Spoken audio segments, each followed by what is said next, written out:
الاستفادة من المياه غير التقليدية سواء المياه المعالجة أو الاستفادة من مياه السدود، أو المساهمة بشكل كبير في رفع كفاءة استخدام هذه المياه من خلال البرامج، من خلال ما عملته المؤسسة من إنشاء مزارع نموذجية تعتبر نموذج في مصر على تعظيم وتحسين عمليات الممارسة، البنى التحتية اللي قاعد تنشئها المؤسسة في تعظيم الاستفادة من المياه،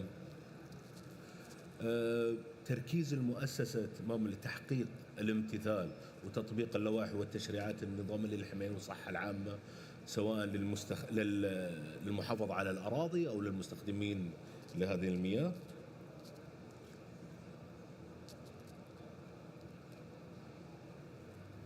تركز المؤسسة العامة للري في كافة مشاريعها الآن كبنية تحتية على تعظيم الاستفادة من المياه المعالجة، لكن هذه المياه المعالجة كلنا نعرف أن القائمين على جمع مياه الصرف الصحي ومعالجتها هي شركة المياه الوطنية. دور المؤسسة يأتي بعد أن يتم معالجة جمعها ومعالجتها، تبدأ المؤسسة باستقبال هذه المياه. بعد ما تستقبل هذه المياه وتتأكد من جودتها، هي مسؤولية مباشرة حسب قرار مجلس الوزراء عن نقل وتوزيع وبيع المياه المعالجة. فجميع هذه المياه المعالجة حسب اللوائح والأنظمة أن يمكن استخدامها لكافة الأغراض الحضرية والصناعية والزراعية. فمسؤولية المؤسسة العامة للري التأكد من الجودة وتحقيق هذا الهدف في نقل هذه المياه.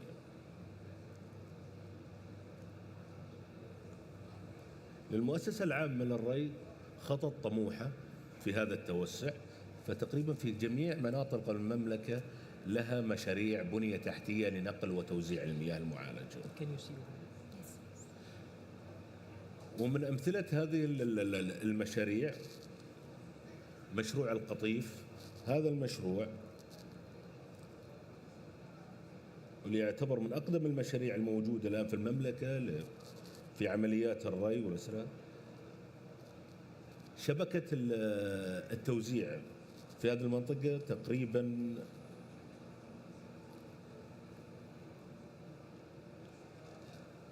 خطوط النقل في هذه المنظومة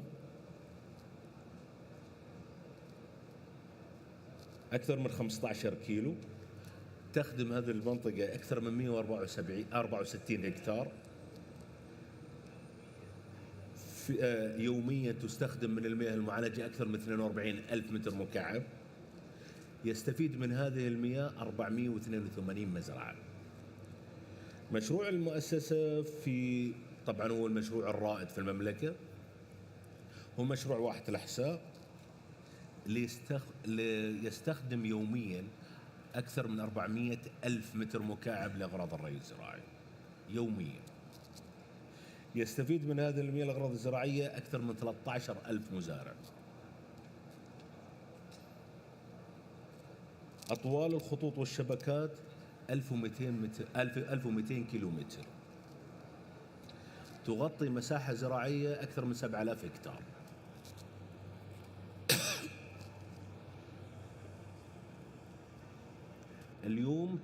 اليوم تعمل المؤسسة العامة للري لتوصل هذه المياه لمشاريع عملاقة جدا في السعودية زي مشاريع القدية، برنامج الرياض الخضراء، مصانع التكرير زي الريفاينري لأرامكو، والدرعية. كل هذه المناطق الآن تخدم من طريق المؤسسة عن طريق نقل وتوزيع المياه المعالجة. تهدف المؤسسة في 2030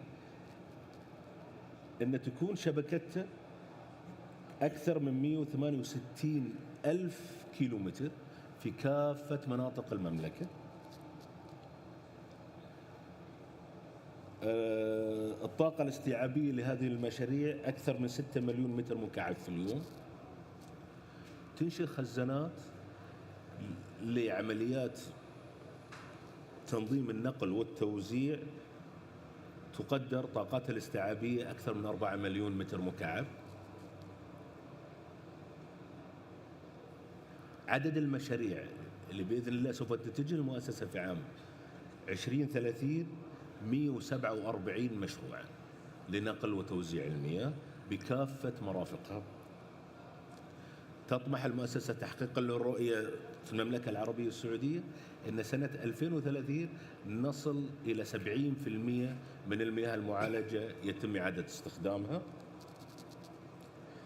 أطوال الخطوط النقل بإذن الله ستصل إلى أكثر من 24 ألف كيلومتر.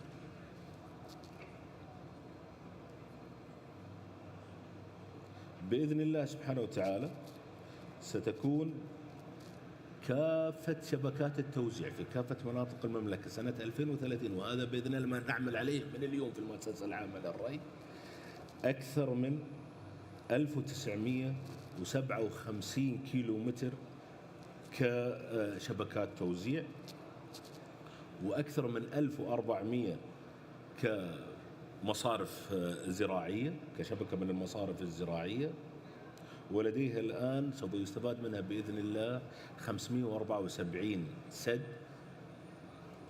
هي الآن مسؤولة عنها كمؤسسة عامة للري بعد المهام اللي صدرت في 2022، إنها هي مسؤولة عن إدارة وتشغيل السدود وصيرة السدود.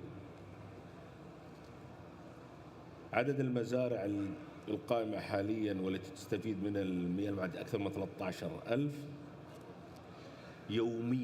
يوميا. المؤسسة العامة للري تتأكد من هذه المياه وجميع مصادر مياه الري باختبارات تصل إلى 392 اختبار يوميا. كما تعلمون أن القطاع الزراعي في المملكة يواجه تحديات كبيرة، يعني مثل كل هذا القطاع في كل العالم، لكن اليوم احنا بنركز في هذه الجلسة على أهم تحدي تواجه المؤسسة الآن بناء على مهامها اللي وكلت لها من الوزارة، اللي هي تعظيم الاستفادة من المياه التقليدية، سواء المياه المعالجة أو مياه السدود، هذه كلها تعرف كأنها مياه غير تقليدية. فدائما السؤال والتحدي الكبير كيف تدار هذه المياه وكيف تتحقق من جودتها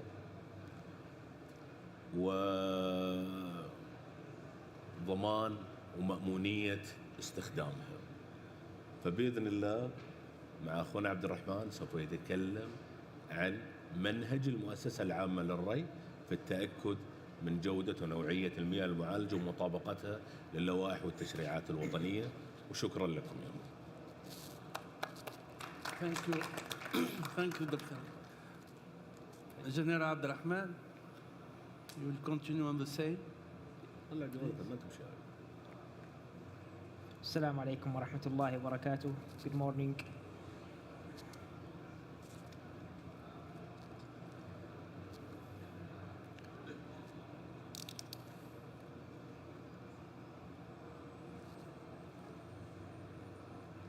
In this presentation, I'm going to talk about the treated wastewater quality management in the Soil Irrigation Organization network. Like many countries, the Kingdom of Saudi Arabia is positioned in arid and semi-arid regions where the rainfall is low and the temperature is high. When we look at the water sector, we can recognize that the agricultural sector is one of the most consuming sectors in the kingdom that accounts for about 84% of all total water demand. Unfortunately, most of that water consumed is supplied by non-renewable groundwater.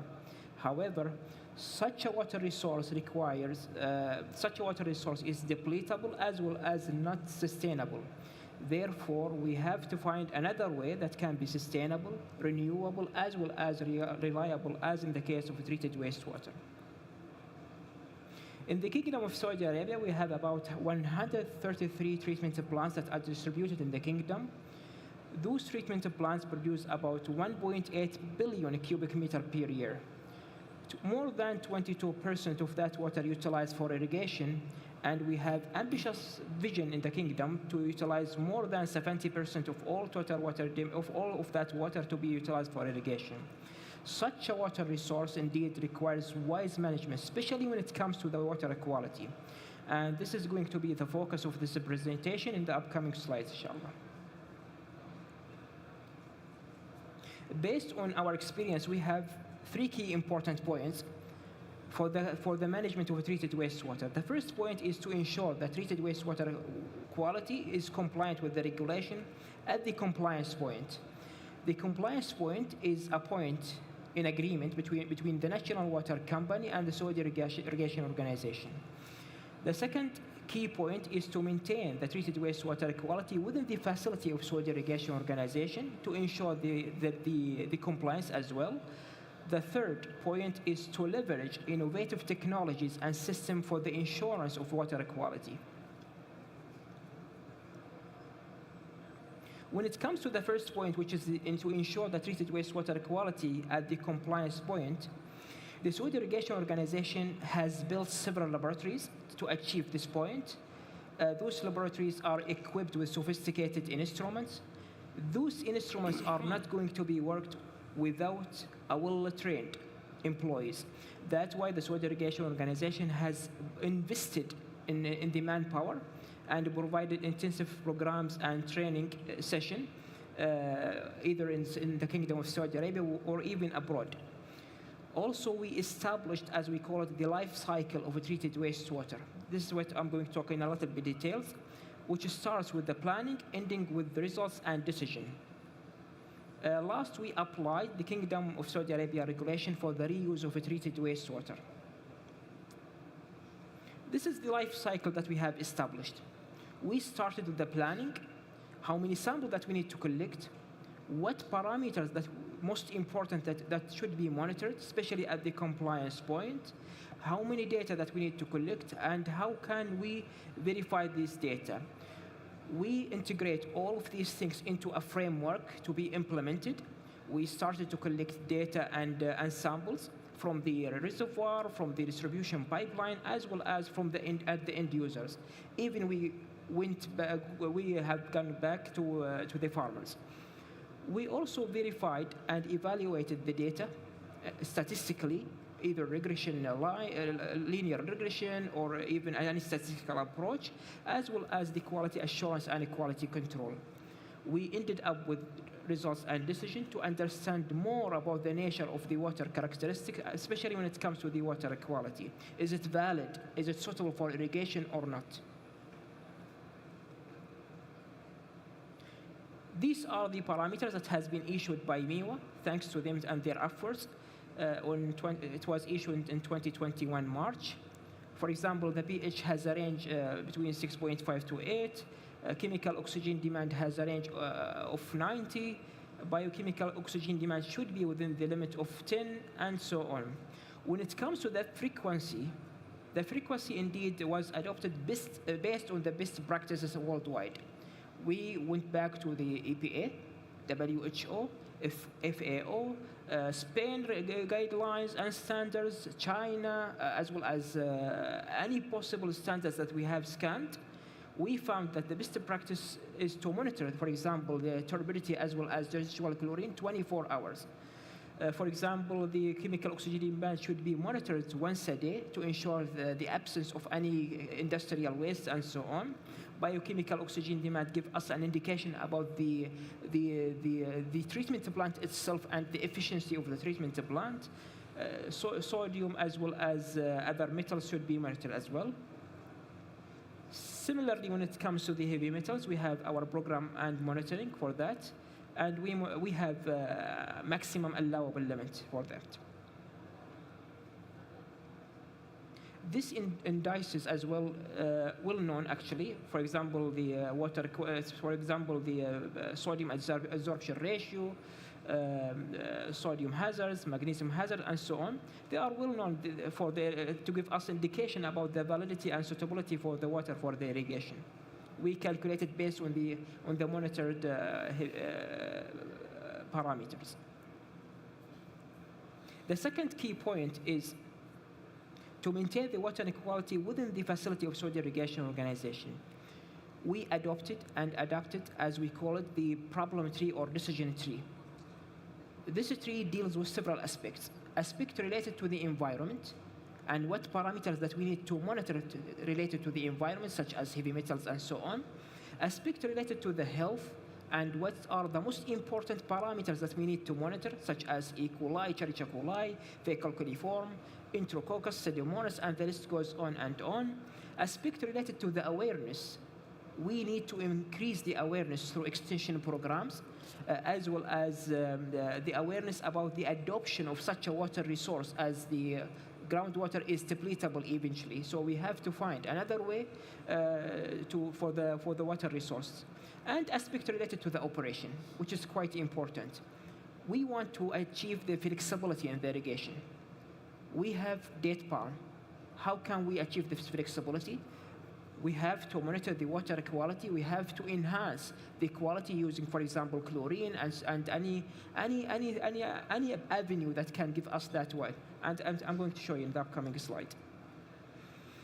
The second thing, we integrate the global and the local standards. We looked back as I mentioned, in Spain, Australia, APA.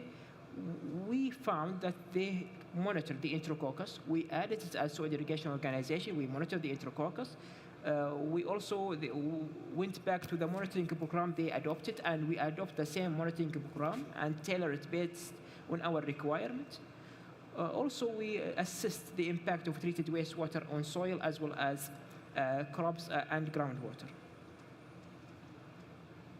The third key point is we leveraged innovative technologies and systems.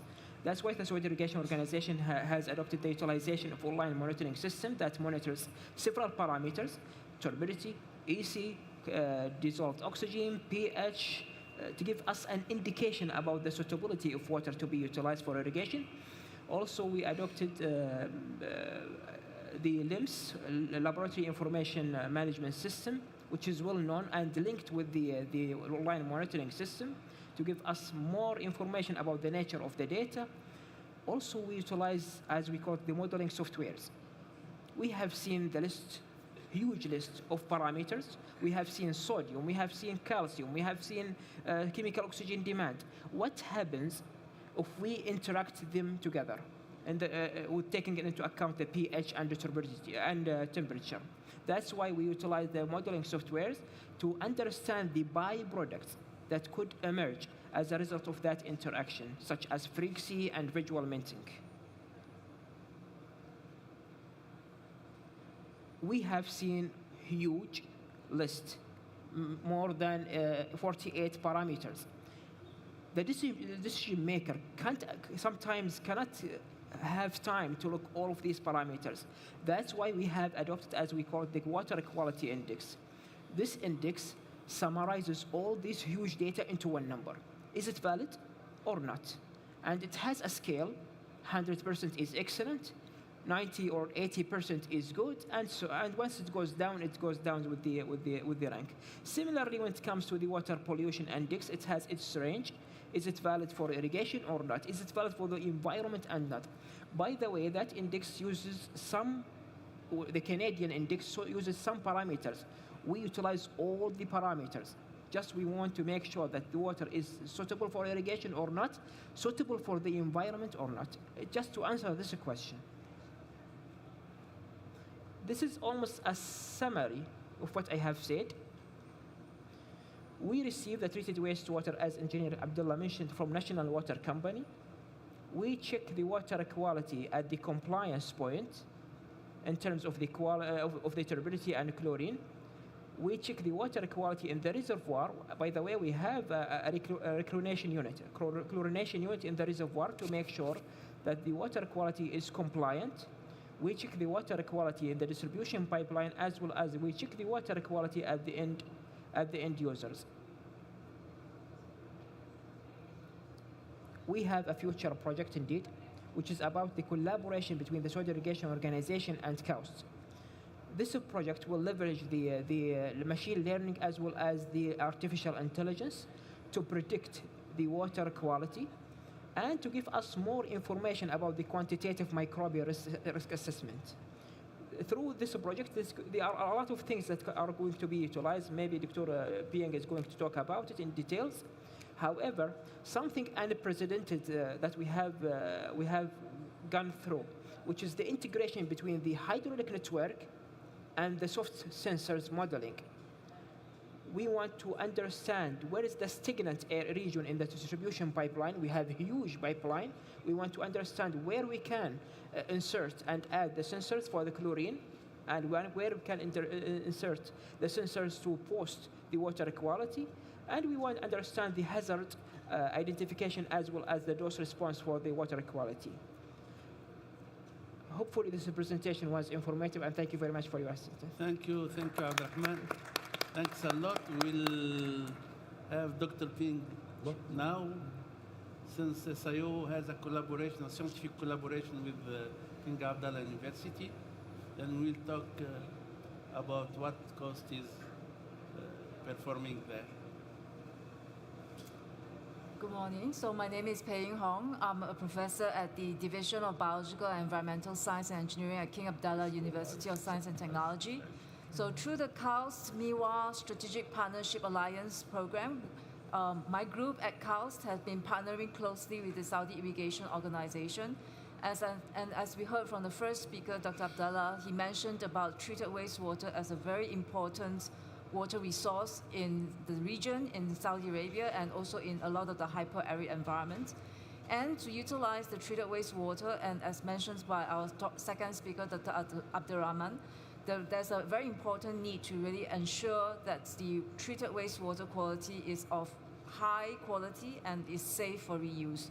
And that's when the partnership with Saudi Irrigation Organization comes into play, because we really wanted to develop a real-time, or at least a near real-time sensing of water quality, so that it can facilitate decision-making process and enable a continuous monitoring of the water quality.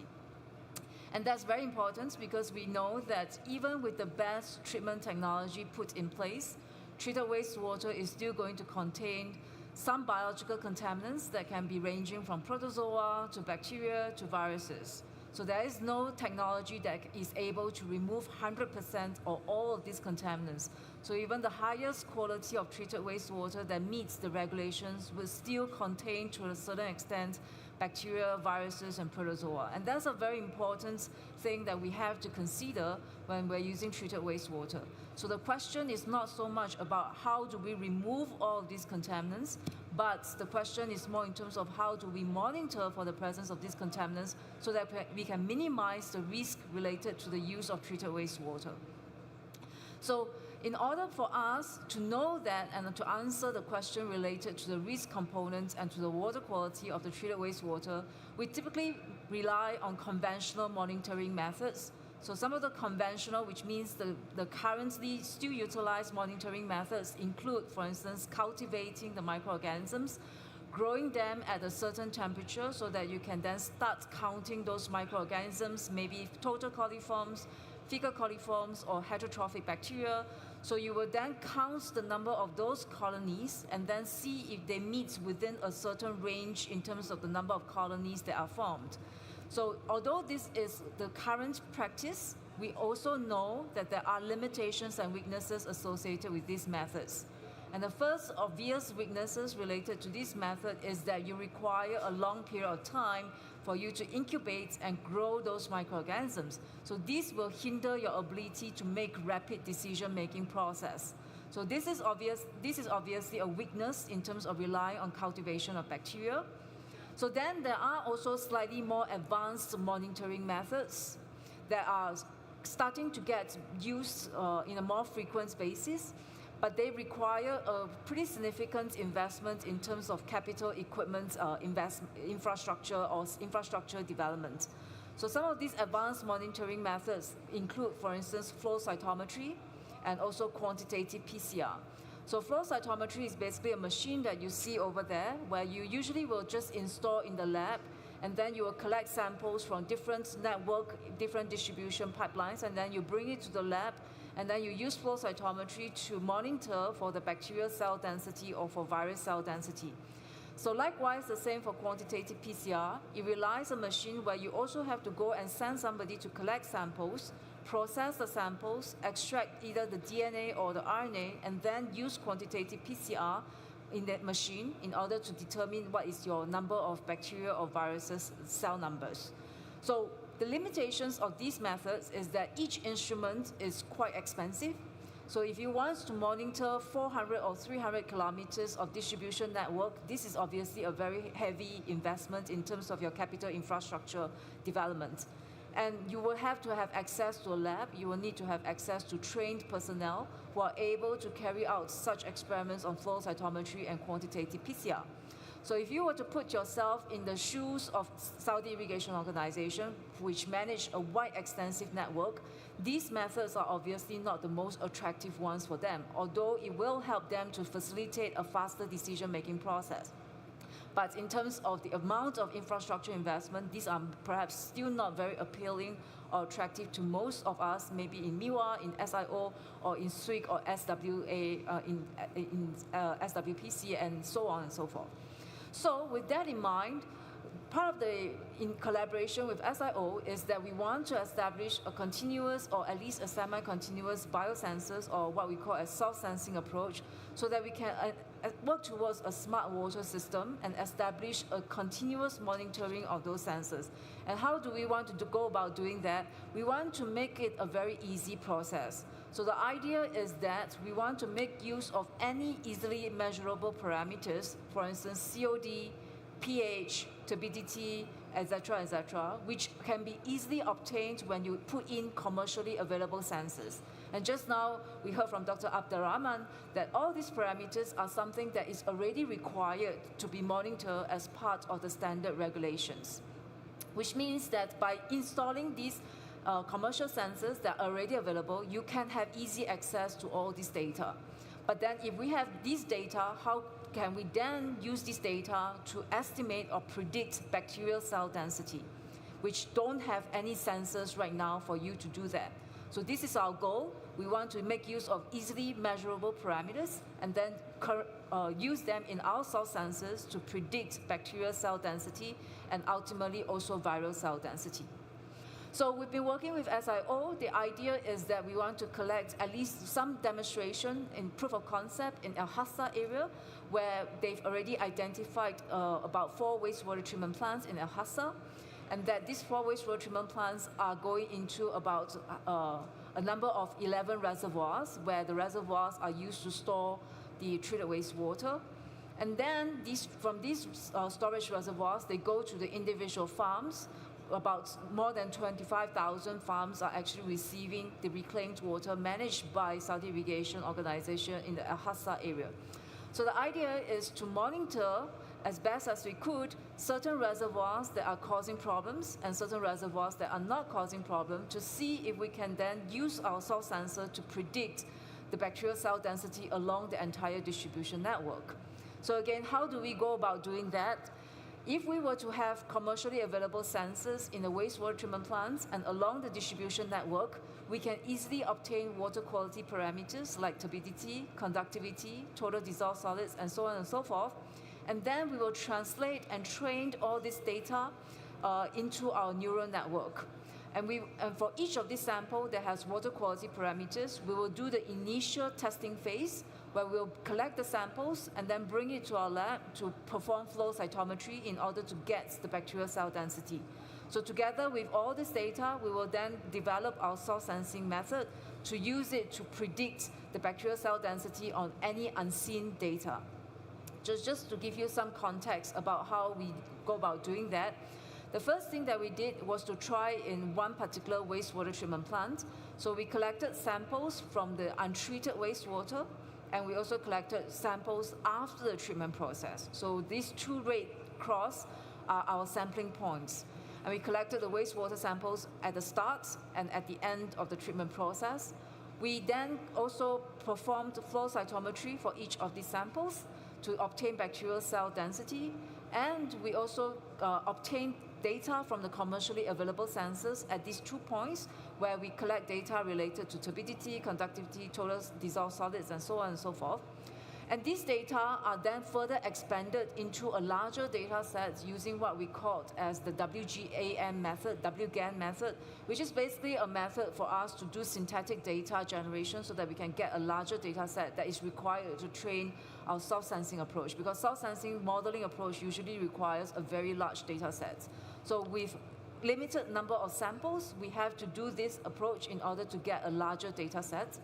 So once all these are done, we then started to see, based on the testing and based on the unseen data, whether we are able to get a reasonable good estimation of our bacterial cell density.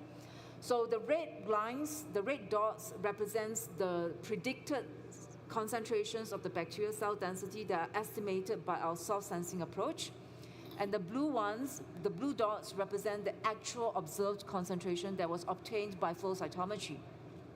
So if you look at the left-hand side, which is the untreated wastewater, and the right-hand side, which is the treated wastewater, we can see that our soft sensing approach at these particular wastewater treatment plants basically come out with a pretty good prediction or estimation of the bacterial cell density in this particular wastewater treatment plant.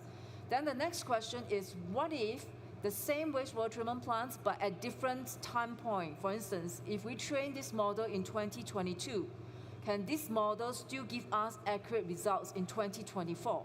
So we wanted to do that, and we find that, again, even though the model becomes slightly less accurate, but it was still able to predict and estimate the bacterial cell density even after 2 years apart in both the untreated wastewater and the treated wastewater. Okay, so this means that the soil sensing approach, the model that we have developed at this particular wastewater treatment plant, is pretty robust to withstand the time differences and the perturbations in the water quality over time. So then the next question we want to ask is, we only train this model in one particular wastewater treatment plant. And just now we say in El Hassa, we have 4 wastewater treatment plants, for example. So then the question is, if we train the model in one particular wastewater treatment plant, is it still able to predict the bacterial cell density in other wastewater treatment plants which are not generating the data that is used to train the model? And we find that when we demonstrate it in different wastewater treatment plants, we are also still able to do that. Again, the error rates increased a little bit, of course, and that's pretty usual, because when you have a model that is trained using one particular data set, and then the next time you challenge it with an unseen data set, the error rates usually will become a little bit higher. But despite of that, we are still able to predict the bacterial cell density at different wastewater treatment plants in a rather good manner. So this means that this model is, again, very robust enough to take in new data sets and do this self-calibration approach in order to predict what is the bacterial cell density at other wastewater treatment plants, which previously it has not seen before. So we've been trying to develop this soil sensing approach in the wastewater treatment plants, and the plan is to expand it into the different treated wastewater distribution network, because there will be some changes. And how do we think this can be potentially impactful and useful for entities like Saudi Irrigation Organization or from National Water Company, for instance? Because the first is that, let's say from the instance of National Water Company that is managing different wastewater treatment plants, if you can determine the bacterial cell density in the untreated wastewater and in the final treated wastewater, you can know how efficient your wastewater treatment process is from point 1 to point 2. That's how it can benefit entities like National Water Company. How would it benefit entity like Saudi Irrigation Organization then?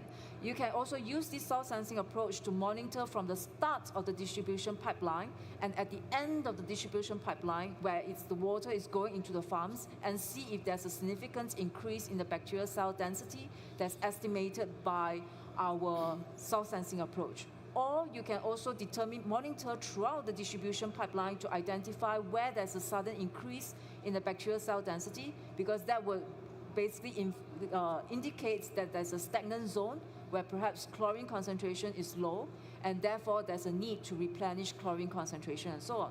So there's a multitude of possibilities as to what this soil sensing approach can achieve, and therefore can really facilitate rapid decision-making process and the monitoring of safe water quality.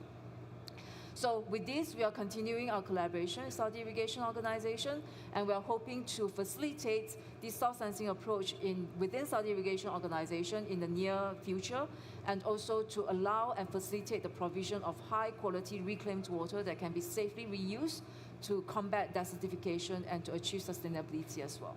So thank you very much, and thank you.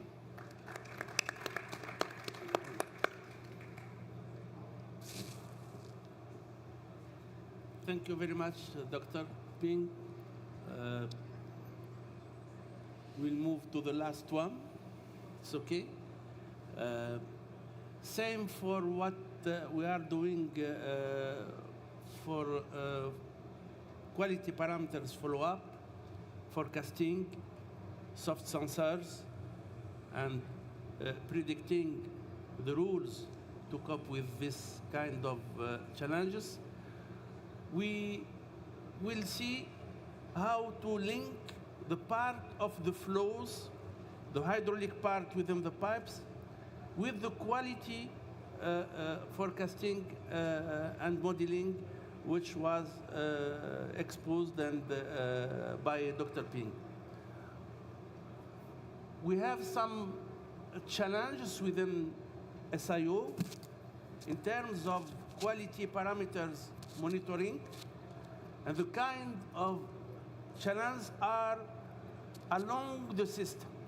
The system within SIO is composed by pumping station, a transport system, under pressure system, reservoirs, and distribution. And along the flow, chlorine is traveling with the velocity of the flow. Within this travel, there is a lot of transformation for that chlorine, and the result is a quality also transformation within that flow. Then, for this system, Dr. Abdallah is in charge of this chlorination, and he is in charge to guarantee that the parameters, the quality parameters along all this system are within the standards. Our problem is that this kind of challenge with the quality has a big results in terms of operation within the system. Since water cannot be with a chlorination system at time t for more than 72 hours, guaranteed as a good quality to be reused. And we have a lot of leakage around that. Excess water is going in natural system. And the question is how to see chlorination in terms of optimization of the quality along the system with a booster station. The booster station means booster station for chlorine in the system. The result of this challenge that we cannot store water. And if you cannot store water, we don't have any flexibility within the management.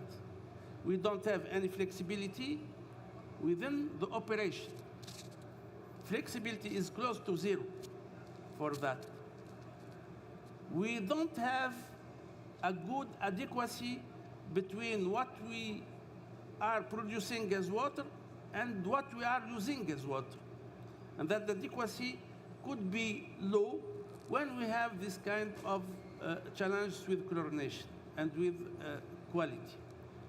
And in terms of efficiency, the efficiency would be low if the irrigation service cannot be flexible with farmers in particular. And then the distribution system cannot work efficiently. We don't have equity between distribution between farmers. Our problem then now is to improve chlorination uniformity along the hydraulic system and under pressure networks of SIO, to minimize chlorine booster, to optimize the position of each booster within the system, and at the same time, chlorination has a cost. Then how to minimize the cost? By minimizing the quantity of chlorination to be injected in the system. Three main objectives. We will put in a model for that, but same what Dr. Ping said, we need to train this model within the condition of SIO. We have some hydraulic, let's say, modeling from the quantity of flow and the quality of that flow. The question that the energy decreasing, the concentration of chlorine is transformed. And we will put all this equation of the flow transport with a reactor of chlorine. The reactor of chlorine means that within, for example, Al Khobar and Bgig and Al Hassa, the chlorine has a reaction inside. We need to modelize, to characterize this reaction. And that reaction is a function of the concentration of chlorine, and that concentration is distributed spatially and distributed in time also. Then we have a problem for that chlorination in one point, but for that point, different times. We need to have measurements for different times. We need to put probes there and sensors, and we need to see that along the system. And to modelize this part, this is the system we have today, and all the equation we will develop around transport system and concentration reaction within the transport system will be done for this kind of network. Means what? Means that it comes from a pumping station with a concentration, initial concentration, with initial energy, with initial discharge. It will be transported along a pipe. It will be transformed as a reaction, and it will be transported by the velocity of the flow, and in the arriving in the reservoir, it will have another transformation within the reservoir. In fact, we need to have measurements and calibration and a trained model, a machine, to optimize from the source of water after NWC deliver that water till the reservoir at the entrance of any zone of irrigation. And there, the models are different. The reaction of system is different, and chlorination has different reaction in this system. The measurements are important. It's very important to have the measurements. It's very important also to have the opinion of the experts, because the opinion of experts are empirical rules. And that empirical rules, we will base our training of that machine on that empirical rules in case we have some doubts of measurements or we don't have measurements at all. Then for this system, we will put this kind of chlorine transformation of quality, concentration of chlorine on time and spatially, with a reaction. We don't know that reaction, but that reaction are a function of concentration, will be, let's say, generated from the three components, from the pumping station reservoir, from the pipes, under pressure pipes, and from the reservoirs at the end of the transport system. And we cannot generate that reaction without measurements. This is when we have, as I said, for all the system, we have pipes coming from different direction for a common in series, in parallel, and this is the equation to mix different quantity coming from different parts with different concentration. And same here for the tanks. When water is coming from one tank to one tank from two directions. We have now, and we finished now with the direction of Department of Engineering, a project to loop the system. Means that if we have an excess in one zone, that excess in one zone would go to support another zone which is in shortage. Then this kind of looping is coming here with tanks with different direction, at least two directions coming in this reservoir, and this is one of the equations for mixing that. Same for this mixing within temporal variation. And here is the main part. What's happened to the chlorine within the system? Engineer Abdallah can say from his experience what will happen. We were discussing this morning that even we can observe some algae within under pressure systems, closed under pressure systems, which is theoretically not, but energy is coming from somewhere. Then the observation is very important to say how to generate this reaction of chlorine. When a chlorine is injected in a pumping station to maintain quality standards, what will happen within the pipe?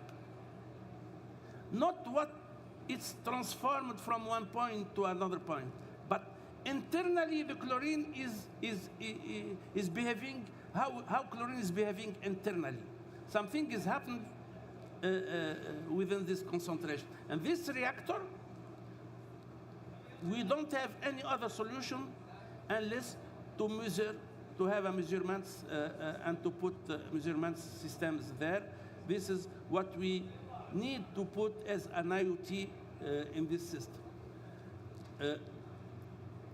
In fact, what Dr. Ping talked about soft sensors, this is for us another soft sensor for hydraulic system with chlorine concentration.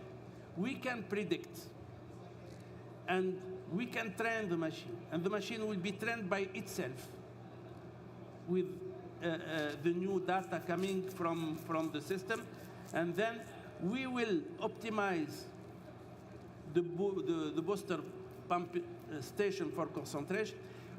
We expect to minimize the quantity of chlorine injected, and we expect to maximize the uniformity of chlorine with this booster station, then to minimize at the end the cost with respecting the standards of quality. This is what we are doing in collaboration also with our colleague from KAUST, Dr.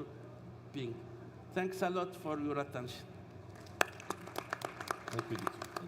Very nice.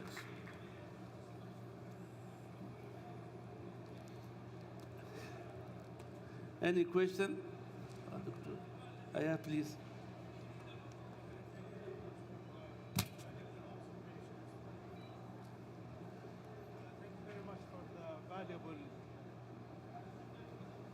Thank you very much for the valuable presentations.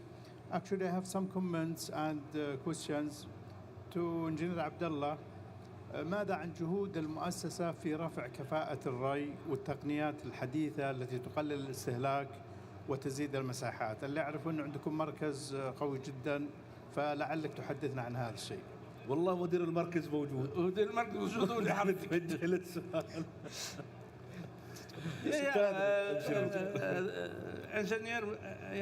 Engineer Awad can say something about. السلام عليكم وصباح الخير جميعا. شكرا على السؤال وشكرا أبو محمد على الإضافة. Talking about irrigation center, we are targeting to have several provided services to enhance the irrigation practices across the Saudi and across the region, working with internal resources and working with partnership from the different facilities and from the different agencies within the region. A lot to say about the irrigation center, but I can invite all of you to a session tomorrow, especially about the irrigation practices code that will be launched very soon. And I think it is at 10 a.m. morning, right, Dr. Fathi? I think it would be perhaps Saturday. Yeah, we have a session for that, yes, to launch the irrigation practices code, Saudi irrigation practices code. I think this practices code, when it will be implemented across the different stakeholders, it will provide a great improvement within Saudi practices, inshallah. شكرا. شكرا. كذلك تم الحديث عن إعادة استخدام مياه الصرف الصحي أو الإعادة الاستخدام، وعلى أساس أنه نسبة الإعادة 70% إن شاء الله متوقع في 2030، والحالية 22%، ولعلنا إن شاء الله تعالى نطمح إلى المزيد بإذن الله تعالى بتوفيق الله أولا، ثم بجهود كافة العاملين في هذا القطاع المهم. نقطة أخرى، بما أننا حقيقة بلد نعاني من الفقر المائي خليني أسميه، نحن بحاجة إلى استغلال والاستفادة من كل نقطة من المياه. هناك مياه الصرف الزراعي، ماذا عن معالجتها وإعادة استخدامها مرة أخرى؟ هل هناك جهود في هذا الاتجاه؟ والله الفترة الأخيرة عند المؤسسة توجه بهذا الخصوص، وأخفيك يعني عندنا some pilots في هذا الخصوص، لكن مشكلة الصرف الزراعي عندنا مشكلتين. أولا المفروض أن ما يكون عندنا كميات مياه صرف عالية جدا، هذا المفروض أن احنا عندنا كفاءة ورفع حقل الموضوع، فهذا اللي قاعد نوجه جهودنا عليه لرفع الكفاءة الحقلية والممارسات، كميات المياه المستخدمة. احنا نؤمن تماما ان لابد من وجود مياه صرف زراعي، لابد، لكن ما تكون هي مورد اساسي او يمكن الاعتماد عليه. لكن احنا مضطرين نقول له ممكن في صرف زراعي ومياه يمكن يستفاد منها. فعندنا جهود الان قاعدين نشتغلها ان احنا كيف نتعامل مع هذه المياه ونعيد استخدامها في اضيق الحدود وليست كمورد اساسي للموضوع. السبب الثاني الموجود الله يسلمك ان التوعية والمعرفة وفائدة الصرف الزراعي بدأت تتقلص الفترة الأخيرة، ناهيك أن الثقافة الموجودة عندنا قاعدة يتعاملون على المصارف الزراعية كأنها مكان للتخلص من كل ما هو مش مطلوب. هذا التصرفات والممارسات غيرت من نوعية المياه الصرف الزراعي، فلما احنا نحتاج الآن احنا نتعامل معها لازم نجيب تقنية تقدر تتحمل مثل هذا. وهذا التحدي اللي قاعدين احنا نشوفه اليوم على مشاريعنا الصغيرة وتحتاج فيها نوع من الاستثمارات معينة وصلت في فترات سابقة، انهم لابد ان نتعامل معاها انها صرف صحي لكي ممكن احنا معالجتها. احنا نقول اليوم لا، في أنظمة، في قوانين جديدة، في تشريعات تحافظ على البيئة، في تشريعات تحافظ على المياه، فيمكن ان احنا نستفاد منها في اضيق الحدود بتقنيات اكثر حداثة، وموجود مثل هذه الامور وقاعدين نشتغل بالمؤسسة عليها ونشوف مدى كفاءتها، مدى حالتها الاقتصادية هل هي مجدية ولا غير مجدية. قاعدين نشتغل باذن الله في المثل هذا حول الله. جميل جدا وممتاز حقيقة، ولعل التقليل من المياه الصرف الزراعي من خلال استخدام التقنيات الحديثة لرفع كفاءة الري هو الحل الأمثل، لكن إن وجدت المياه فلعل عملية معالجتها والاستفادة منها قاعدين نشتغل على هذا نعم تكون عملية موازنة. My last question, and excuse me for taking the time. Actually, it's to Dr. Abdurrahman and Prof. Being.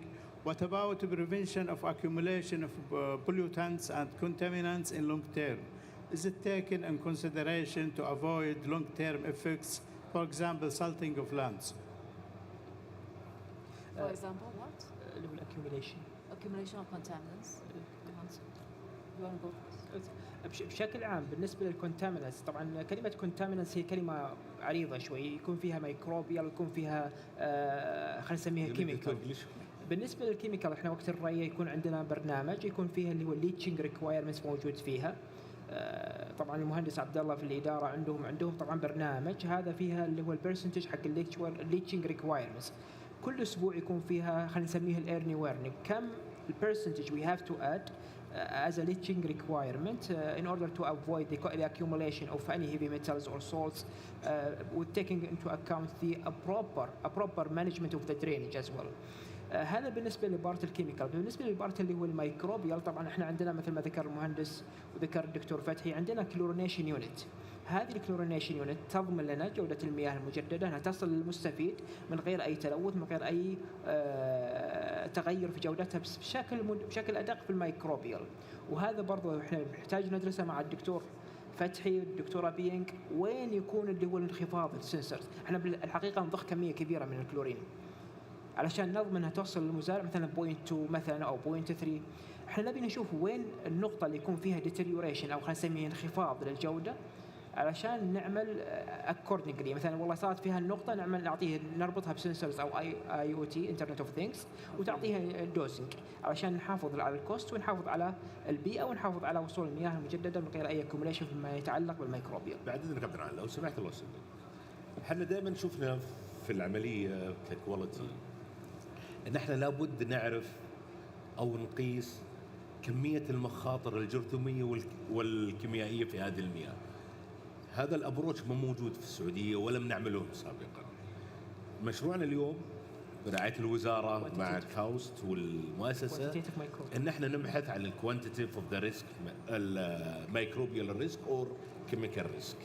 لازم نعرف احنا شو الموجود، وش اثره على الناس، وش اثره على الارض، وش اثره على المحاصيل، عشان نقدر نتعامل معها. اللي اليوم احنا قاعدين نتعامل ان كستمايز مع كل الممارسات العالميه، انه صحيح موجود مثل هذا وقاعدين نتعامل معه على هذا الخط، وقاعدين نسوي كنترول كيف نحن نراقب. لكن احنا نستنى الان الكوانتيتيف اوف ذا ريسك مانجمنت. هذا اللي قاعد we finished the call. Okay, thank you very much. Thanks for all. Thank you for your assistance. شكرا جزيلا على الحضور. شكرا. يعطيكم العافيه. الله يعطيك العافيه.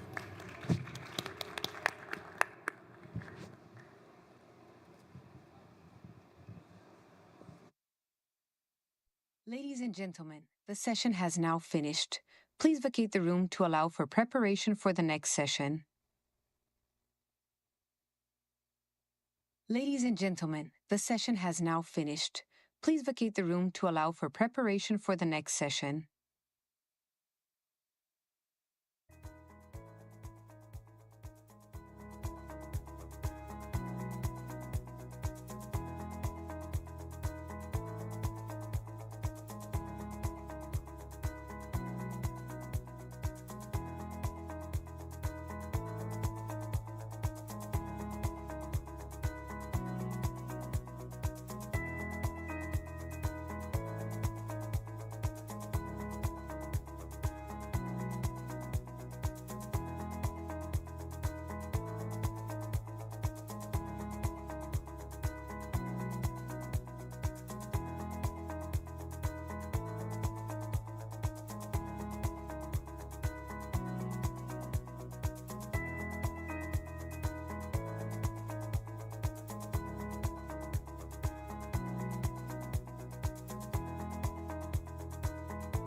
Ladies and gentlemen, the next session will commence in 5 minutes. Ladies and gentlemen, the next session will commence in 5 minutes.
Ladies and gentlemen, please take your seats. The session is about to commence.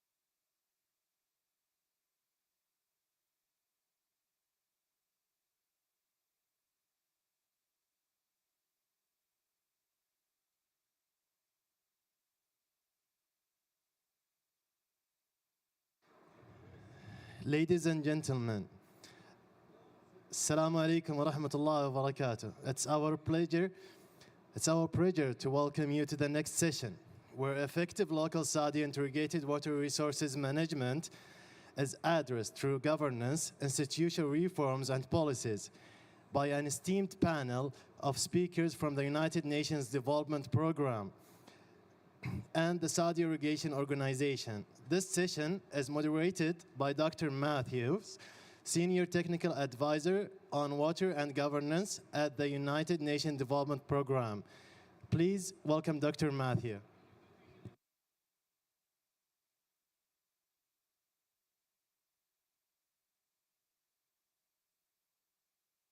I don't think it is. Oh, now my mic is on. All right, thank you so much, everybody. It is an absolute pleasure to be here. I'd like to ask my panelists to join us because there's no way I could talk about this without having them here with me.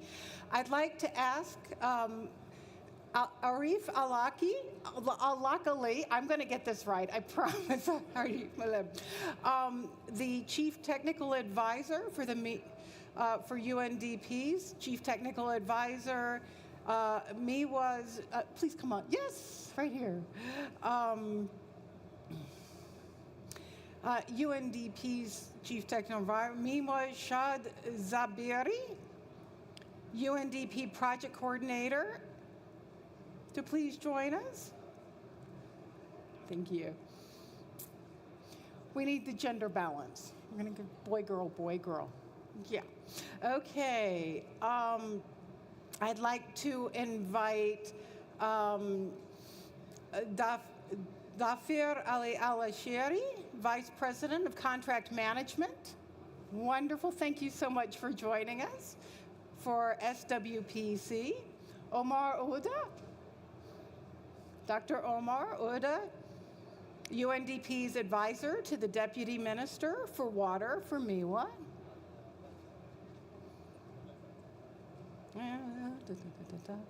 And Mohammed Al-Omer, Chief Data Officer, SIO Moderator, and that would be SIO Moderators. Thank you for joining us, gentlemen, ladies and gentlemen, thank you. To everybody for joining us. Dr. Nahid Hussein, unfortunately, was not able to join us due to another rather urgent event and has asked me to talk about kind of setting the stage here. And I want to share some very important lessons that we have learned through our engagement with the Ministry of let me make sure I get this right, Environment, Water, Agriculture. Yes, I got it right. Thank you so much. About a year and a half ago, I was asked to work a little more closely with our office here in Saudi Arabia, which I found a really interesting proposition. I work globally in charge of water across all of UNDP, all around the world, great big area. And when I came, I really was not sure what to expect. My background actually is in comparative political science, where I focused on institutions and why institutions work around the world and why they don't work around the world. And so as I came, I was expecting that I would come in and I would learn about how water resource management was done here. And I was excited to see that the ministry took environment and water and agriculture. There's this thing called the Water, Energy, Food Ecosystem Nexus, and other than the energy side, they had put it all together. And not only that, I spent a little more than a week visiting every single branch of MIWA working on water. And I have to say, after I had this experience, I had the honor of going back and talking to Dr. Al-Shabani. And when I spoke to him, who is the Deputy Minister in charge of water, and when I spoke to him, I said, I'm very surprised. To be completely honest, I was really quite surprised because I was actually not expecting to see the water resource management institutions set up exactly like they're supposed to be in all the textbooks. I was really amazed. I was like, wait, they got this all right. How did they do this? And so what we want to explore today is to kind of answer the questions of how we've done it and how it works and how the different parts come together. Because the challenge of integrated water resources management globally is very different from country to country and place to place. I like to say no matter where in the world we are, water will flow downhill almost everywhere in the world. But how we deal with that varies from country to country, region to region. And there are a lot of times I'm honestly in meetings globally, and we have developing countries say, well, the IWRM, the Integrated Water Resources Management, that is advocated from Western Europe won't work here. It just does not work here. And I hear that from Africa, from Asia, from South America, from the former Soviet states. Over and over, I hear that. And so what I found here was a model that actually is much closer to the way it can work and should work in these countries than the Western European model. And I'm going to go on a little bit of an adventure, if you'll indulge me. I'm going to kind of jump back into my professor mode for just a moment. In Western Europe and in the United States, they have what we call veto points, which is where the different interest groups can really shift and change things very drastically, very quickly. If we look at what's happening in Sweden, in the Netherlands, in the United States, in many parts of the world where governments are shifting and changing, it's because they have this vulnerability in these veto points. There's much more consistency in other parts of the world where the governments are a bit more stable and reliable, and there's continuity. And this continuity is amazing. From an institutional perspective, it really allows us not to change what we're doing. I mean, every 4 years within the United States, we shift directions. Every 4 years, we see it happening. Here, that's not happening. In most parts of the world, you have much more continuity. And so, and they turned the lights off, but that's okay. We're going to keep going. So one of the things that I really want to focus on is how these institutions work. And yet, I've also noticed that the institutions here continue to evolve. That when I was here a year and a half ago, the institutions are still evolving here. And this is what I want to learn about. And I want to learn about how this works together. So I want to very much thank you all for being here. I'm really excited to get to talk to our panel. And I very much look forward and appreciate so much all of your inputs and everyone here as well. So with that note, I'd like to go ahead and get started. We're all mic'd up, right? Everybody's got our, okay, good. We just want to make sure. And let me start by asking my dear friend, Dr. Arif, you were one of the very first that I met when I came in, and you shared with me some really exciting information about the overall setup of the ministry, as well as the different organizations working on water. Could you give us a quick summary of how that works? Because I know you know this inside out and backwards. Okay. Thank you very much. I really liked your interesting comparison and acknowledgement of the Saudi water sector. Actually, one of the main reasons for the success of the Saudi water sector is the restructuring of the sector itself. And that was one of the early things that was worked upon starting from the National Water Strategy. And the National Water Strategy, since 2016, done what is called the current status assessment, تقييم الوضع الراهن. And the current status assessment assessed not only the water resources themselves, but the institutional setup that is controlling it. So in the institutional assessment, it was found, and it was transparently, and this is key word, transparently reported that it was not well set up. Not financially, the financial model was not right, and also the institutional interrelationships were not defined. So the fact that the National Water Strategy assessed the sector with all transparent and to the target of moving towards the Vision 2030 of the Kingdom, which is based also on one key element, which is moving away from the oil-based economy into a non-oil-based economy, and this should work. And that made it a mandate that all the inner information be reported as they are. Now, when it was found that it is like that, one of the key things is that all stakeholders were involved in the preparation of the National Water Strategy, not in the water only, in energy, in agriculture, all the users, even private sectors, universities. And if you look at the National Water Strategy, you will see that the whole spectrum was involved. A product out of this is that the roles were semi-defined as it evolved since the kingdom was formed, basically. And that defined what each institution or sector part have been doing, and what's some of the overlapping that is happening. And also, it was defined that the financial model was not working at all.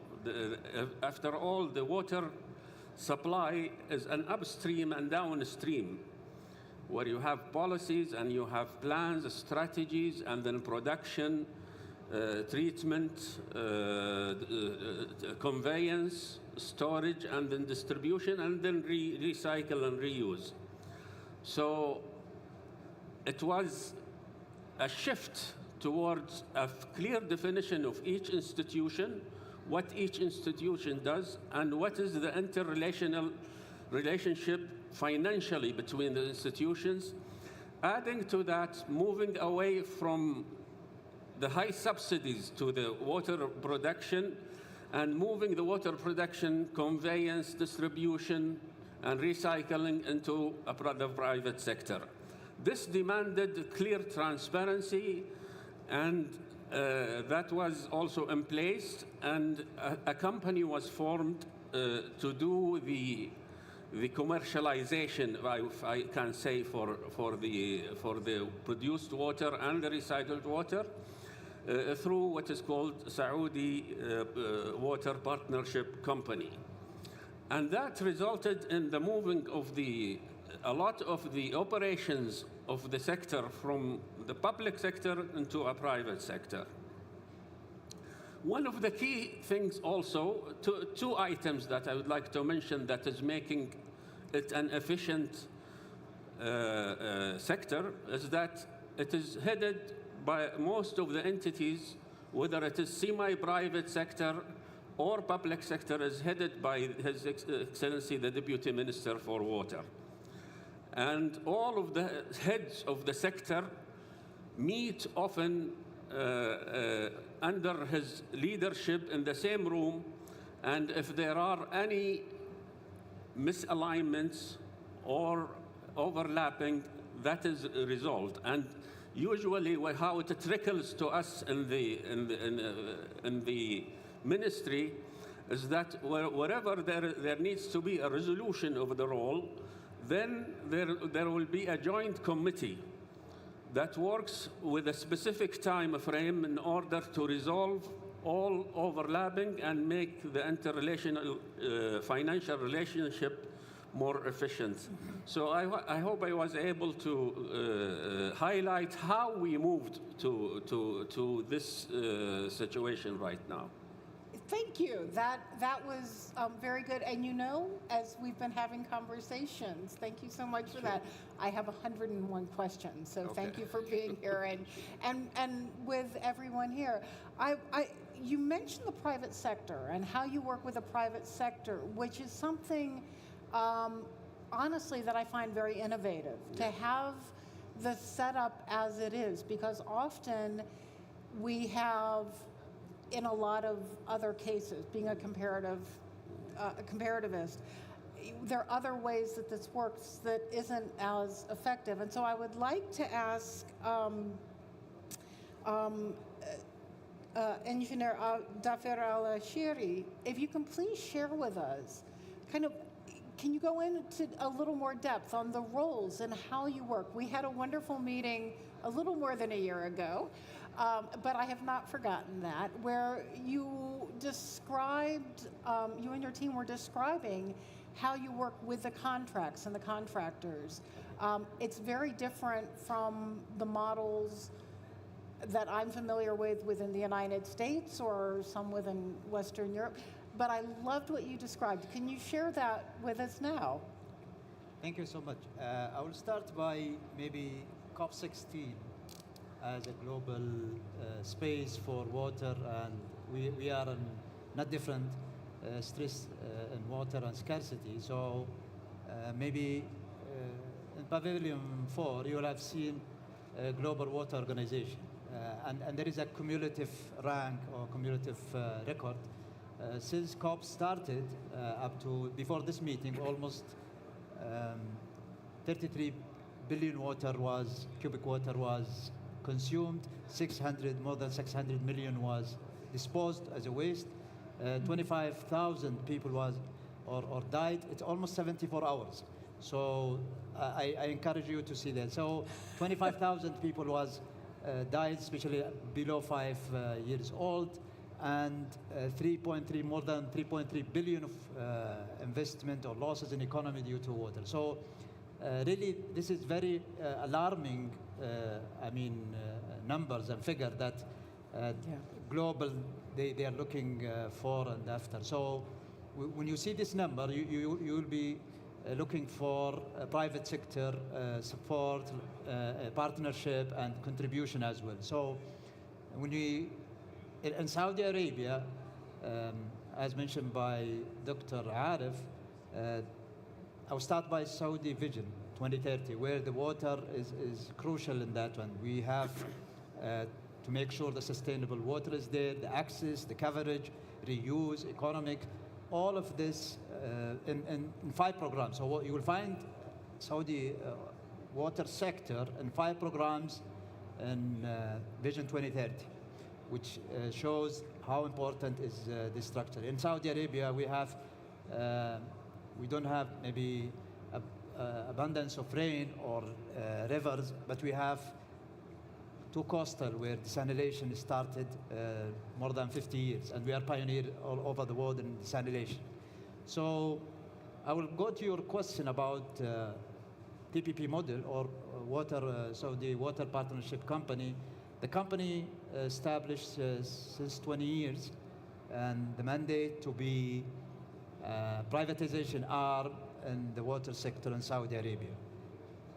Company, they have overarching structure or overarching focus, planning and economy.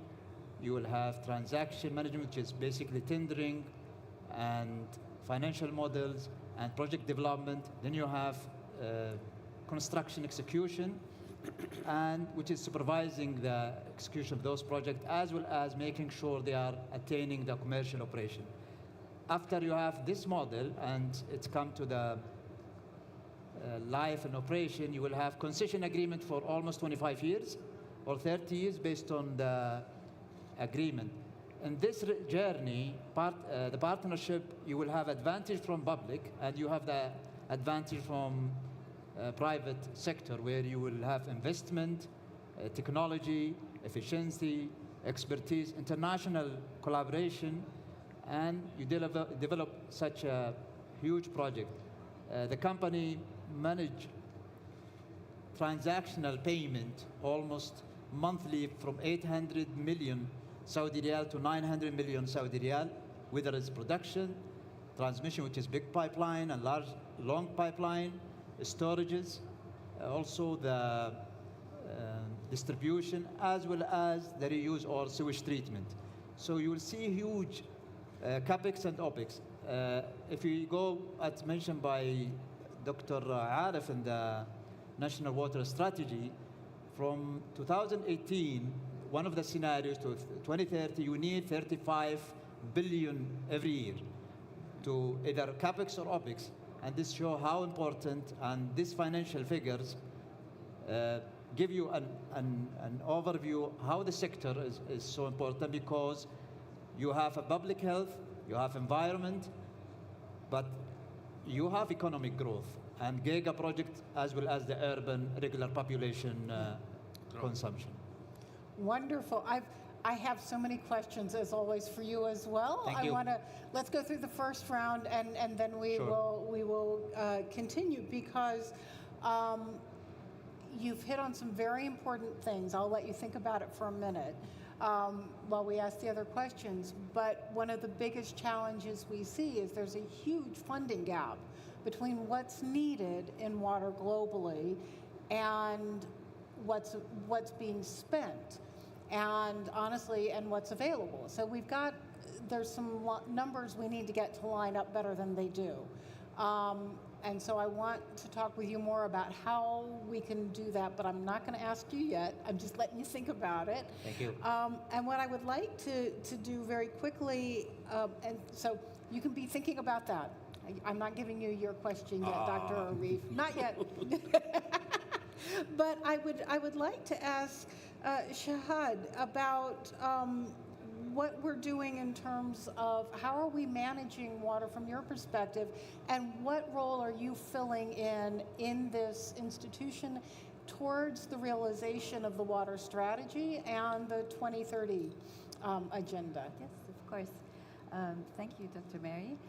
From my role, specifically, just to give a quick context and background, the UNDP project with NIWA as the implementing partner, one of the main goals and targets is capacity building, and capacity building is not one thing. It's human, technology, and also institutional. And so our focus is to make sure that this goal and all the achievements are in line with the national water strategy, and eventually meets the bigger picture, which is the Saudi Vision 2030. And a lot of the efforts lie in, within institutional is also, collaborating with stakeholders. Just to give you small examples, we facilitate, workshops. We involve private sector, public sector, the whole, all the organization within the water sector, all the agencies, and I think that helps build and foster the collaboration and the cooperation. It opens discussions, it opens conversations. It's a catalyst for the institutes to get, to become closer, and I think that helps, opens up conversations about policies and what the whole, water sector can improve. And I think continuous improvement is what I think is what the vision is all about. Is that we want to meet a specific target, but then continuous improvement is what helps us get there, and it doesn't stop, I think, at 2030. I think it's going to keep improving further. But yeah, I think that's my answer for that one. That's a very good answer, and I think one of the, as I said earlier, I'm really so impressed that the institution's continuing to evolve, because there's this perception among many that when you have a consistency, that you're not changing governments all the time, honestly, that things kind of stagnate and they become stale and they don't work forward. And so this moving things forward and this evolution, you know, humans adapt all over the world. That's why we do, and that's why we can live everywhere, including in the middle of the desert where we have water, which is such an incredibly precious resource here. And so I really appreciate that. I'm going to circle back to you too, because I've got some additional questions. But I'm not going to tell you what it is yet. But I will do that. With regards to data and information, this is my big question. All over the world, we have an issue where we have water data. And this, okay, I'm going to ask you a tricky question here, sir. The tricky question is, the information and the data and the way they think about water and agriculture is not the same as the way they think about it in municipal water management. And it's not the same as the way they think about it in environmental water management. And so we have this struggle, and I see this everywhere in the world, of how do we get that data to align and work together so that we're all using the same data, because I've seen some cases where different, in this case, very different ministries and very different sectors are using completely different data on water in the same country. How does it work here? How do you make it align? Do you make it align? Sure. And we're evolving. And then how do you make it align? Good question. Actually, when you talk about the data, this is one of the main enabler for IWRM. Yes. So. That was loud. One of the challenges that we face, the gap of the data, the lack of the data, the quality of the data. So one of the main components in the SIO mandate is to establish an irrigation database around the kingdom. So this is a clear mandate from the start of the SIO establishment. So what we have been work with the MIWA and with other entities to establish a data center. We have a data warehouse where we have to align with the definition of the data. So as you know, the same data might be used for different purposes. So we have to identify the meaning of the data, why we collect this data, what the purpose can be used for. So what's the effort have been done in Saudi Arabia? MIWA have a lot of studies, had a lot through water sector or through agriculture sector as well.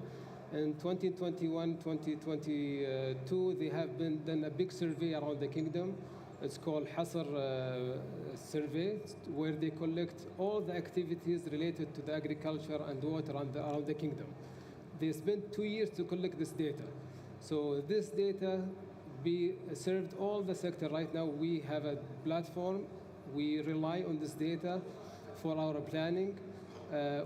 At the same time, we have a guideline right now to establish with the Saudi Water Authority a platform for the water sector at all. So we just established this initiative.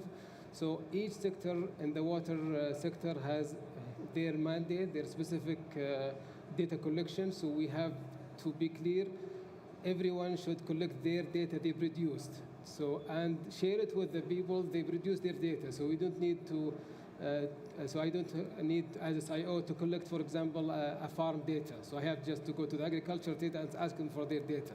For this, they're the main component, they're the key enabler in this part. So this is is a big issue.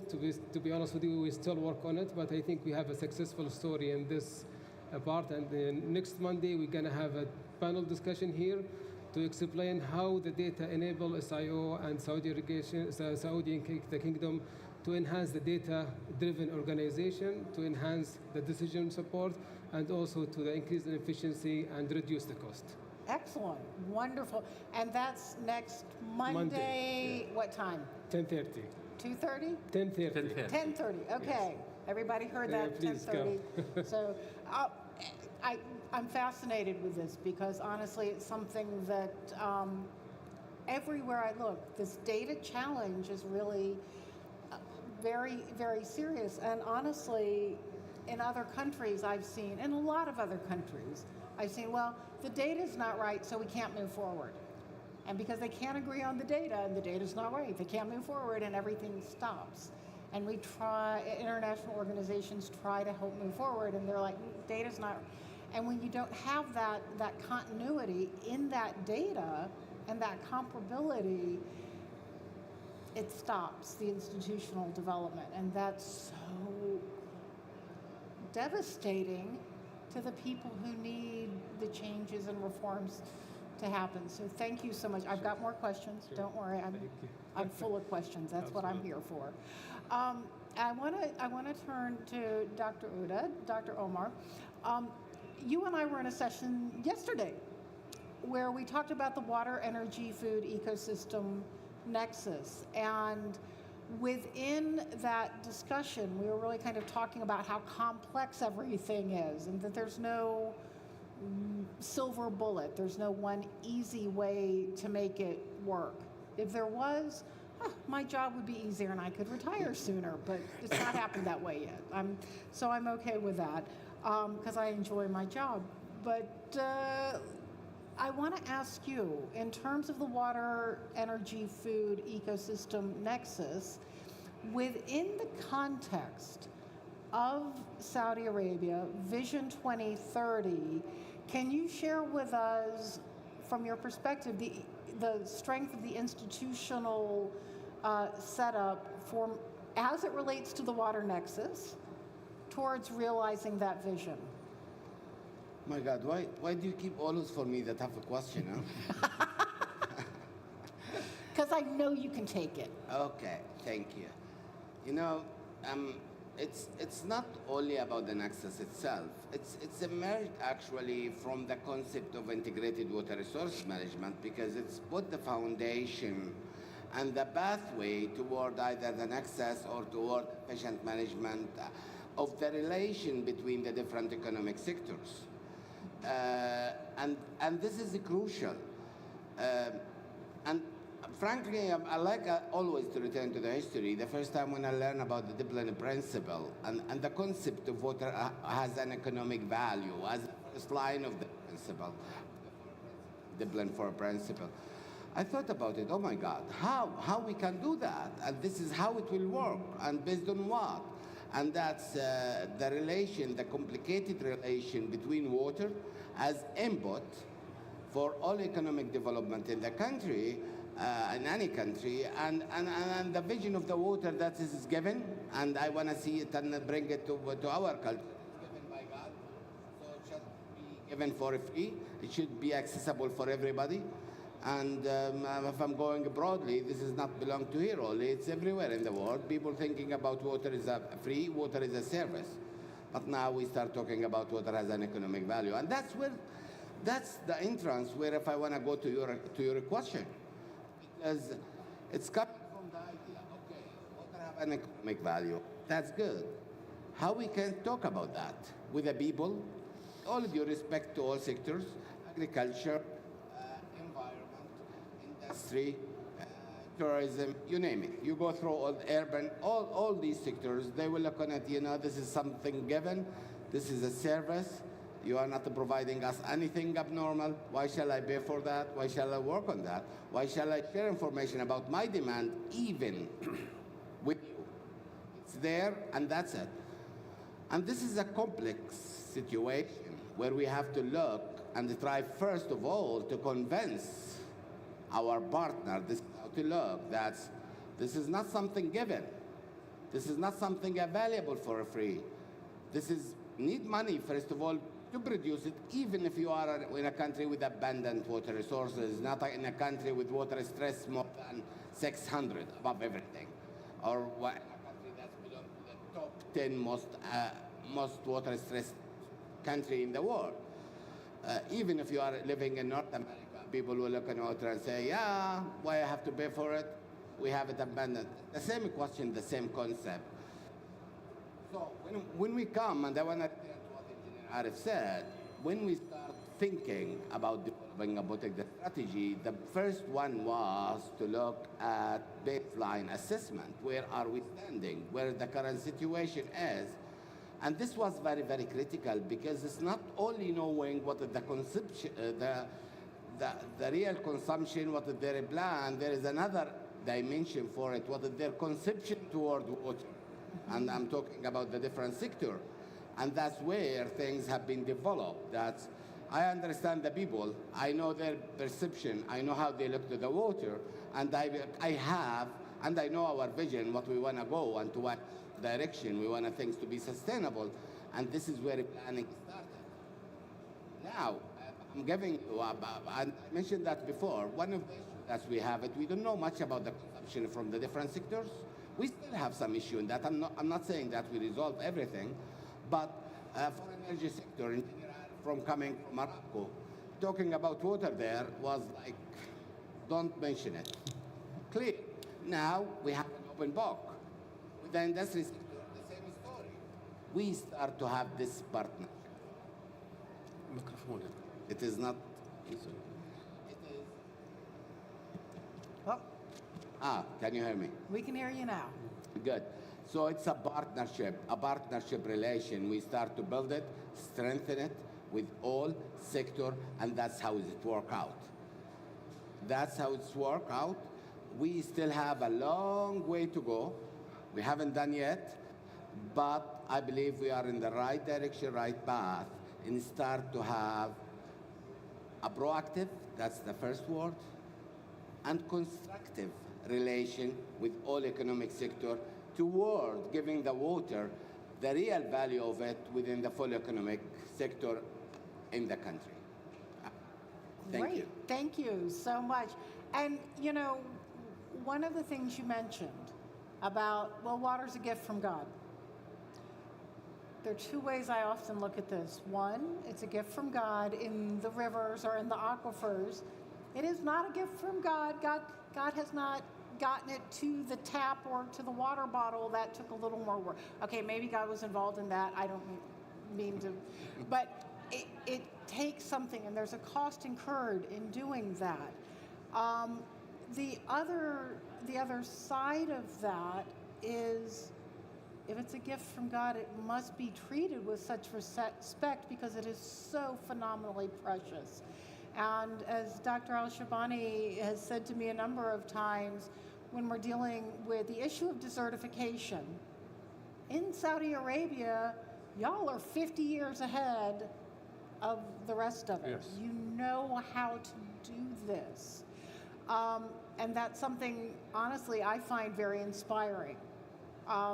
Because when we are in regions where UNDP is working, where you see, we were in a discussion earlier today and with a colleague who was describing going to abandoned dairy farms in Tunisia because they didn't have the water to have the fodder, to have the cows, to have the milk, to have the cheese and everything. Like, it just completely was not there.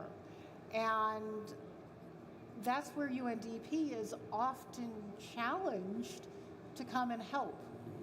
And that work is so incredibly important and challenging and difficult. I always say, if our jobs were easy, everybody would want to do this. We don't quite have everybody wanting to do this, but we do have the challenge that we need to transfer what we learn. I want to ask Engineer Arif a very important question, because one thing I learned when I was here was how much amazing work is being done on the innovation side of water here, because I was asked about a year and a half ago to look into desalination as a potential option for helping alleviate the strains and stresses of water crisis and water security. My background not only is in political science, it's in ecology, and my initial thought was, oh, no, desal is bad. It's not good. no, it's energy intensive and we have brine problems. Part of my wonderful adventure here has been learning how much innovative work has been done here in this region to improve the situation. And so I'd like to ask first Dr. Arif, and then I want to also turn to our colleague from partnerships about how are we with MIWA working to institutionalize innovation and supporting innovation, and then how are we moving that forward to fill that gap? So you get the first question, and then we go to the next. Okay. Thank you very much. Before I move to the answering this question, if I may just mention one thing. In the water sector, if you think that things can be static all over the time, you are about to start with a failure. Exactly. The water sector deals with all the demand, with all the SDGs, and those are changes. They change with the population change, they change with the economic changes, then they also change with the exhaustion of resources, and they also change with the climate change. So if you are in the water sector, you better start with the contextualization that I am going to adapt and detect early in time how things are going in the future in order to accommodate that change. So this is one thing. When it comes to innovation, I think two key points drive innovation here. Since the kingdom is moving from oil-based economy into non-oil-based economy, we need to make our commodity commerciable and processes commerciable in order to have more of the private sector attractive into the sector. And how do we do that? If we reduce the cost of producing 1 cubic meter of water to a level where economics work, and that's a whole topic by itself that needs to be understood.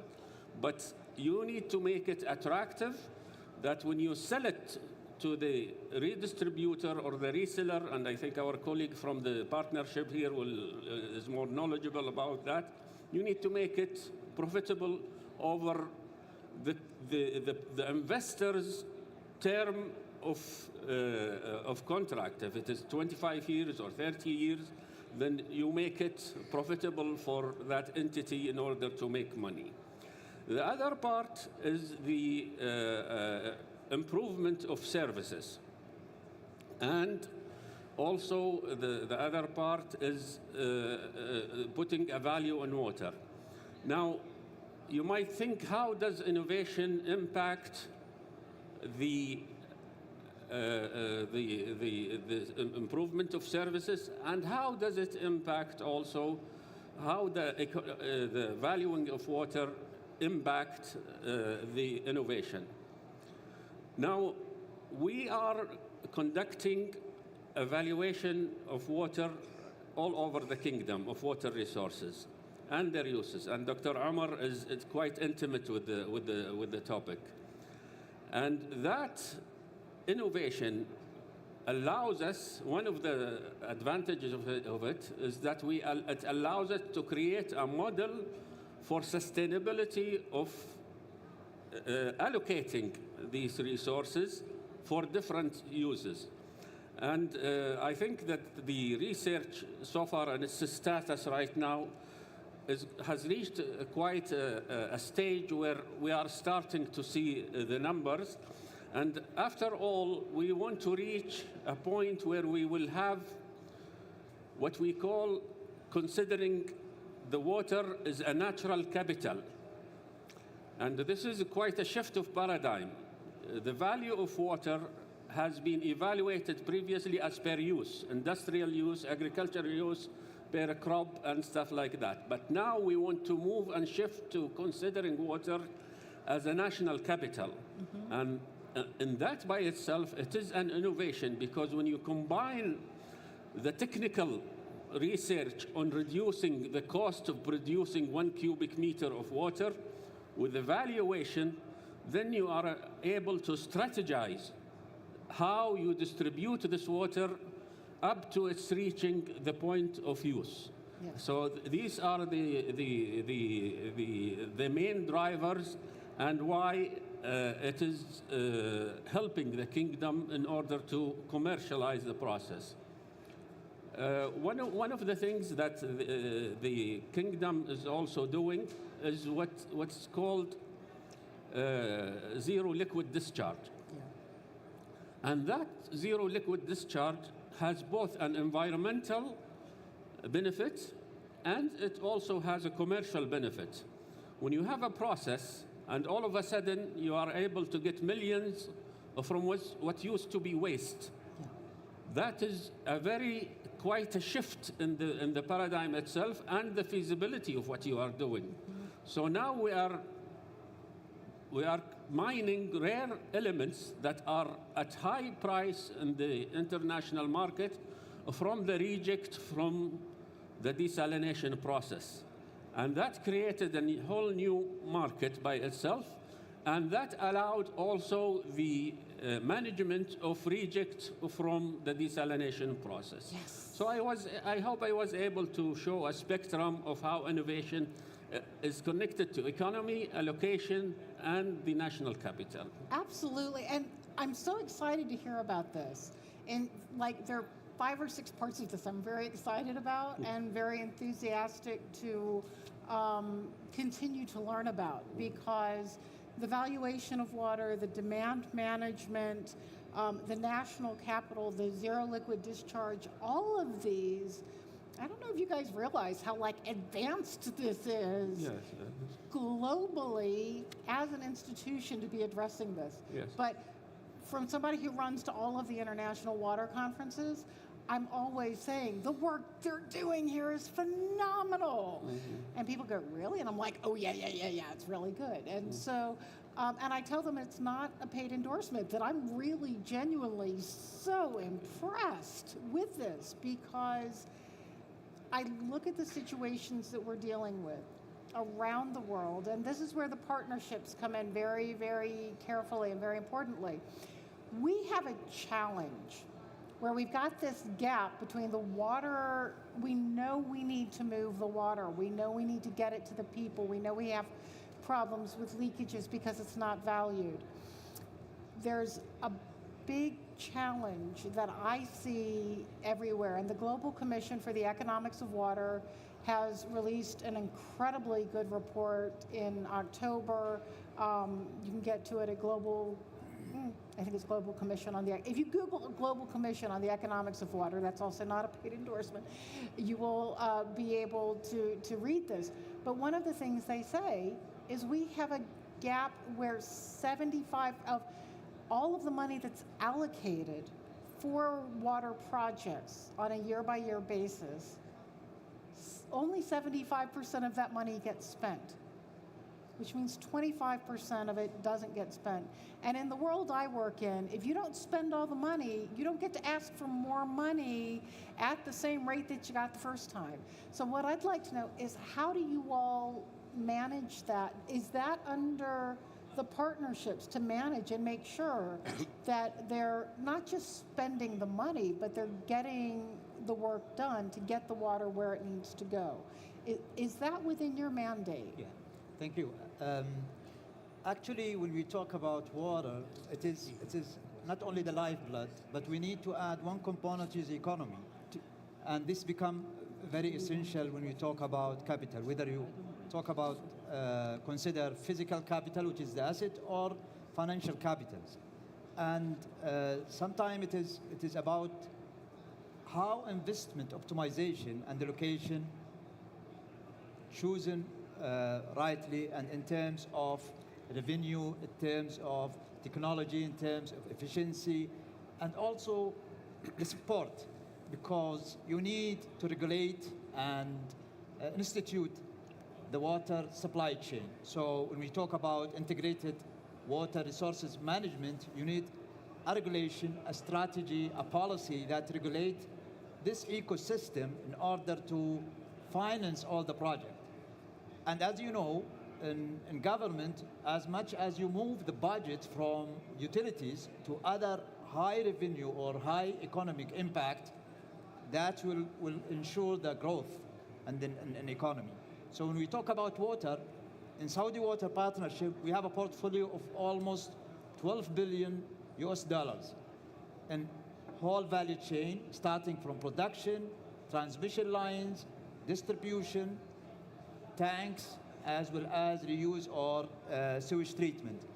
This huge asset, it needs bankability and the system for or structure for the investors. So in Saudi Arabia, the grantor, who is the Ministry of Finance, the owner of Saudi Water Partnership, with the model of PPP, they support, and we have a credit support agreement. This makes sure any investor and the offtake, as being offtake 100%, you will have all the support, taking all the product, making sure the service is there all the time, available, and right tariff and quality.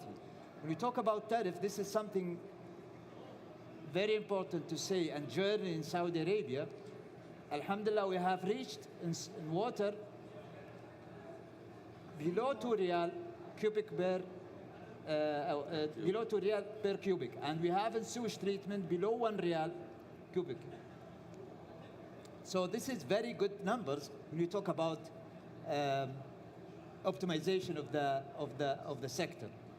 Consistently, you reduce this tariff will help this sector to grow, and also making sure the technology is very important in optimization, because as Dr. Arif mentioned, the production cost has to be always looked into, because this is utility, and you need making sure in terms of human, in terms of operational excellence, in terms of materials, in terms of utilization and availability. So this is really very important aspect to make sure the investment is keep moving and attracting new investors. So the sector nowadays becoming attractive for others because they see revenue stream is coming and they see a huge demand for water.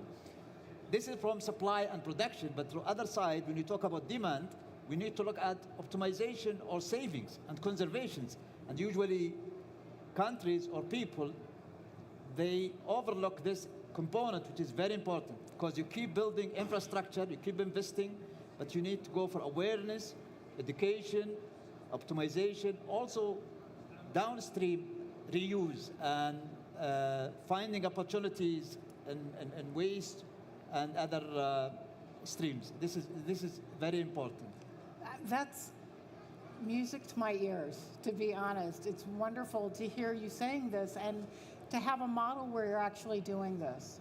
Because, and again, this is one of the reasons I get so excited about what's happening here is, frankly, we hear at times, oh, we're going to do that, but the valuation of the water resources here is, and I think this goes to being so very arid, is because you know what it's like not to have water. Yes. Where I come from in the States, in the South, we have a saying that we don't miss the water until the well runs dry. Yes. Yeah. And here, the well's been dry. You all understand what that feels like, and that it can't really be resolved if we can't keep water in the well and value that very, very precious, precious resource. So thank you so much. I might add something. It's worth to say, 2 days back, His Royal Highness Crown Prince Mohammed announced during the One Water Summit that $6 billion is contribution from Saudi Arabia to the global water society. So this is really helping to fill the gap, as you just highlight. Exactly. And, you know, when it comes down to this, the numbers, you were citing $2 billion for Saudi Arabia for the work we're doing. If I may, I'm not sure I can ask this question, but I'm really curious.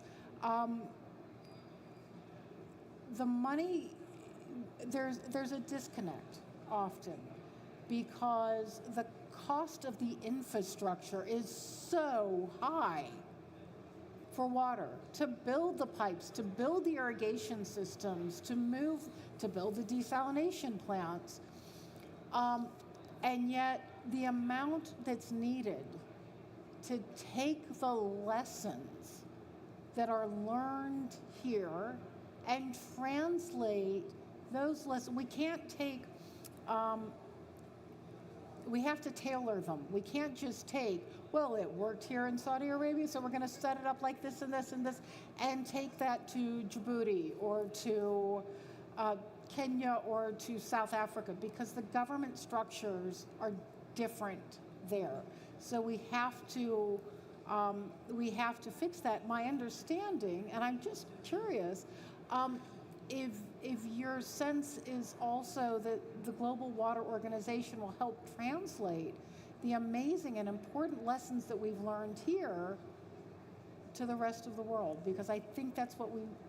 Actually, it is, I agree with you. There is no, or we can't adapt what is happening from each country to others, because this is not a cookie cutter that will be applied. Every, location and geography, you understand the water sector, or at least supply chain in that water, it has its own challenges. Right. How to get the water, how to collect, how to treat, how to distribute. Is it desalination? Is it purification? Technology is playing a major role. The expert and talent that you have. The capacity, the data. Exactly. So understanding very well the integrated water resources management and supply chain of water, right, and willing to go through each component will help you to find out how to reach the ultimate goal of that. Because by the end, you need sustained access to water. You want public health as well as the environment is not impacted, and put the economic factor to attract investors and to sustain this financially. Exactly. And that's one of the things I want to ask. Thank you for that, because that's really where one of the other hats I wear, because I wear a lot of hats. I have all the hats. Is I work with UN Water, which is the United Nations coordinating body of all of the UN agencies and organizations that work on water. And we all come together. There are 36 of us, different agencies within the United Nations. We're all working on different aspects of water. And we're coming together and we're now being asked to move forward with a system-wide strategy on water and sanitation. And so I often think of it, to be completely honest, as I'm looking at this, I'm looking at what you do here and the way you've managed to merge so much of the complexity, and I look at our system-wide strategy and I think, are we going to be able to pull this together? Can we have UNICEF and UNDP and FAO, who are kind of the big, WMO, World Health Organizations, all the different, I can't name them all, to be honest. Yes. But pulling them together to work together to help countries to realize this, very much like what's been done here. And perhaps we'll be able to figure out a way we can all do this collectively, because we don't have time. We do not have time not to learn from one another. There was a question, I'm told, thank you, Dr. Arif, from the audience. Did we have one? Yes. Quick question from the audience. If there's a microphone, we'll get you one, and then we'll do our wrap-up questions. I have so many more questions. I think we could talk for hours and days, and you guys would be happy to see me go. Yes. Hello, bonjour. My name is Aziza, and I have a question for you. Now, I must apologize.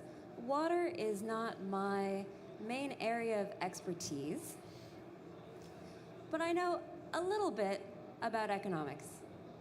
So I'm from Canada. In Canada, we have a lot of fresh water. You know, the Great Lakes, we have rivers, streams, Niagara Falls, lots of water, right? And so if you're looking at the economic model, supply and demand will determine the price. But we have what appears to be a lot of supply. And so they underprice water in Canada. So you have companies like Nestle in Ontario who have what I perceive to be almost a sweetheart deal, where they're not paying enough for the money that they're extracting from our land. So when I look at this model, it feels like a market distortion. It feels like a negative externality that is not captured by the model of supply and demand. Anyways, we all recognize here that water is scarce, water is precious, but the market is not adequately recognizing the realities that we are facing as a planet. So quite a few of you have referenced the private sector in your remarks. Now, I worked for the IFC, the International Finance Corporation, and so we believe in public-private partnerships. But I was just wondering, you know, how do we balance this? How do we balance this when we have these market failures versus the need to engage with the private sector? Okay, before I hand this over to Dr. Uda to answer, and thank you so much for that question, if you have not read the Global Commission on Economics report on valuing the hydrological cycle, go do that right now. It isn't, well, okay, after this panel. It is amazing, and it goes through a lot, that will give you such rich information. And honestly, you want to also look at the resources that they use, their citations. It's beautifully done. But I'd like to ask Dr. Omar to answer this, as I know you're familiar with the Canadian case in particular. I'm trying to be familiar. Thank you for the question and bringing Canada here. I'm so happy for that. Your question is very important. Very, very important, very, very critical. When we do planning and we look at the water resources, availability and readability of water supply sources is critical when we put a price or a cost or a water tariff for water, in a way from a supply perspective. The Canadian model go to the other side, that the responsibility of their waste and not impacting the environment. Out of it, that's protecting the full hydrological cycle. So they are paying for it. They have to take all the measures to protect the environment. But we cannot stop them with all the perspective in the given amount of water, as long as they are not impacting our environment there from using the quantity they use it with the reason. And by the way, I disagree with you when you said that the water is cheap in Canada. I pay for water there triple much, maybe 5 times than what I pay here in Saudi Arabia. So it's not cheap.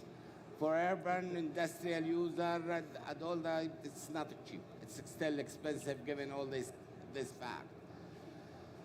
I want to go back with you a little bit to the economic principle, to the water valuation, and that will answer a lot of what you have in your mind.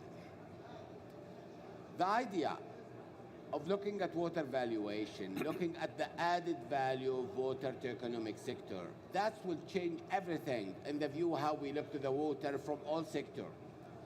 Because it will signal out in a dollar sign that everybody is understand how much water are contributing to the economy. And this fact will help countries with abundant water like Canada to put the right charge in the industries that reflect the added value coming out of their operation, and countries with a very scarce water resources like Saudi Arabia to be able to allocate water, access water from the basic human need to the right sector to maximize the benefit, the total economic benefit of using this scarce resources. Pioneering in that direction, and that's one of the big value that the Global Commission in water economics, because putting the right guideline, the right principle, how to do water allocation, considering all the aspects that access to water is a basic human right, all these resolutions, but try to capitalize and to optimize it. The use of it and the allocation of it is critical for national economic development. And that's what we are trying to do right now with what Engineer Arif has said a few minutes ago when he mentioned the water valuation study. And we will be presenting the initial result of it here. We look at the full spectrum, all water sources, what sources we have across the kingdom, in each region. We are talking about a continent here, like Canada, but smaller a little bit. 2 million square kilometers, the country, with a 20 major aquifer. I don't know the number. Maybe there is another smaller aquifer, is there another big number also. And desalinated water, dams water, all these things. The big question in a water scarce, how we can allocate these resources, how we can calculate the right economic value for it. Even thinking about the tariff, what is the right tariff? I'm not talking about tariff for a human, but for a household. I'm talking about tariff for industrial use, for recreational use, for all economic sectors. We need to find a base to be able to generate enough income and to be able to bring water as an economic capital for the country. It's not something given, it's not something, it's a capital, it's a real capital and can produce. And this is the thought for it. It's very challenging to be in a conclusion. It's not an easy process, needs a lot of work. Lucky you in Canada that you have abundance of water, that solves a lot, but protecting it, maintaining the environment in a good quality, keeping it for a future generation, it's very crucial. In the kingdom here, it's a little bit more complicated. In a way, we have the shortage, and we need also to maintain this small amount of water resources available for a future generation. It's part of their right. How can we do that? That's the bigger question. We are working on it. We're working on it. We're working. And we have another, you have a response also. Please. Yeah, actually, if you talk about the value of water, it's totally different when you talk about, let's say, cost and price or tariff, because you have a bill and it is different than what the cost has been put. And usually government, they subsidize because you have indirect economics impact that whether industry or diversified economy that need and require water. If, for example, in our model, we have 7-year statement every year updated because it gives investor and banks how many projects you are going forward. So they can plan for those projects, international companies, local companies, and others. Also, you have instituting the regulation or the structure where it is safe for investor and, let's say, material suppliers, vendors, and technologists to inject their material or their product. If you go by corporate financing, it's different model, because this is really project financing. You have special purpose entity or special purpose vehicle, which is a project company.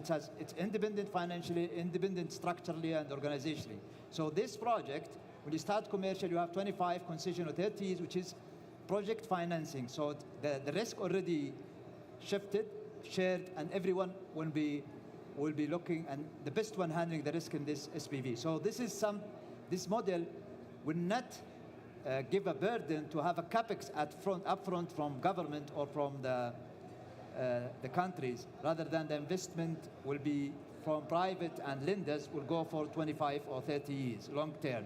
So, and they generate their cash. So economically, it's viable, but it needs a structure and a regulation and an ecosystem that make it happen. Thank you. Yes. Thank you. That's exactly what we need. And it's got to be done like that as a resource. I've been talking about we need to start thinking about the currency of water. I'm not quite sure how I'm going to do that yet, but that's something I'm going to think about next year after this conference. To wrap up, although I want to continue to ask everyone questions, I really, I have a very deep appreciation and admiration for the capacity development and what an important role that is. And of course, the private sector and understanding the institutions. And we can't do it if we don't have the data. You can't manage what you can't measure. We know this. Dr. Arif, if you can wrap up in response and kind of share your concluding thoughts. They've been giving me the sign that we need to keep it short. Sure. I'm just keeping it short. Back to the young lady who asked the question. Actually, thank you for being from the economy background and trying to learn more about the water sector. Really? I just want to tell you that water value is when there is a mistake that even water specialists make, that when they see a wet country, then they have a lot of water. Water, its value is when it is delivered at the right amount, at the right time, at the right location. And that's what happened years ago in Cape Town. South Africa has a lot of water, but there was no water at a certain geographic area at the right time, at the point of need. So Canada itself, I had the privilege of working on the aquifers of Western Canadian Sedimentary Basin.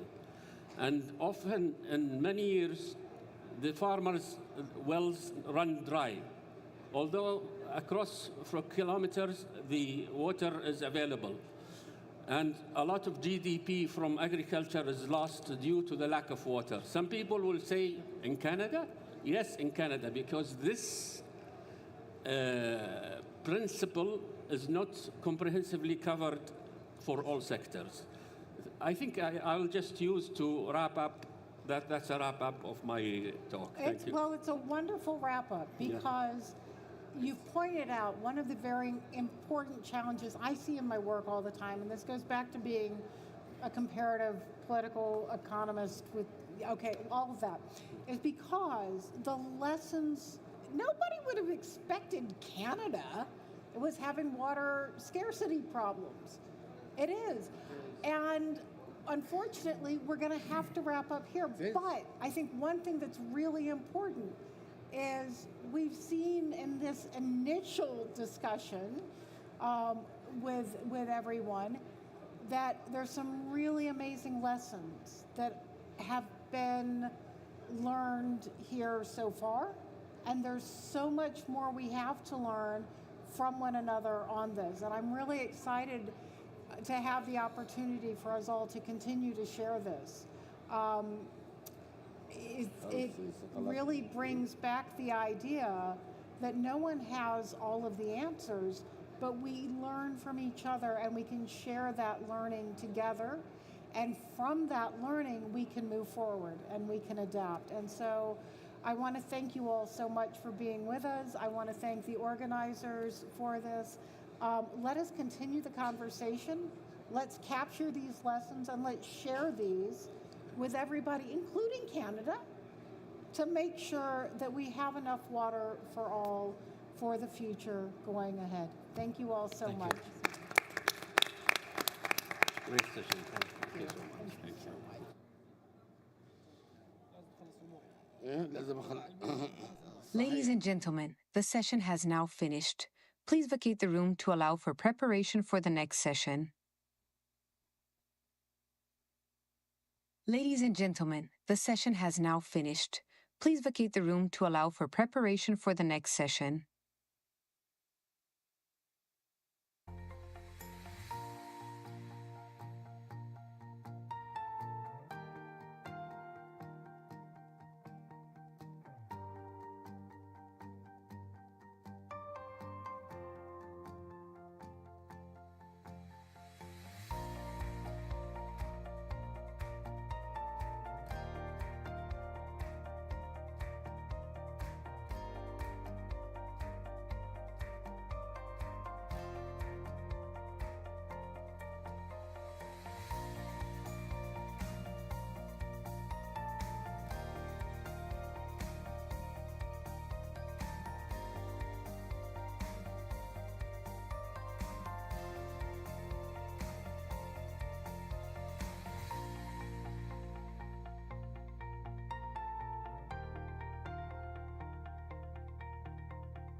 session has now finished.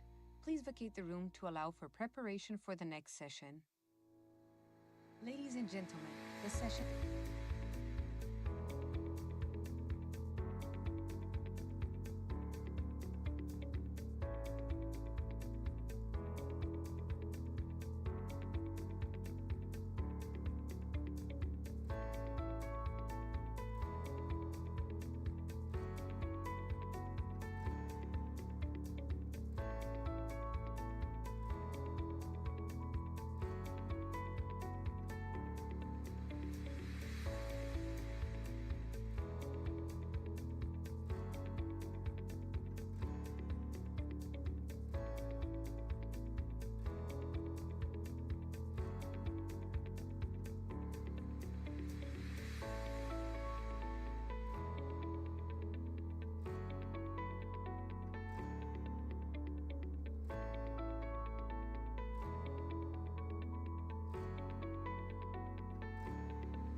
Ladies and gentlemen, to your announcement, please. The session will be delayed 10 more minutes. سيداتي سادتي سيتم تأجيل السيشن لمدة 10 دقائق. Ladies and gentlemen, to your announcement, please. The session will be delayed 10 minutes. سيداتي سادتي سيتم تأجيل السيشن 10 دقائق.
Ladies and gentlemen, the next session will commence in 5 minutes.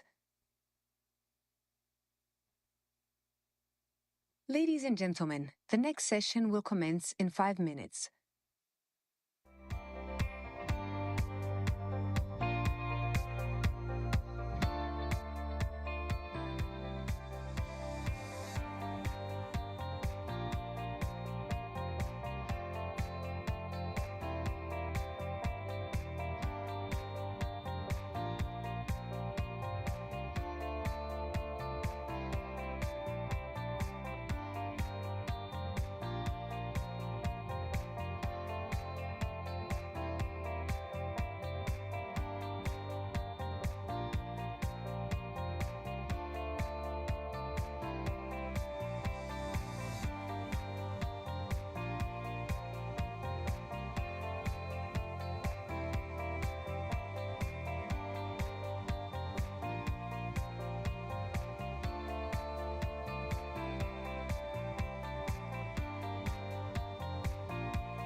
Ladies and gentlemen, please take your seats. The session is about to commence. Ladies and gentlemen, please take your seats. The session is about to commence.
Ladies and gentlemen, please take your seats. The session is about to commence.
Yeah, come close. We're going to sit here.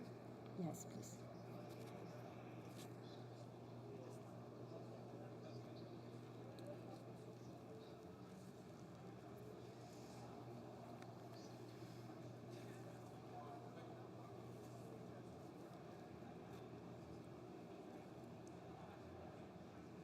Huh? Ah, okay. You know this. C'est vraiment vide. Hein? There's no one.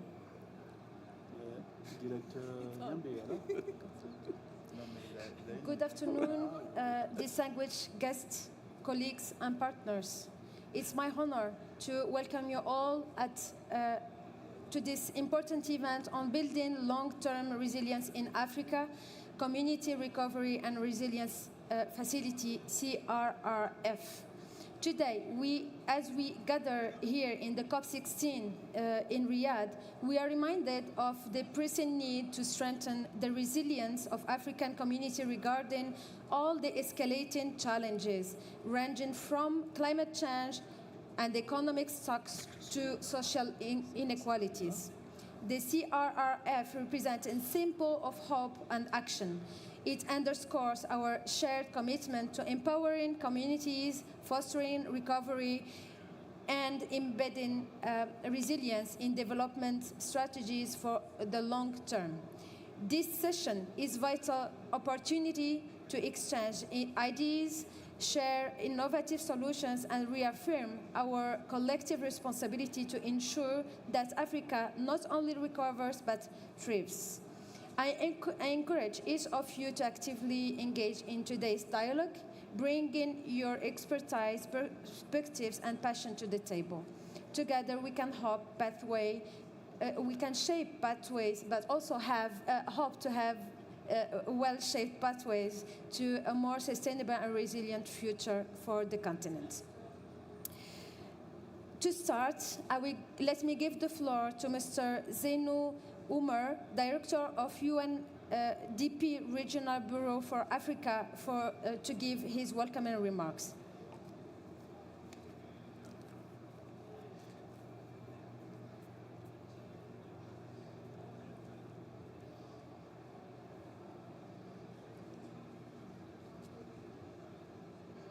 Good afternoon, everybody.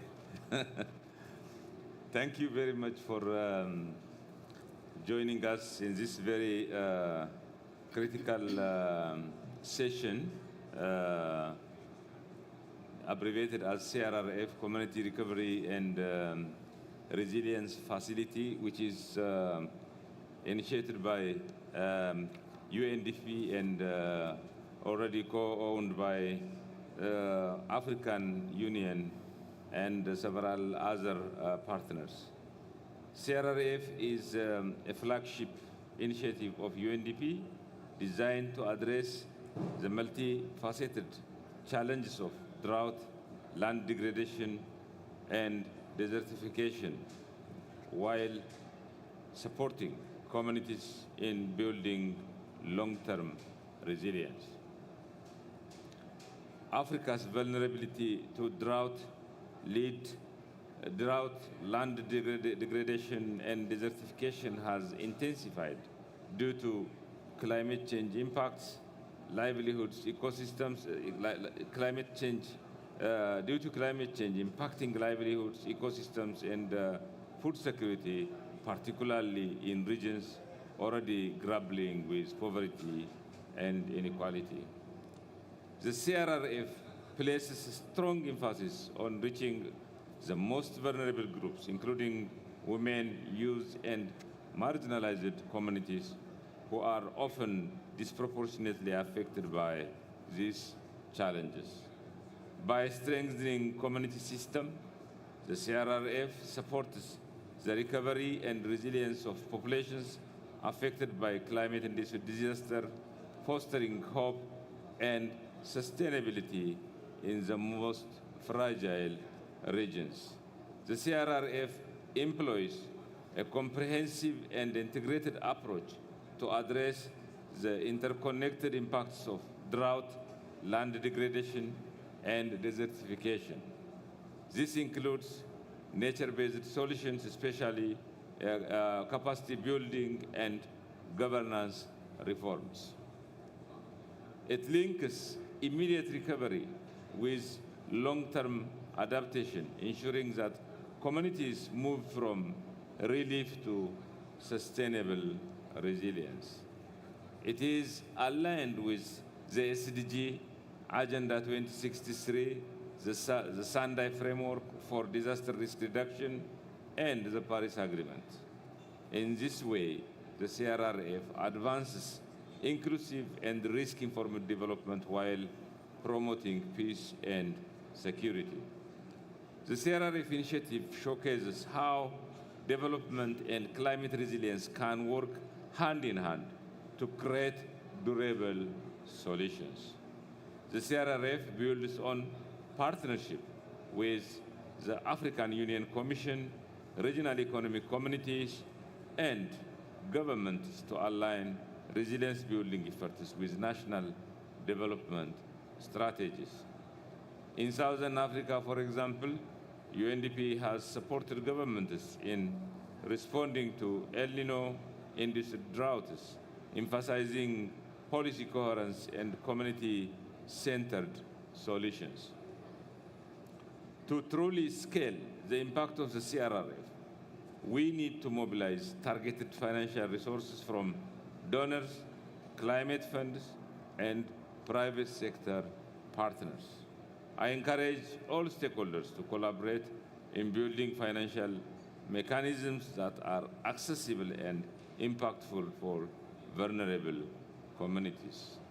Let us work together to replicate and expand the CRRF model in all the fragile and vulnerable settings in Africa and the beyond that are heavily affected by drought, land degradation, and desertification, ensuring its strategies are adapted to local contexts. I reaffirm UNDP's commitment to partnering with all in addressing the interconnected challenges of drought, land degradation, and desertification. Together, we can create a more resilient and sustainable Africa. I wish you a fruitful deliberation. Thank you very much. Thank you.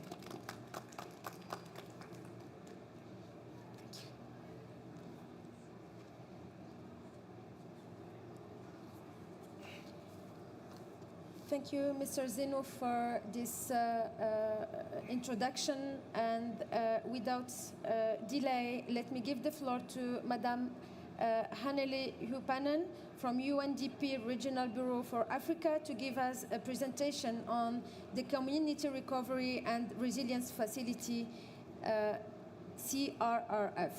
Please.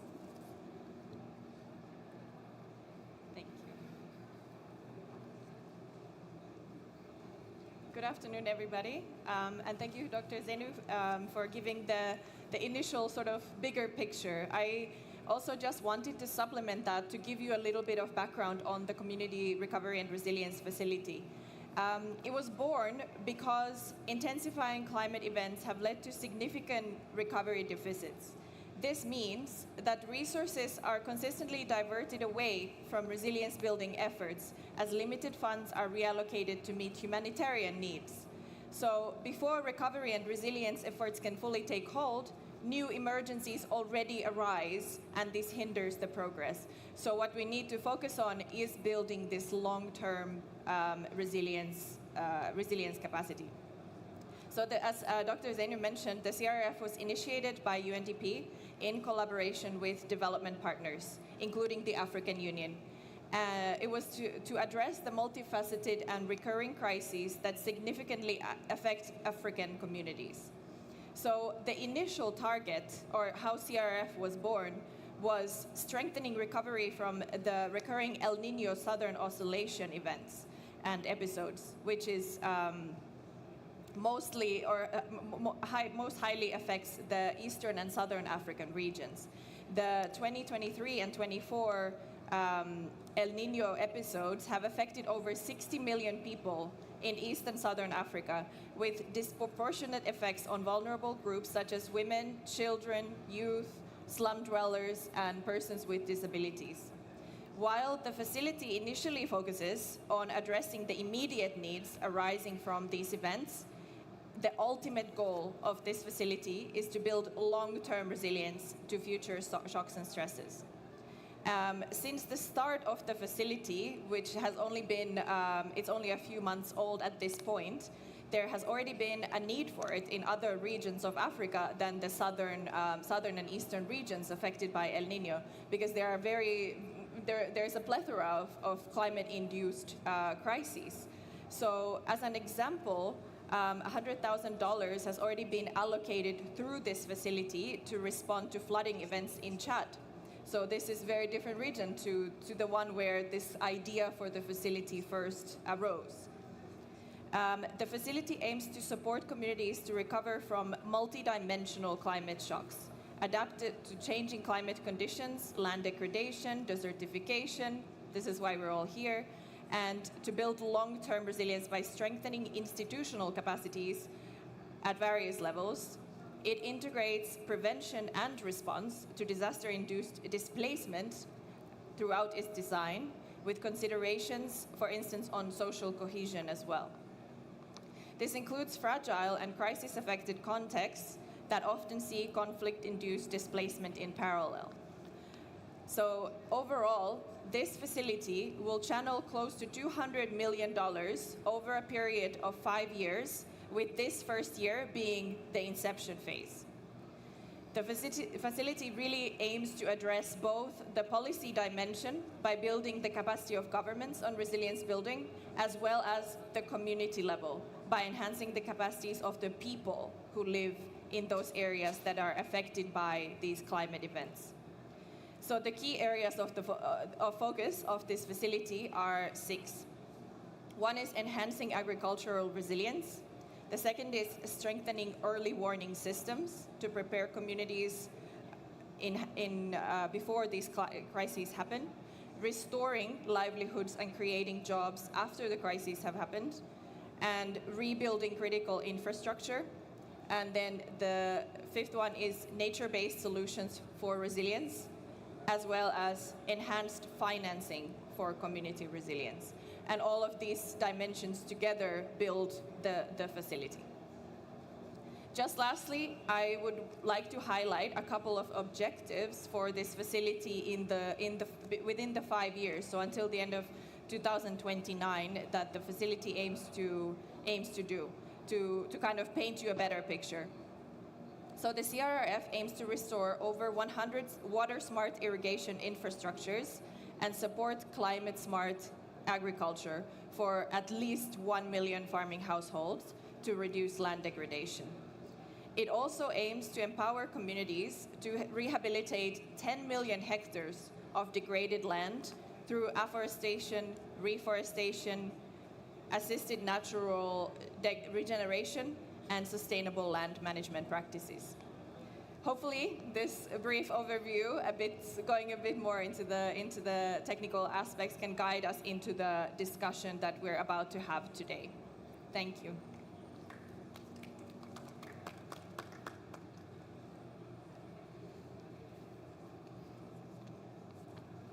Thank you very much, Madam Hanele. Now I suggest to move on to the panel. With the panelists, we have Mr. Adama Bamba, who is the Urban Resilience Analyst from the African Union Commission. We do also have Mr.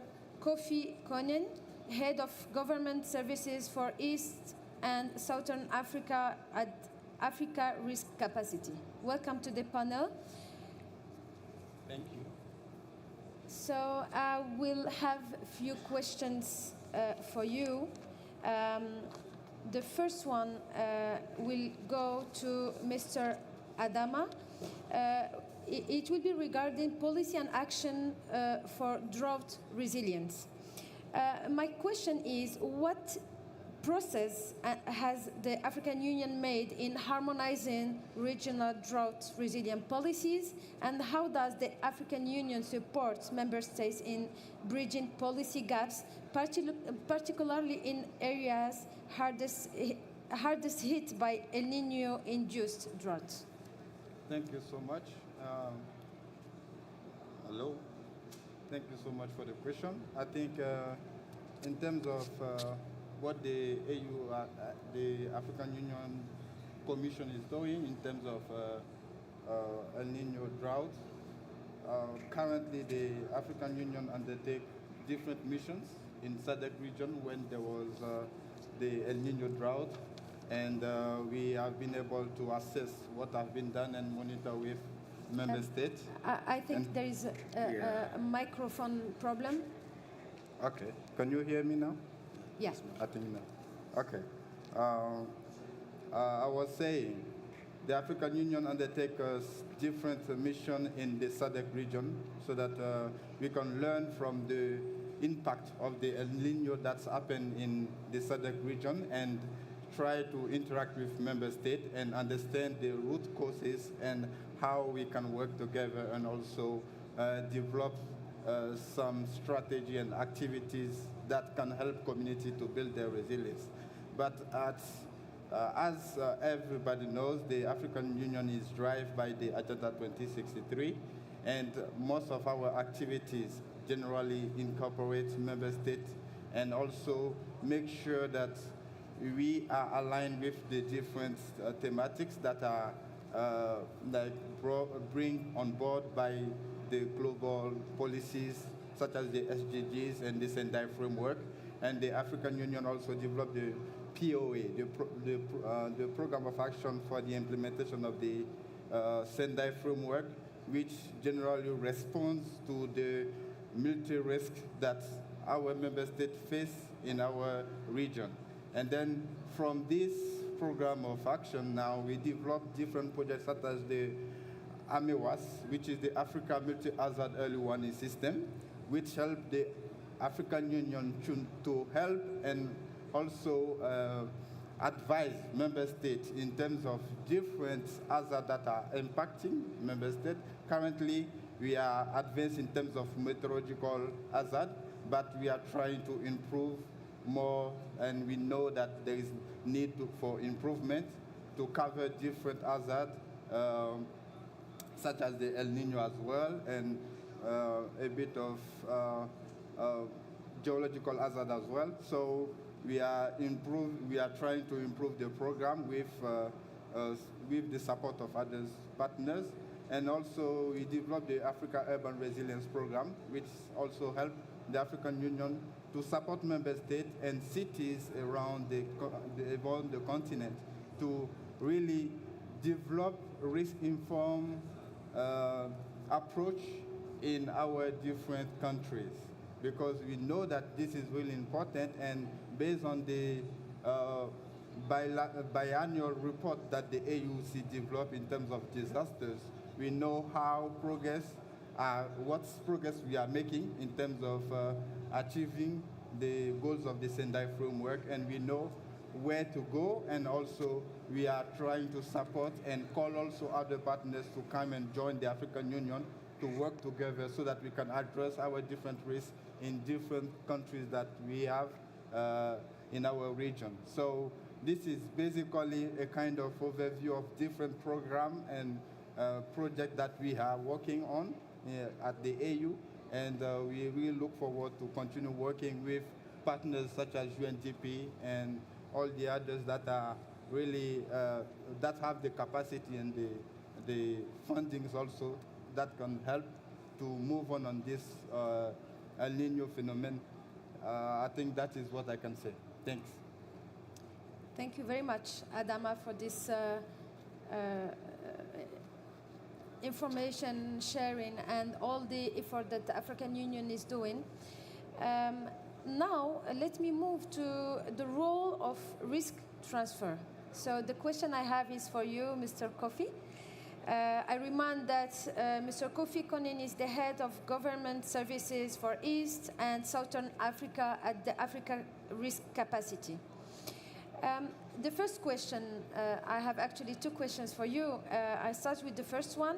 Zimbabwe, Zambia, and Malawi are among the countries in Southern Africa that received payout for the 2023-24 El Nino-induced drought. How can innovative risk transfer mechanisms such as insurance and other financial instruments be effectively utilized to mitigate the impacts of drought and enhance the resilience for vulnerable communities and economies? Thank you very much, Madam Moderator, for inviting African Risk Capacity to be part of this panel. As most of you may know, African Risk Capacity is a special agency of African Union, and we have a mandate to really support AU member states really strengthen the response mechanism against the disaster, as well as high consequence outbreaks in the epidemic that affect the continent. So that's the mandate that we have. And to really make sure that we deliver on our mandate, we put together three critical work streams, which are risk modeling, because you may agree with me, for you to be able to decide on interventions regardless of drought and flood, you need to make sure that you will be able to quantify the risk. So that's the first aspect of our work, that we support country really assessing the risk through risk modeling, so that they have a decision to make when it comes to the portion of the risk to retain or to transfer. And then, of course, when you know your risk, how do we ensure that the vulnerable community that you have mentioned are reached in terms of what type of interventions, what is the coordination mechanism? So we do have our second work stream, which is basically operation plans that we support our member states develop to ensure that the most vulnerable communities, when it comes to targeting, are reached in the event of a response to disasters. And then, of course, a risk transfer that is handled by our insurance affiliate, which is called African Risk Capacity. We really provide an insurance to the AU member state that really want to.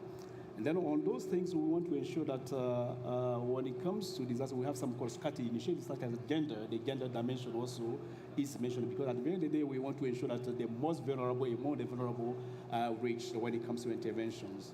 Now, responding to your questions, when you mentioned the El Nino impact in Southern Africa, so for the SADC region, over the 16 region that we have, 16 countries that we have in the region, 7 are part of a member of African Risk Capacity. And last year, 2023, 4 of them actually have insurance policy. That's Malawi, Mozambique, Zambia, and Zimbabwe. So because they have in place an insurance, a drought insurance policy, due to the El Nino impact, those 4 policy triggered payouts. For Malawi, for instance, we received about 1.2 million. We have a replica partner, UNHCR, 400. So about 11.6 million went to Malawi. Mozambique also received about 5.5 million to really also complement the response. And Zambia, about 13 2.3 million also were paid as a response. And then Zimbabwe was the one actually received a lot of money due to the premium that they paid, but also the partner they work with. So about 32 million actually went to the Zimbabwe. So altogether for the 4 countries received about 62.3 million for the 4 countries. What we mean here is when it comes to disaster response, I think my predecessor mentioned a lot of initiatives from UNDP, from African Union. What we should notice that one single instrument is not enough to really respond to the need of our communities. So there is need to put together all existing mechanisms, and risk transfer become one of the innovative means when it comes to disaster risk financing, and that's what we support our member states doing. Now, your second question about maybe how do we need to ensure that there is a kind of a make changes to ensure that we really put forward risk transfer in our agenda as African to really support our vulnerable communities. Number one, I think what I can say is just a political will. How do we make sure that we have the political will? What do I mean by political will? Political will in terms of a membership. Such an African Union initiative, African Risk Capacity, we have mandate to serve all the 55 member states. As I speak, we only have 39 member states. So how do you do about the 16? There should be a political will for all AU member states to join the initiative. And the second, political will in terms of funding. When you create your institution, you need to make sure that you support your institutions be sustainable. And as I mentioned, ARC is 2 entities. You have ARC agency, that's Special Agency of African Union. So member states should come in to support. But also our insurance affiliate that also need to run to make sure that it's sustainable to provide claim when there is. Then there should be some sort of a capital to support our insurance affiliate to be sustainable and provide claims when there is disaster like a flood or tropical cyclone in Madagascar or Mozambique. So the accent is really political will. In terms of also budgeting, how do we ensure that governments prioritize also in their national budget insurance premium? Because when you talk about a risk transfer, it has to go with insurance premium. How do we ensure that the Minister of Finance, when they budget for education, agriculture sector, they also put in a budget line for insurance? So those are what I mean by political will to come to that. Thank you. Thank you, Mr. Konin,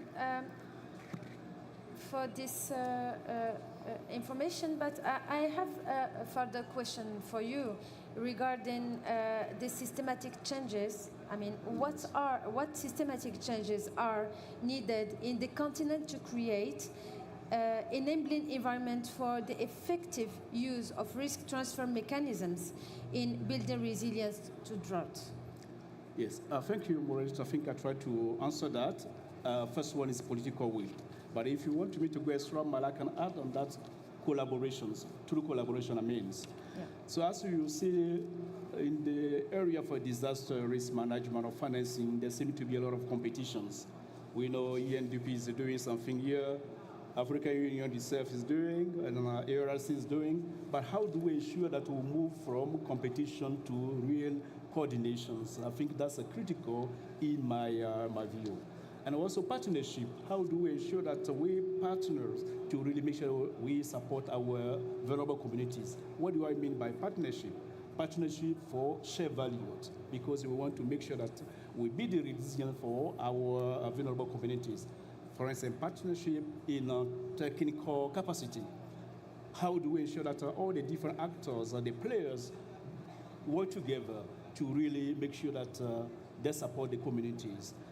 Partnership in technology transfer, for instance.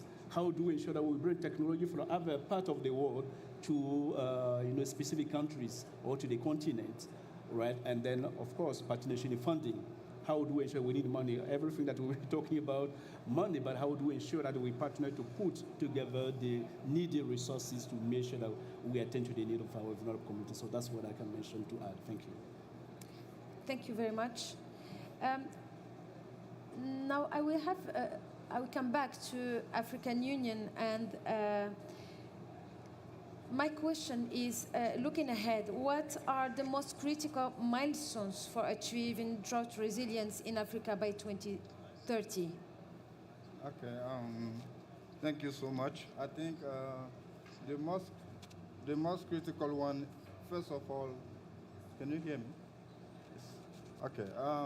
I think the most critical one is first understand already what is going on, because I think like we need to make sure that our different program activities are informed based, because when we don't have this understanding of what are the impacts and what are the causes, it will be difficult to shape an appropriate approach and program that can help to manage that. And I think also the way we already feel the impact, and that we have some collaboration that already started with UNDP on the CRRF, where there is already a discussion on how to try to scale up the program and see how we can bring together our strength so that we can manage from policy level to technical level. The AUC is well positioned in terms of policy, bringing policy will, and also advocating member states to really try to tackle this issue of El Nino on the continent. But also we recognize also the technicality of different partners, such as UNDP, that can help us also to go on to work on ground with communities and make sure that they are safe. And also, I think there is one element also the AUC is trying to really make sure that it's really effective, the early warning. Because when you are aware before the event, it's easy for community to prepare themselves. So early warning, preparedness of communities, that is something that is critical, and that is linked also to the AMEWAS program that the AUC is handling. So these are some of the key elements, because we don't want to continue in this same shape of waiting the disaster to come and then later response.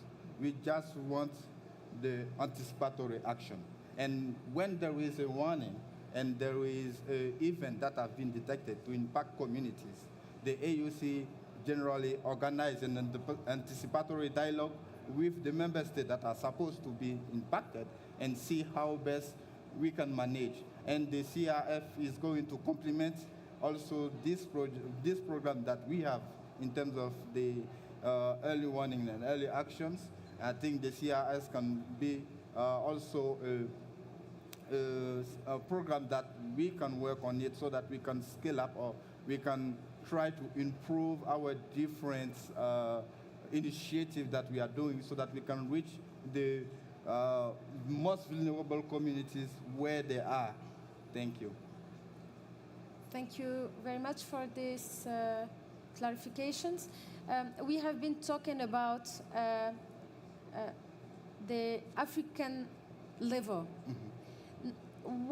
My question is, what can be the specific actions and commitment by the international community to prioritize and to enhance Africa resilience?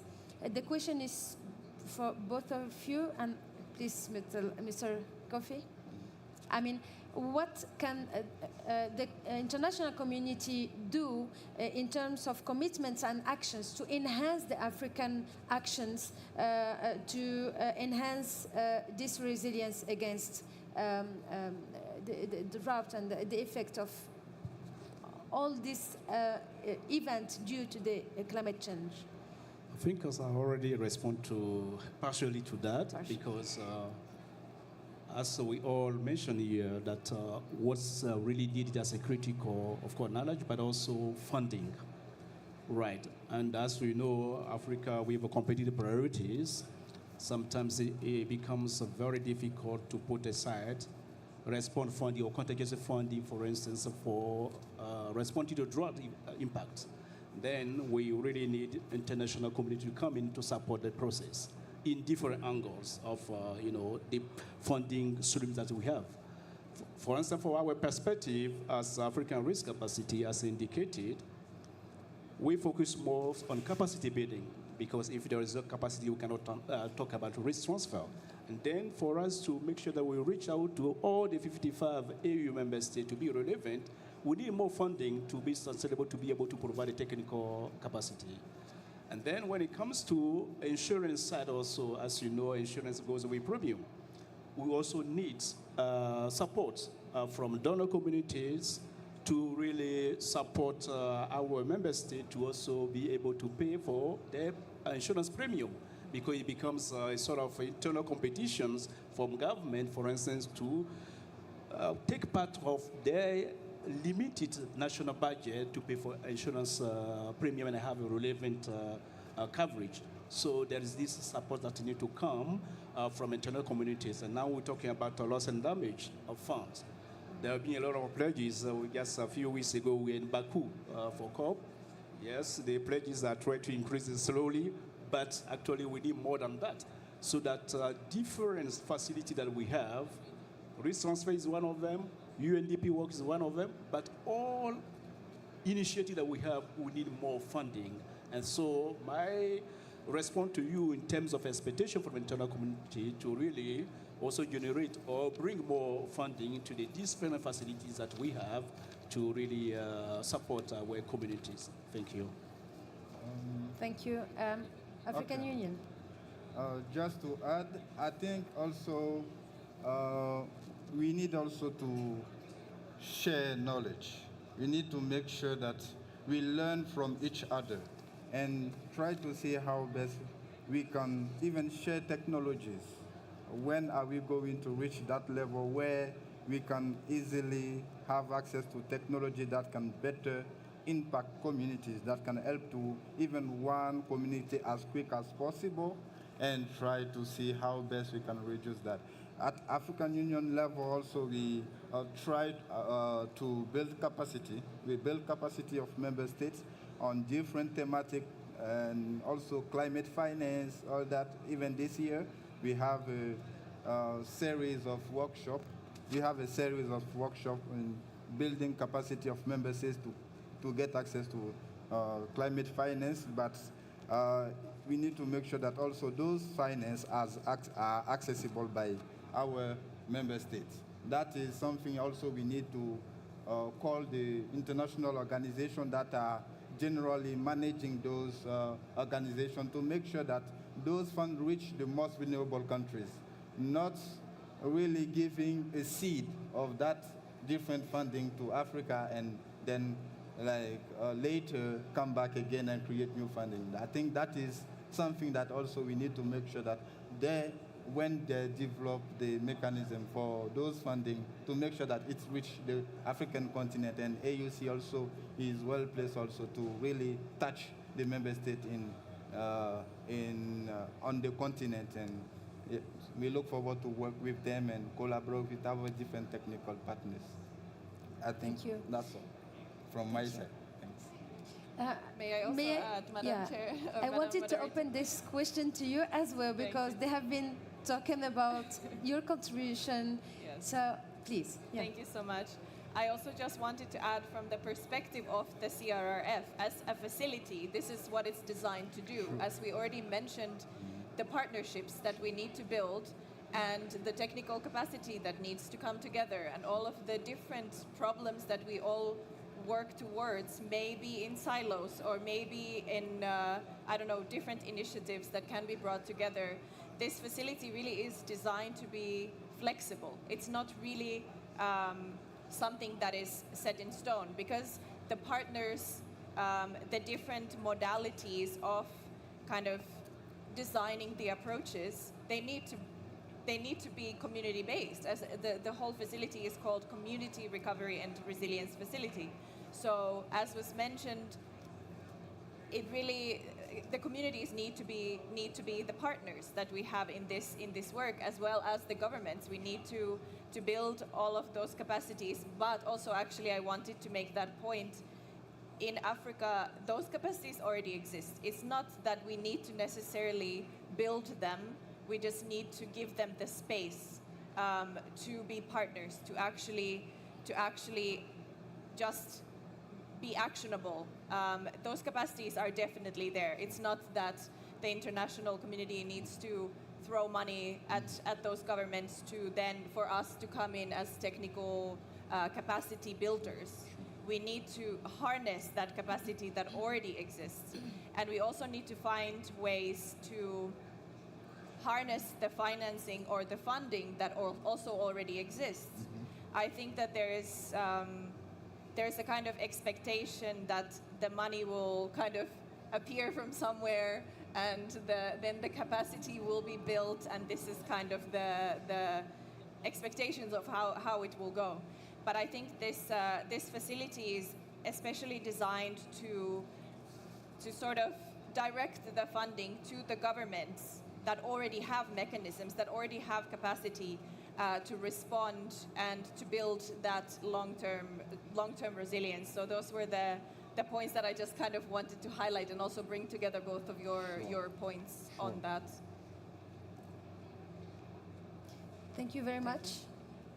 Mr. Umar, do you want to add something to what the colleagues has just said? Well, yes, yeah. I think this initiative is, it is very important approach, by the way, because communities are in most part of Africa, we can say. Previously it was in the Horn of Africa that we had, this is for 20 years, almost over 20 years, if this year is drought, the next year is flood, the other year is locust invasion, and so on and so forth. You can count a lot. And also added on conflict and some other vulnerabilities. So this cumulative effect of the risks and shocks were not addressed. Before we address, one shock, another shock comes into being in the cycle. So cumulative deficit of the recovery, hinders, the resilience in a community. So before we address that cumulative deficit of recovery, it is very difficult to go into build resilience because communities are still in the cycles of recurrent cycles of shock. So if we have to address this, first we have to address the cumulative deficit of recovery. We have to do early recovery works very well. For instance, let me mention one thing as an example. In Kenya, this year, around July, there was a serious flood disaster. 17,000 houses were demolished by the flood. And can you imagine 17,000 households were in a destitute in a day, in minutes and hours? So, before that, there was, that same community was hit by a serious drought 6 months before. So how can, you conceptualize this recovery? You conceptualize resilience before you address this issue of recovery is the idea, I think, of the CRRF. So it should be comprehensive. It should be comprehensive. Before you just go into the recovery, what is the capacity of the government to do this recovery? What is the capacity of other stakeholders, the community, the local authorities, and the international community, and so on and so forth, needs to be mobilized so that to apply the power of partnership on this very critical challenge. So if we manage to address this challenge, definitely we can think of community resilience building. You know, through resilience infrastructures, building through resilience. For instance, the flood in Kenya that I mentioned earlier, it destroyed several health centers, several schools, several bridges, and so on and so forth. So we need to recover them back, you know, in a way that they can resist future similar shock. That means climate resilient infrastructure is a very critical part of this activity. Then, you know, you can think of also irrigation to systems in place so that communities are food secure and are resilient enough to overcome the future shock. So and so forth. It continues. Several activities, around 35 key activities are identified to actually both address the recovery, the cumulative recovery deficit, and build resilience in the long term. Thank you very much. Thank you very much for these interesting insights. Let me now open the floor to the audience if you have questions to the panelists.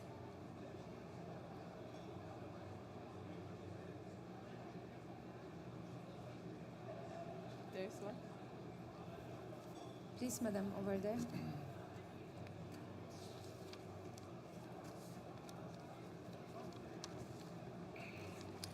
Good afternoon, the panelists, and thank you for this opportunity. In fact, this has been a very interesting discussion.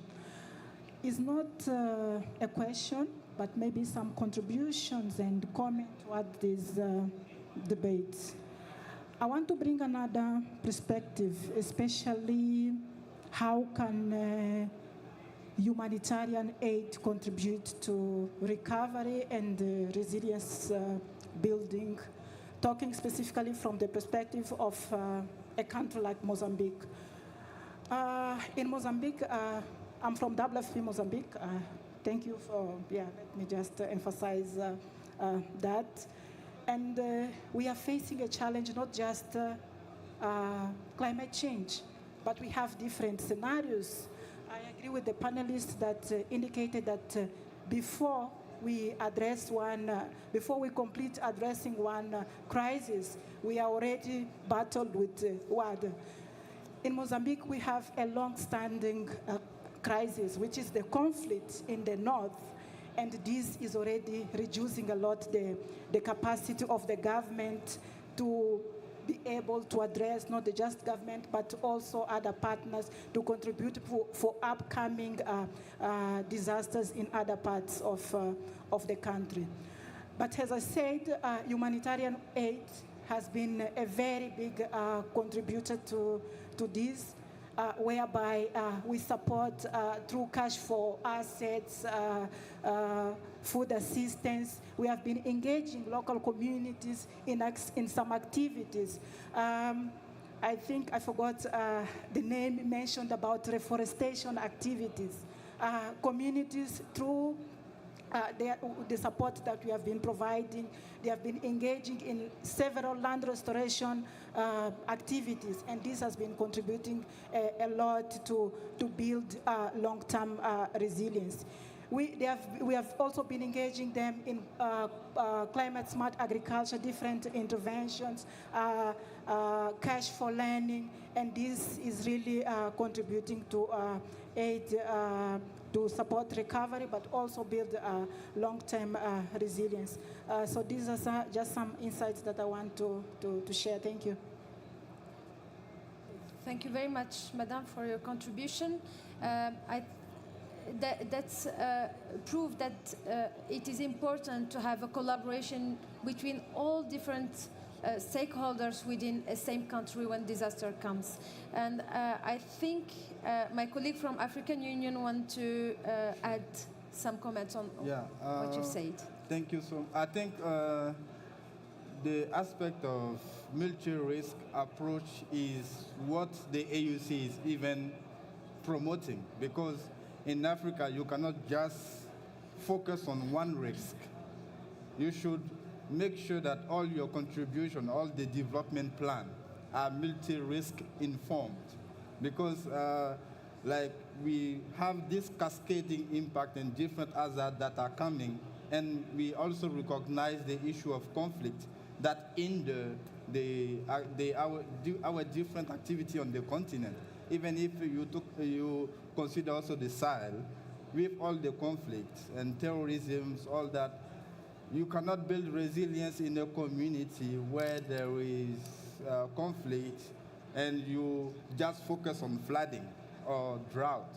You need to make sure that you have a comprehensive understanding of what are the risks of the different communities or the community you are targeting.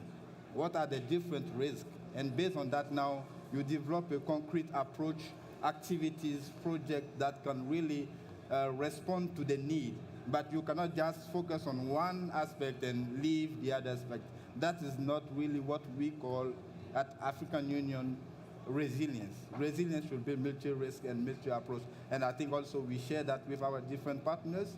Even we include that in all our projects that we are developing, different activities, and we make sure that when our partners contact us, we make sure that it's aligned with our different priority and the vision, the 2063.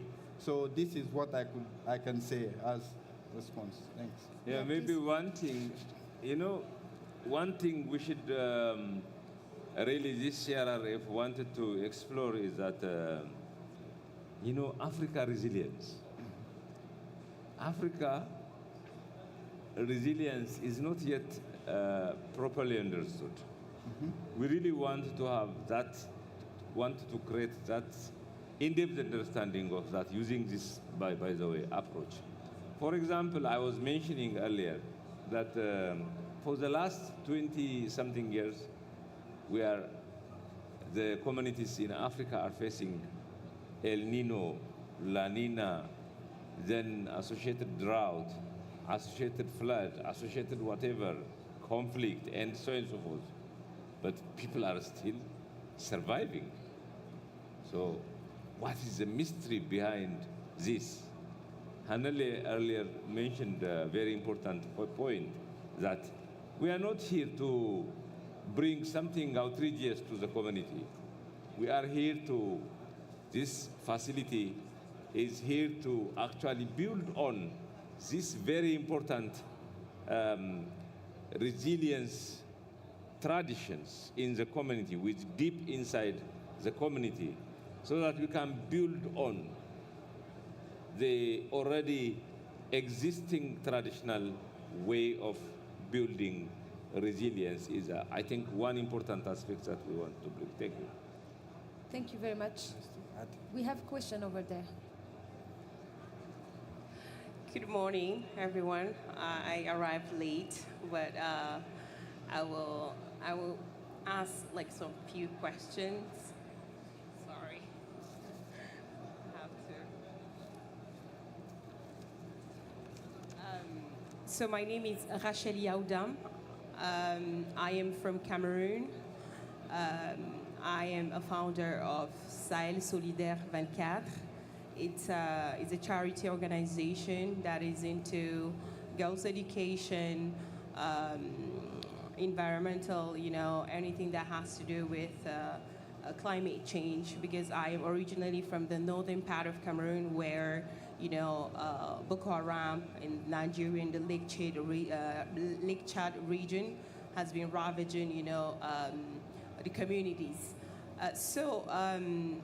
As the lady said, there are lots of problems African countries are going through. The communities have been, first of all, due to conflicts. There's famine going on. They left, I have personal family members who have been killed in Boko Haram and in their own countries. they are internal displaced people or refugees coming from Nigeria. Recently, we saw the floodings like everywhere, more than like 300,000 houses, betai, how do you say betai in English? I don't know. So have been like disappeared. So my question is, with all this conflict, with the famine, with the desertification in the north or in other countries, every year we talk, we have these conferences, we have this discussion. What is the real, not help, but like what are the ideas that can actually really, really help? Because, for example, we have organizations that give funds, to combat desertification or girls' education, peace and conflict resolutions in some communities, but it's not getting into the local people actually. So what are you guys that are the decision makers, the policy makers, what are you guys doing to actually help those communities? Because Africa resilience, we are really resilient, but sometimes it's really tiring, and we have to really find a common ground and help to get, to the people that are actually going through all of this. So this is the question. I don't know. Thank you so much. Thank you. Thank you very much for this interesting question, comment, and I will open the floor to participants to respond. Thanks, equally for those challenging questions. What's the real action to take? I think I mentioned earlier that really there is a need for political will. What does it mean? We may speak here, talk, but if there's no political will to take there at the country level, it becomes really difficult. And also commitments, right? From, even the international community, sometimes we decide, let's do this, let's do this. Even here at this panel, we're discussing, but when we leave, what do we do? If we're not committed, then we're not going to implement. So that's how to deal with as action or solutions, some level of advocacy. For instance, for those that make the decisions. I use the example from our side, African risk capacity, where I mentioned the funding challenges for some of the country to maybe have an insurance policy in place. We understand that, for instance, when it comes to insurance coverage, you have to pay for your premium, and it has to come out of a national budget. But who put forward the national budget for approval is the Minister of Finance.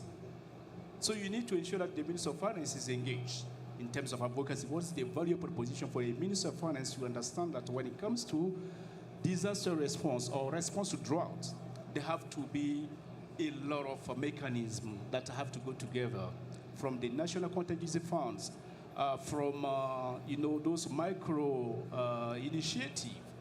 But if an instrument like insurance, parametric insurance, who has proven to be risk transfer, innovative risk transfer solutions, he has to understand that as he budget for health sector, education sector, he also put forward that budget line. He has to come from him first and talk to his president. But at the end of the day, who has to approve the budget? Member of Parliament.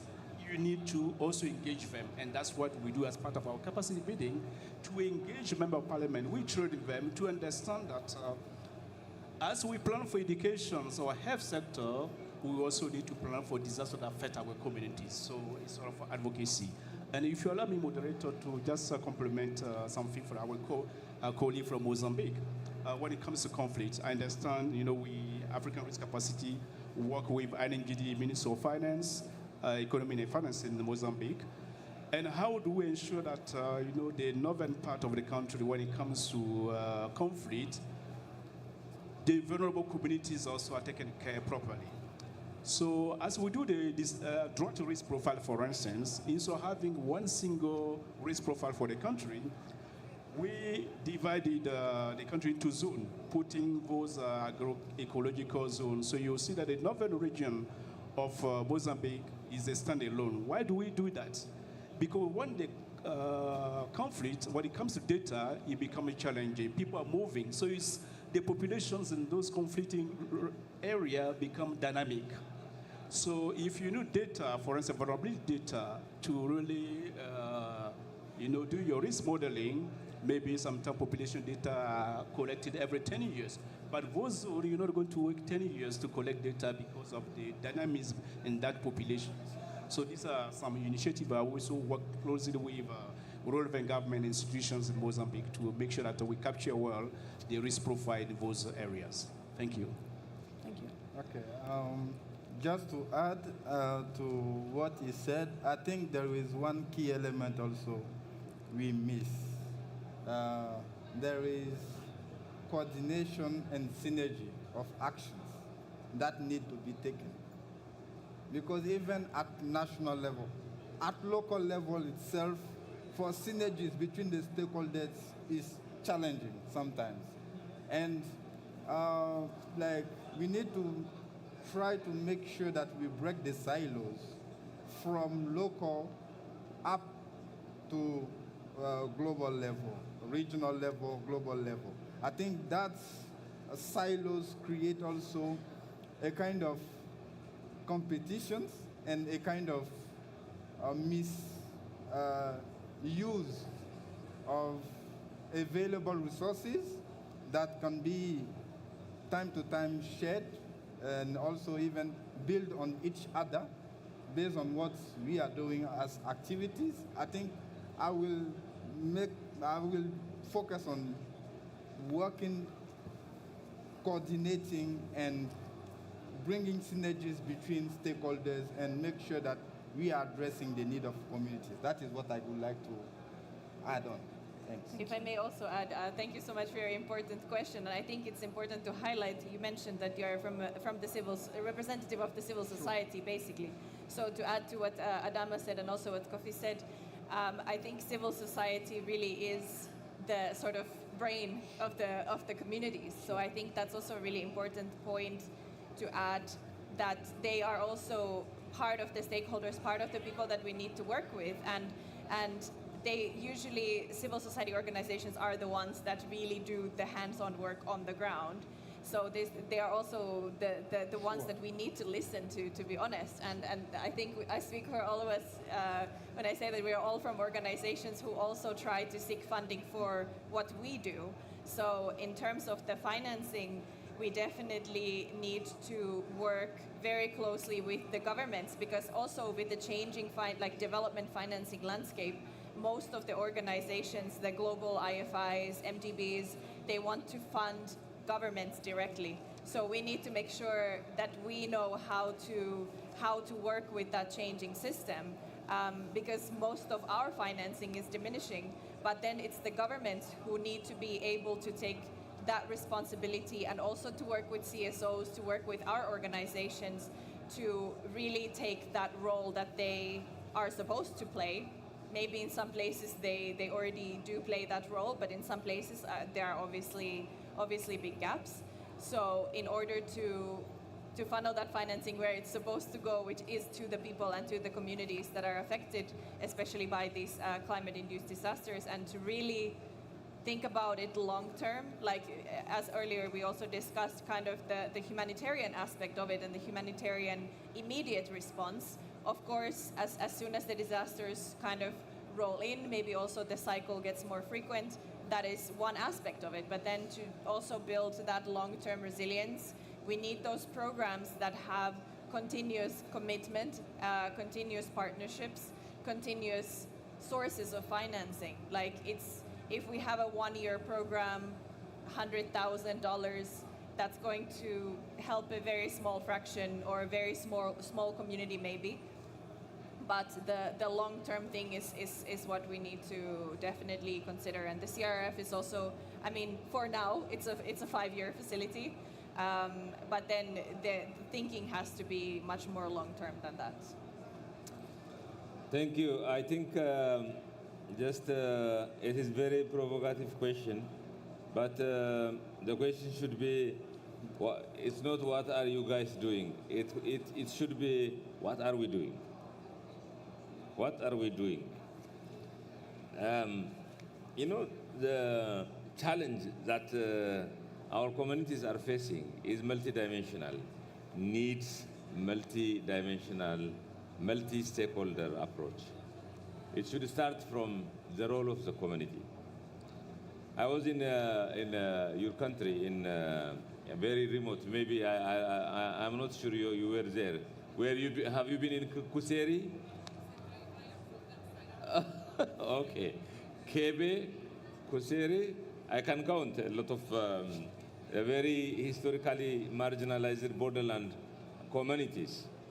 You know, you can go and discuss, engage with the communities, and you can see a lot of wisdom and a lot of actually indigenous knowledge that you can tap and change it into really resilience, and beyond resilience to prosperity. So, you know, the most important aspect here is that how can the voice of this community be elevated is the most important aspect. If the voice of this community is elevated, definitely it can influence policy. It can influence program. Then, you know, as it is outrightly explained by my brother Kofi and the rest of the colleagues, then Parliament can be tasked by the community, because the communities are the ones who are electing their own representatives there. Parliament is tasked to, set a policy. So if the right policy is in place, it can definitely create conducive environment for catalytic programs. If catalytic programs are in place, definitely ideas are there, thought leadership is there. I don't think the issue of resource is that much difficult. You know, if we have brilliant idea, we can have resource, we can have money, we can have innovative way of financing that brilliant idea. So the collective effort is the one that is needed. So in terms of that, I think UNDP is doing very good. We start from influencing policy. We start from elevating the voices. For instance, in the borderland of Africa, 270 million people are residing in a very marginalized, historically marginalized situation. They are in conflict hotspots. They are in climate change hotspots. They are in a very, there is a very limited statehood and limited infrastructure. You can count a lot. But as I said it earlier, communities are very dynamic. Young population, a lot of natural resource, and so on and so forth. So if the right policy that can address this marginalization in place, definitely these are places of potential. These places can be game changer in terms of connecting Africa through socio-economic integration. So that's Africa, by the way.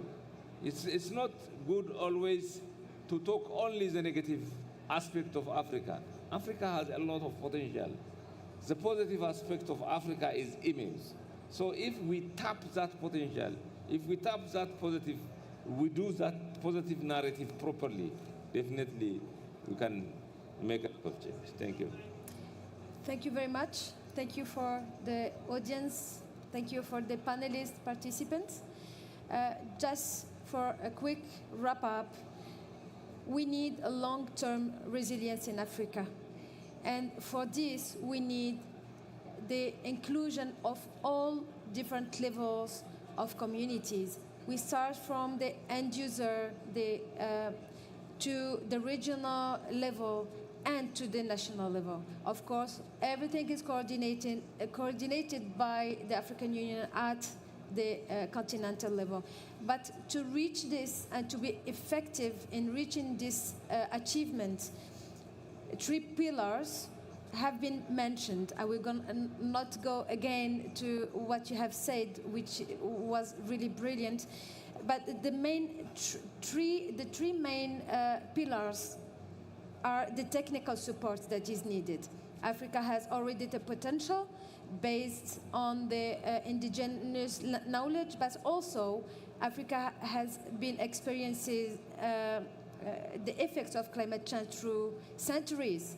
Let's use this combined to the data, the scientific data, to really build this resilience. Of course, we need the governance of the countries, the will of the countries, and also, and this is the third one, the financial support.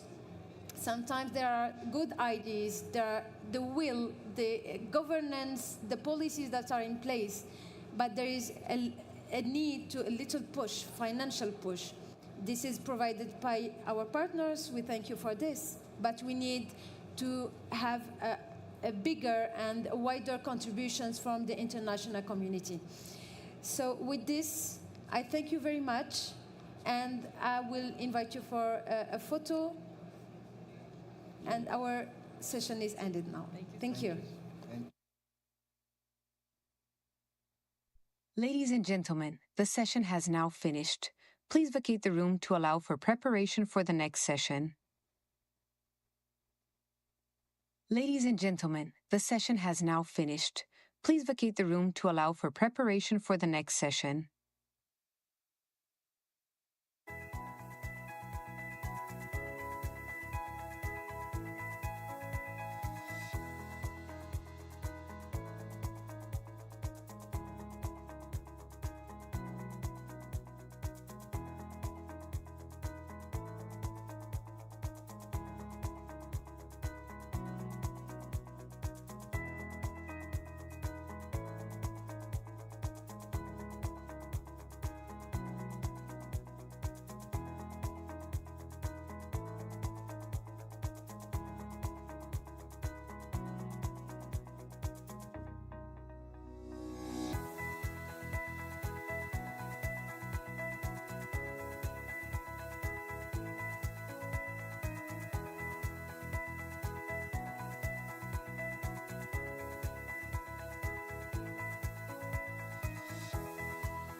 Ladies and gentlemen, the next session will commence in 5 minutes. Ladies and gentlemen, the next session will commence in 5 minutes.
Ladies and gentlemen, please take your seats. The session is about to commence.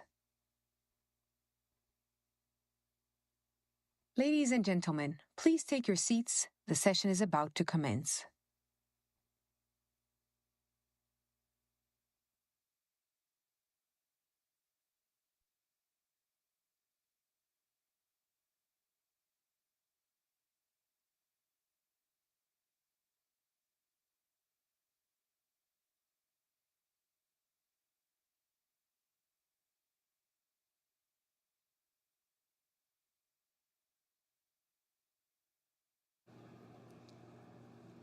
Un, deux, trois, quatre, cinq.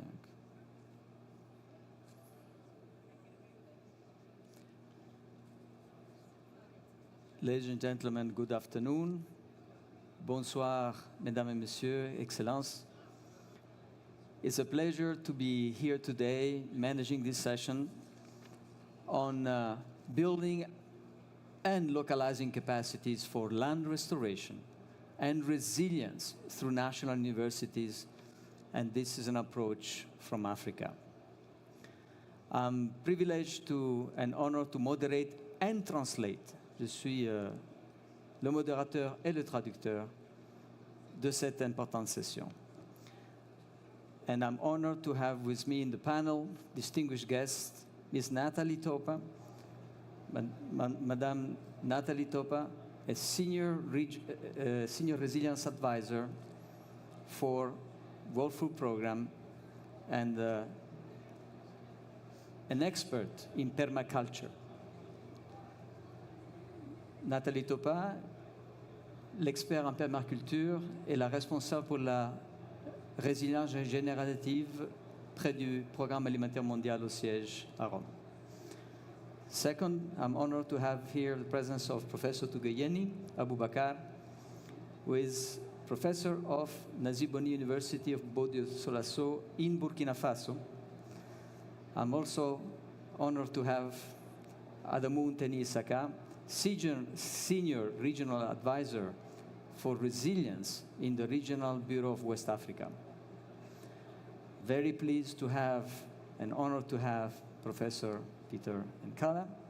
He is a professor of Zimbabwe University.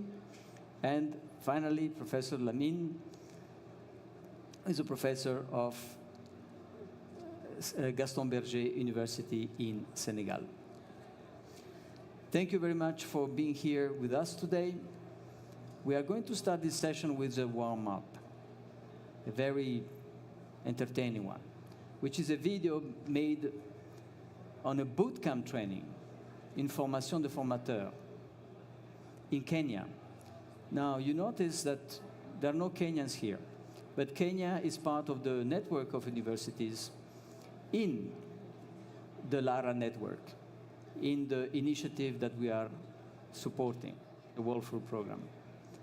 And we have West Africa Network, Eastern Africa Network, and the Southern Africa Network. And because they couldn't make it to the COP, we are going to start with a video from the Kenya Bootcamp, which also include partners from West Africa and East Africa in the networking of exchanges between different regions in Africa.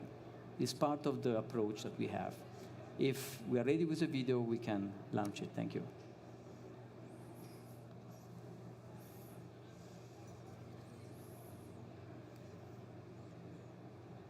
It's not a video, it's a loop of photographs. So, we can perhaps do it at the end. We don't mind, we are flexible.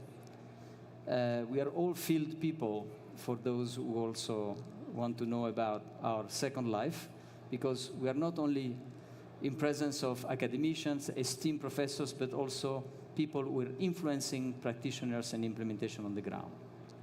So I'm going to start, and you're going to have a loop of pictures that are going to accompany the moderation. First of all, we'd like to start with Ms. Nathalie. Can you tell us why WFP has launched the LARA initiative and what it means, and why working with national universities is so important? Absolutely. Thanks so much, Foley. So working with and through universities is key because, number one, there are three main points. In order to really scale up this work to the extent that needs to be done, we have to work with universities because that is where we can do real skills transfer. Building capacity, strengthening capabilities of universities to be able to roll this out within their own communities in their regions. Number two, universities are the natural houses of historical knowledge, of traditional wisdom, indigenous practices, and that is where the future meets the past and where that knowledge is held as a clearinghouse under the research, the evidence, the documentation that is also required to scale this up with appropriate technologies. And thirdly, universities represent stability and as a clearinghouse of that knowledge. So even in contexts where you may have shifting political realities, the universities are really a stable cornerstone to house that capacity and that knowledge and to be able to protect that across generations, even with those geopolitical shifts that may be occurring. Thank you very much, Nathalie. Une traduction rapide, une petite synthèse. Les universités sont l'endroit où la connaissance est protégée, elle est gardée, elle est conservée. Et c'est le résultat aussi de conserver ce qui est des cultures locales, des savoirs locaux, des savoirs traditionnels qui se mélangent aussi à la modernité, aux nouvelles technologies. C'est aussi un endroit où il faut avancer malgré les chamboulements qui peut-être des fois se passent à l'extérieur. Le monde académique protège ces investissements et les maintient dans le temps et continue à avancer. Et bien sûr, il faut que ce monde académique ne se mette pas avec les réalités du terrain, avec les changements qui se passent autour de nous. On parle de changement climatique, on parle aussi de la dégradation des terres. Et donc, c'est un peu les custodians, c'est un peu les protecteurs de la connaissance qui va en avant avec l'évolution des pratiques et des connaissances qui en ressortent. Je voudrais passer, merci Nathalie, je voudrais passer maintenant au professeur Tougani Boubacar pour son allocution. Ok, merci Voli pour la parole. Bonsoir à tout le monde. Donc ici, comme on le sait tous, le Sahel a un défi majeur. C'est la dégradation donc des terres. Et bien sûr, cette dégradation donc des terres va engendrer bien sûr une baisse donc de la production, aussi bien agricole que de l'élevage.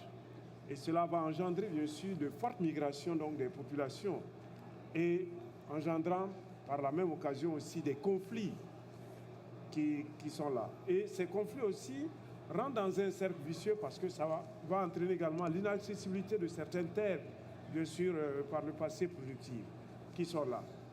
Et cette situation qu'on vit, bien sûr, n'est pas propre à un seul pays. Tous les pays du Sahel, c'est à peu près les mêmes éléments qu'on va retrouver.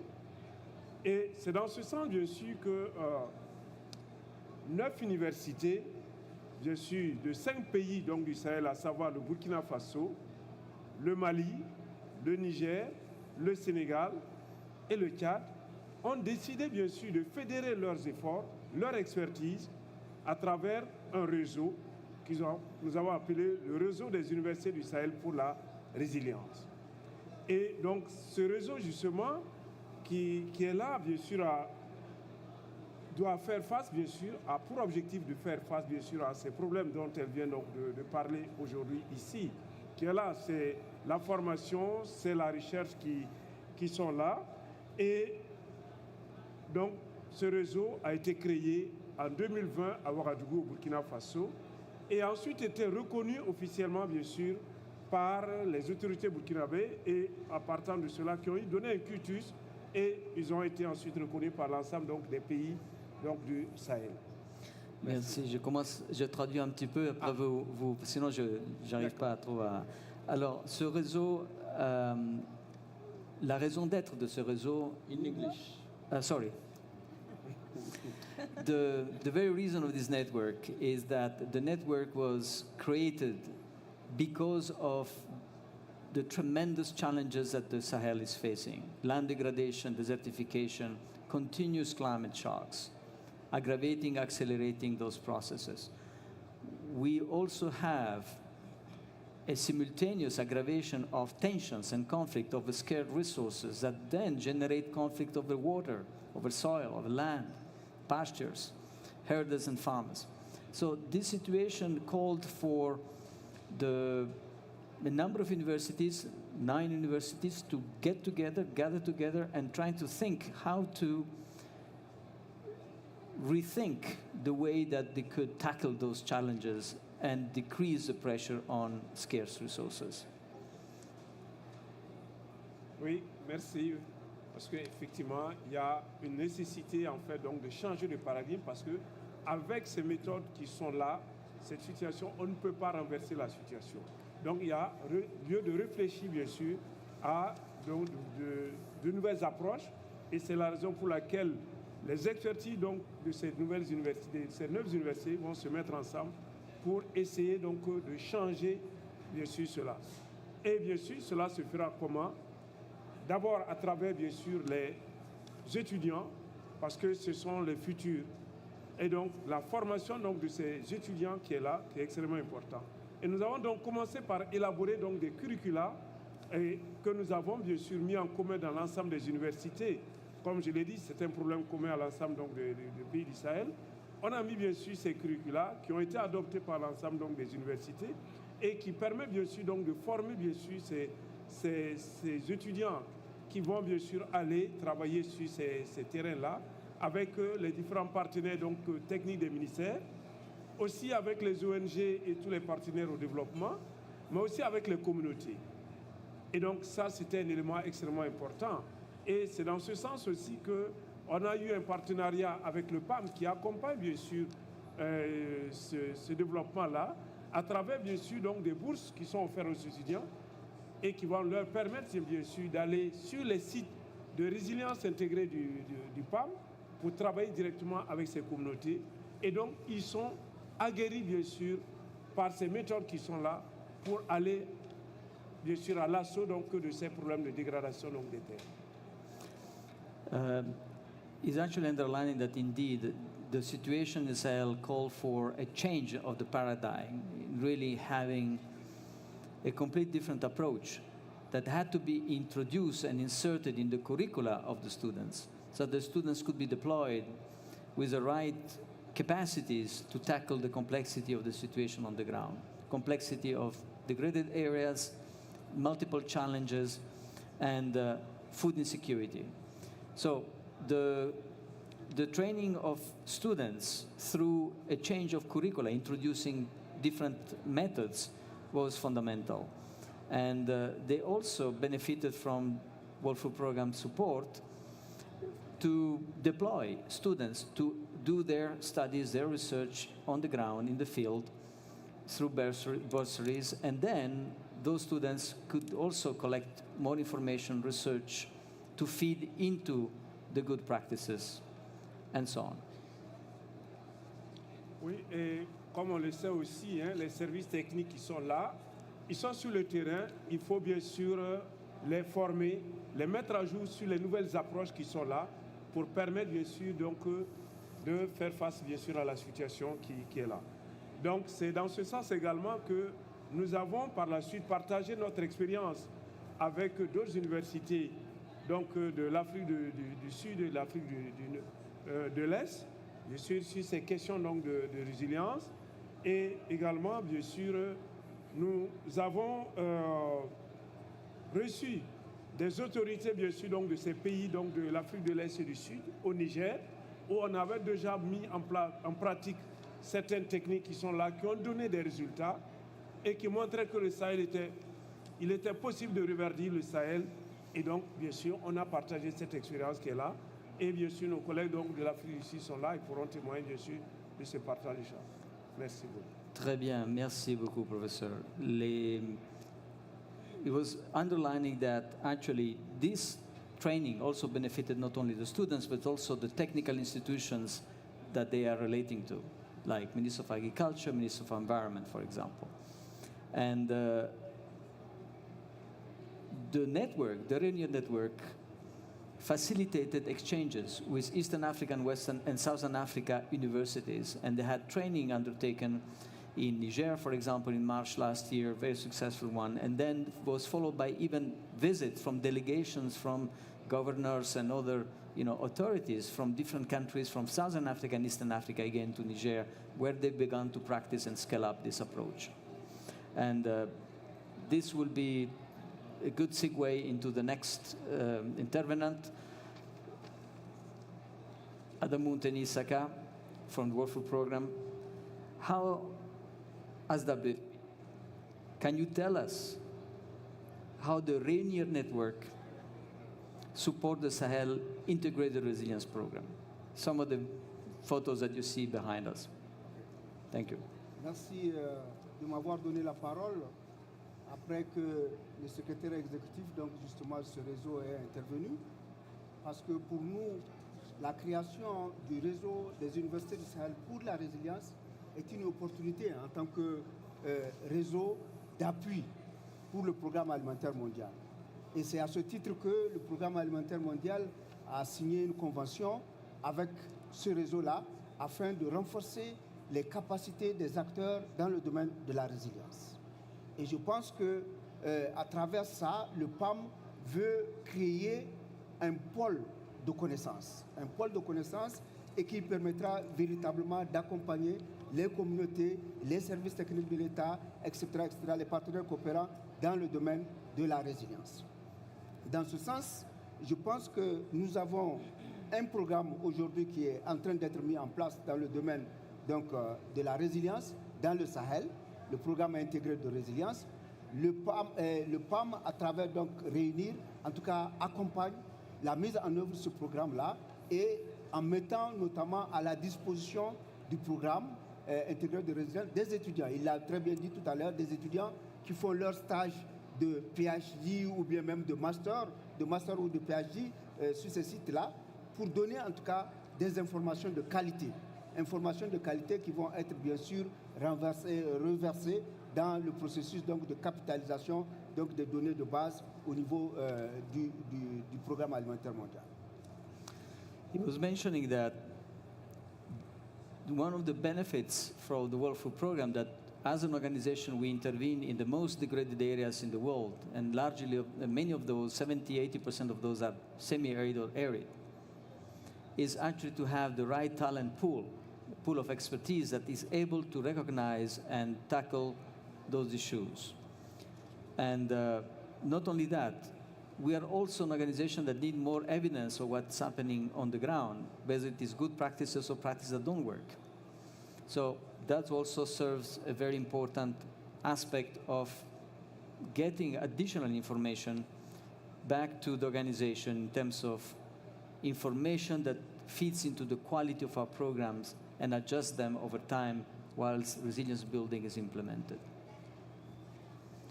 Je voudrais juste ajouter un ou deux points supplémentaires qui est important pour le PAM, le Programme alimentaire mondial. C'est ce qu'il avait très bien dit. C'est que dans le domaine de la planification, le PAM a mis en place, donc, a développé des outils de planification. Et aujourd'hui, ces outils de planification sont dans les curricula de ces universités. Je pense que c'est important, ça permettra vraiment à la jeunesse aujourd'hui de prendre la relève pour qu'en matière de planification, le problème ne se pose plus. L'autre aspect sur lequel je voudrais insister aussi, c'est vraiment la gestion durable des terres. Les gens, les étudiants à travers Réunir, à travers le réseau des universités, aujourd'hui arrivent à suivre un peu tout ce qui est en train de se passer dans le domaine de la gestion des terroirs et la gestion durable des terres. Ce qui est important pour nous, et c'est pour cela que quand vous regardez les images, des bootcamps sont en train d'être organisés pour que les gens vraiment puissent prendre la relève le plus rapidement possible. He was really emphasizing on two aspects. One is on the introduction in the curricula of the students, the community-based participatory planning. That is an approach that WP has developed together with local institutions in order to promote dialogues with communities, understanding context, And the second one is really to bring more and more forces in understanding well the sustainable land management aspects that are required to make work sustainable over time, effective also at the level of production or environment of the environment. And the training took the form of many boot camps, which is very intensive training through 2 weeks and sometimes more time spent in the field, both for planning but also to implement new technologies that are able to fix degraded landscapes. Thank you very much, Adamu. I will pass to Professor Peter Nkala for his few words on sharing the experience from the Southern African network. And in this respect, we heard that you are establishing a new network that embraces different universities. Can you tell us what are the challenges of establishing such a network, but also the opportunities that will follow? Thank you very much. Yes, we are establishing a network in Southern Africa that is called the Southern Africa Resilient Livelihoods Universities Network to contribute to this issue of land restoration because it's also affecting us in Southern Africa like it's affecting other parts of the continent and the region. So the objective is actually to get universities to make a meaningful contribution to the issues that are there on the ground.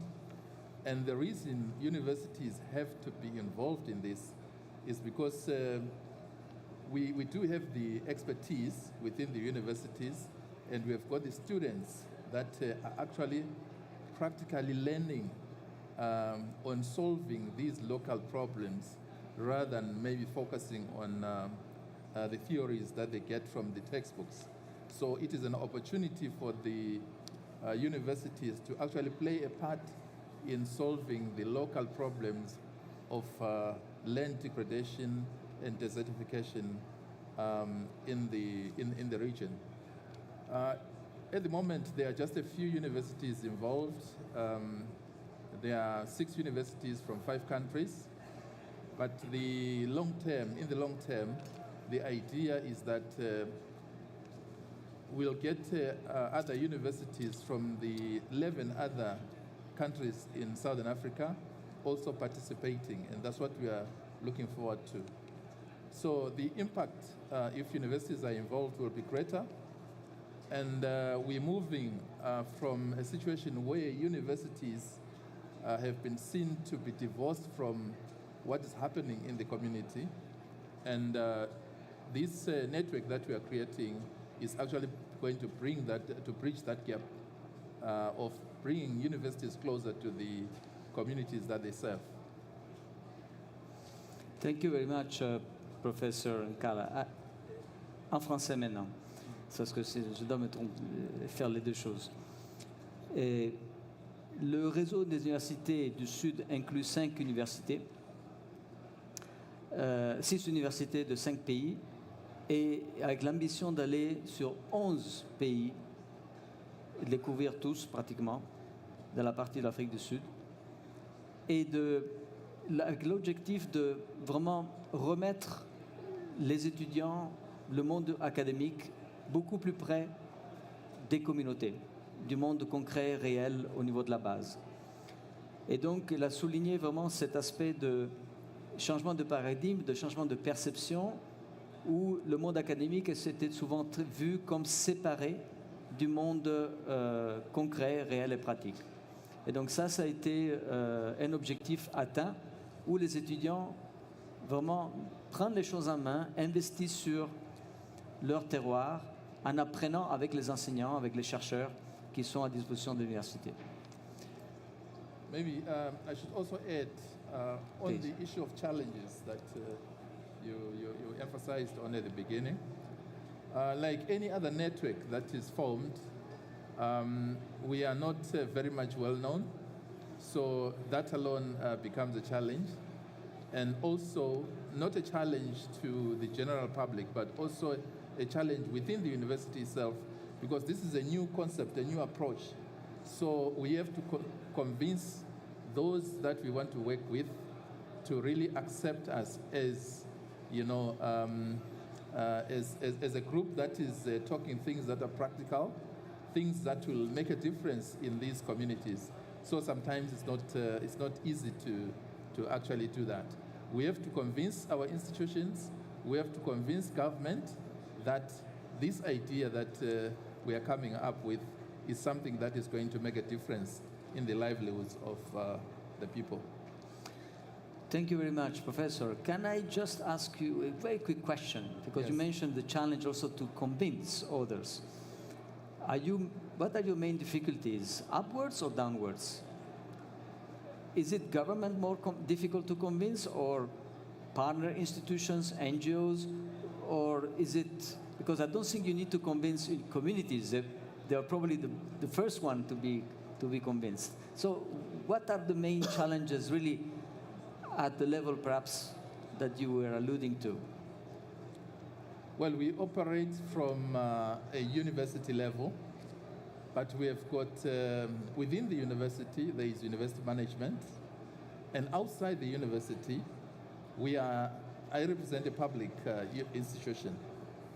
And whatever we do, we have got to share those ideas with, government and other partners. It's not just government, but there are other partners as well in the region who may not really understand where we're coming from. So the stakeholders that we are working with come from various backgrounds, various understandings of how this issue works. And all those are partners that we have to convince. Excellent. Yes. Merci beaucoup in French for the translation. Thank you very much. Il a souligné un aspect très intéressant qui est un peu sur les défis. Les défis de convaincre au niveau supérieur les institutions, parce que c'est un service public, le monde académique, l'université, et donc ils sont entourés d'un environnement qui est aussi institutionnel, sur lequel pas tous comprennent exactement la portée et l'importance de cette approche. Et donc il y a beaucoup d'efforts qui doivent être faits pour sensibiliser ces institutions à comprendre de pourquoi il est vraiment temps de rapprocher les communautés, le monde universitaire et aussi les institutions qui font partie de la mise en œuvre dans ce processus.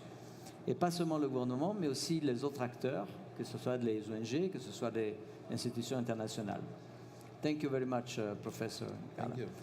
Je vais passer à Professeur Lamine Diop de Gaston Berger pour lui poser la dernière question de ce premier round. You are part of the Reunir network.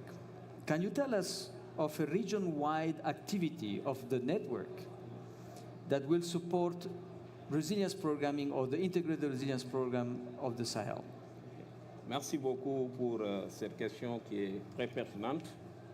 Donc, comme vous le savez, Réunir travaille avec 5 pays, 9 universités, et il y a plusieurs initiatives au niveau régional. Parmi ces initiatives-là, il y a la mise en place d'un système de suivi et évaluation harmonisé. Donc, c'est un système de suivi harmonisé qui va essayer quand même de soutenir les sites de résilience au Sahel. Donc, c'est un système qui nous permet d'avoir plus ou moins des données harmonisées, collecter des données harmonisées au niveau de ces 5 pays, qui nous permettent un peu d'évaluer les initiatives en termes de résilience, en termes de restauration de ces sols. Donc, nous pouvons dire que ce système est vraiment essentiel pour garantir l'efficacité, l'adaptabilité, mais aussi l'impact des programmes de restauration. Donc, en utilisant quand même des données qui sont harmonisées, ce système va permettre des outils qui nous permettent, d'optimiser la conception, mais aussi l'implémentation des programmes de résilience en utilisant des données qui sont des données reliables, des informations fiables. Mais aussi ce système, en collectant les données, en observant des données, permet aussi d'orienter et d'adapter les interventions à temps réel en se basant sur des données réelles, des besoins réels de ces populations, mais aussi quelque part des réalités de terrain. Troisième partie, ou bien troisième point, ce système aussi va participer au renforcement de capacités des communautés en les impliquant un peu dans ce processus vraiment de monitoring, de suivi et d'évaluation. Donc je pense que vous pouvez peut-être traduire cette première partie avant que je continue. Merci, Professor Lamine.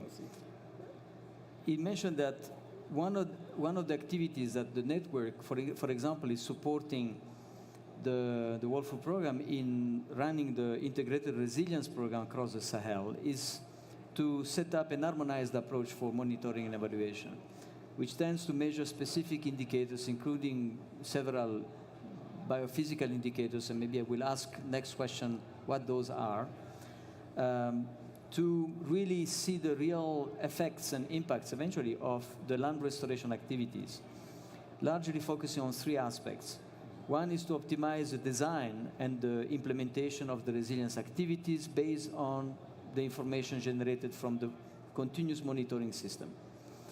Two is to orient practices based on scientific data, on real data and proof of concept. And the third one is to strengthen communities by engaging communities in the follow-up, in really almost like a real-time participation, contribution to this data collection and analysis. Maintenant, comment faire cela? Donc, il y a une approche qui a été mise en place. La première phase, c'est quand même de sélectionner 50 sites dans ces 5 pays. 50 sites dans ces 5 pays.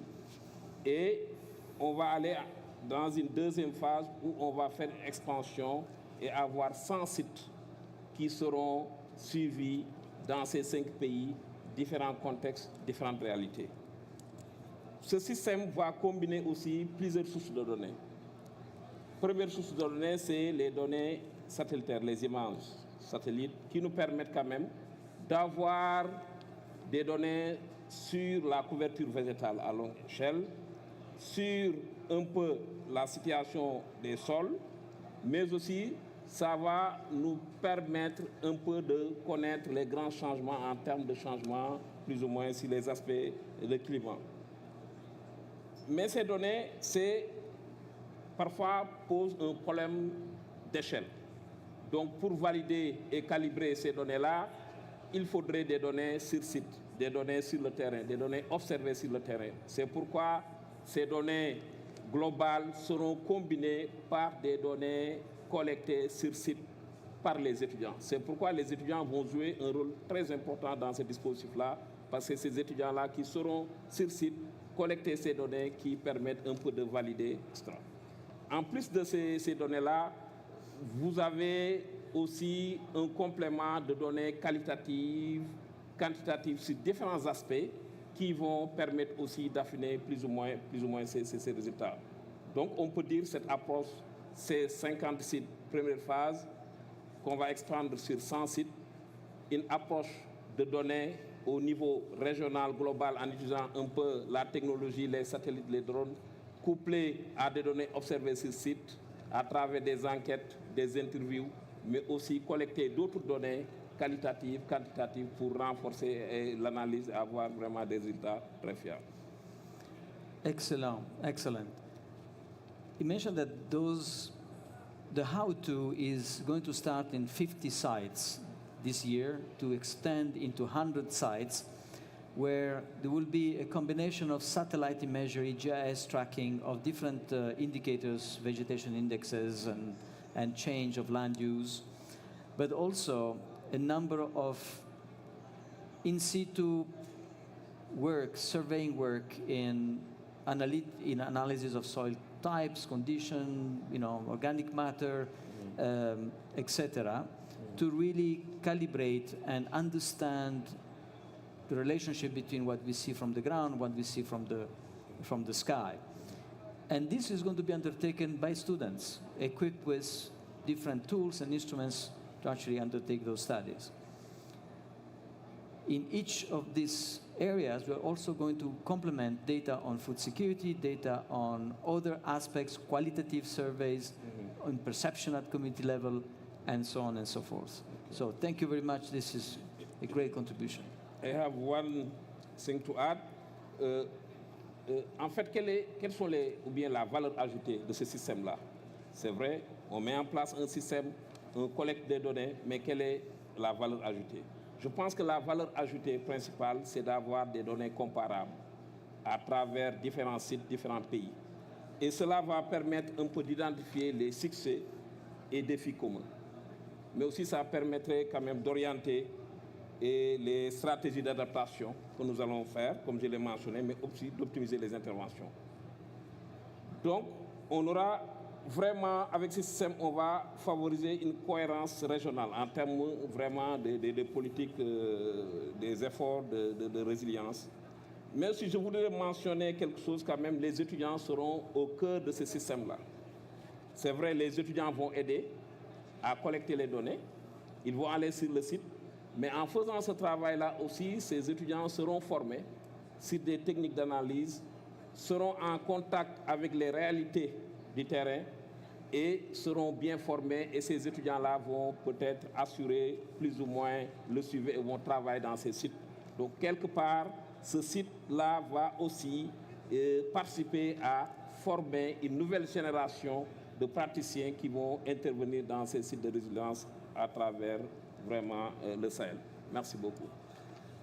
Thank you very much. It's very difficult to stop actually, elaborating. It gets more and more interesting.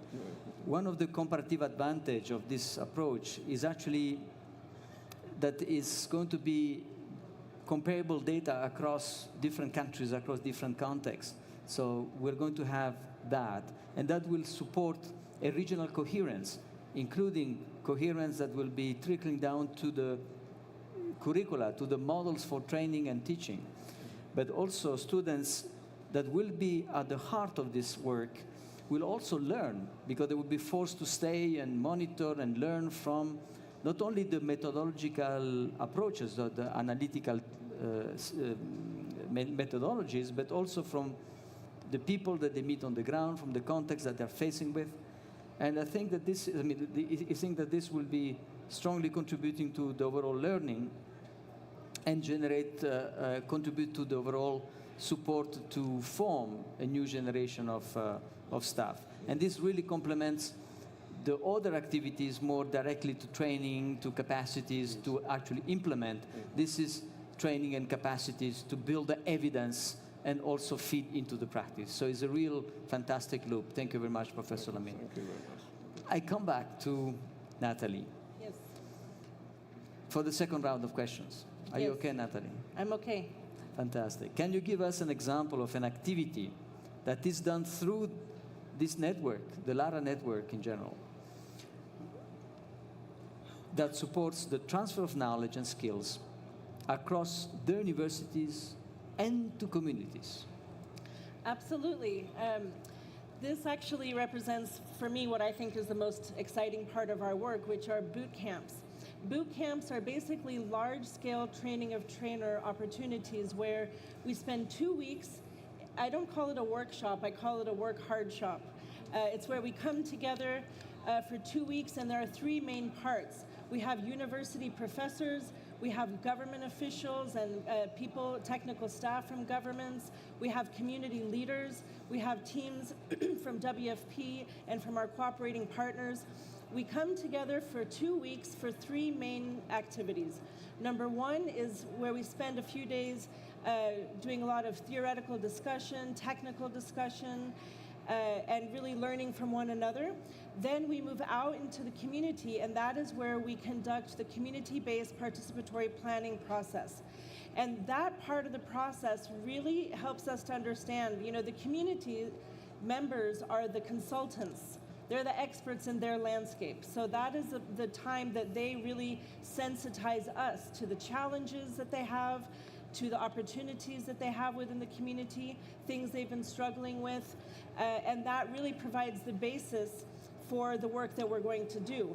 They conduct an entire mapping exercise and actually, sometimes just in the dirt, draw a physical map to help us understand the way that water behaves in the landscape, the types of extreme events, violent water behavior that are often that are often maybe mistaken as being the impacts of climate change, but they really represent the collapse of ecosystem function on the ground.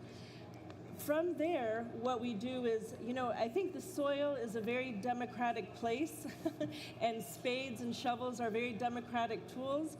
That is where it doesn't matter if you're a government, a university, community member, WFP, we all roll up our sleeves and we start to design the landscape to be transformed. We design passive water harvesting structures in order to passively harvest water so that land can swallow water and become hydrated and support the biological uplift that we're seeing in so many of these photos. So the boot camp is a very quick, rough exercise that we do together, hand in hand with community members.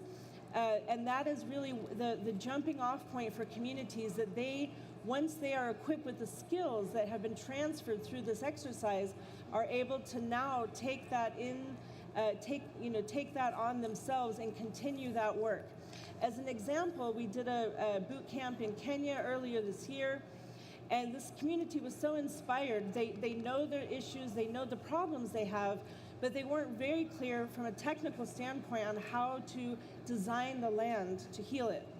Since that boot camp, the community decided amongst themselves that every Monday, Wednesday, and Friday for 4 hours a day, they were going to, independent of any outside support, continue that work on the mountain in that catchment to reduce the erosion and to stop that landscape just melting away, the loss of fertility and that hydrological instability. They now said, we know how to do this, thank you very much, and we are going to take it from here. So that's a very powerful practical exercise that we do hand in hand with partners and communities directly. Merci Nathalie. Ça c'est pas moi. It's not me. I just want to emphasize what you say. They say that the boot camp training, as an example, is not a workshop, it's a hard shop. So, hard shop. Ça veut dire en français un chantier de travail qui est très démocratique. C'est la terre, le sol, c'est un endroit très démocratique où tout le monde, à l'appel à la pioche, doit travailler ensemble et aller au-devant. Et donc c'est du coude à coude entre des professeurs universitaires, des étudiants, des membres des services techniques, des membres de la communauté, des membres des ONG, des Nations Unies, tous ensemble. On est tous des enfants de la Terre. Et cela vraiment met tout le monde en harmonie pour essayer de restituer le sol à la vie, parce qu'on a affaire avec des écosystèmes qui ont collapsé et qui sont sujets à des précipitations très intenses, mais à cause de leur état, n'arrivent pas à être suffisamment blindés pour répondre à ces aléas climatiques. On donne souvent la responsabilité au climat, mais c'est aussi l'état des écosystèmes qui sont tellement fragilisés qu'ils ne peuvent plus répondre ou être suffisamment robustes face à ces aléas.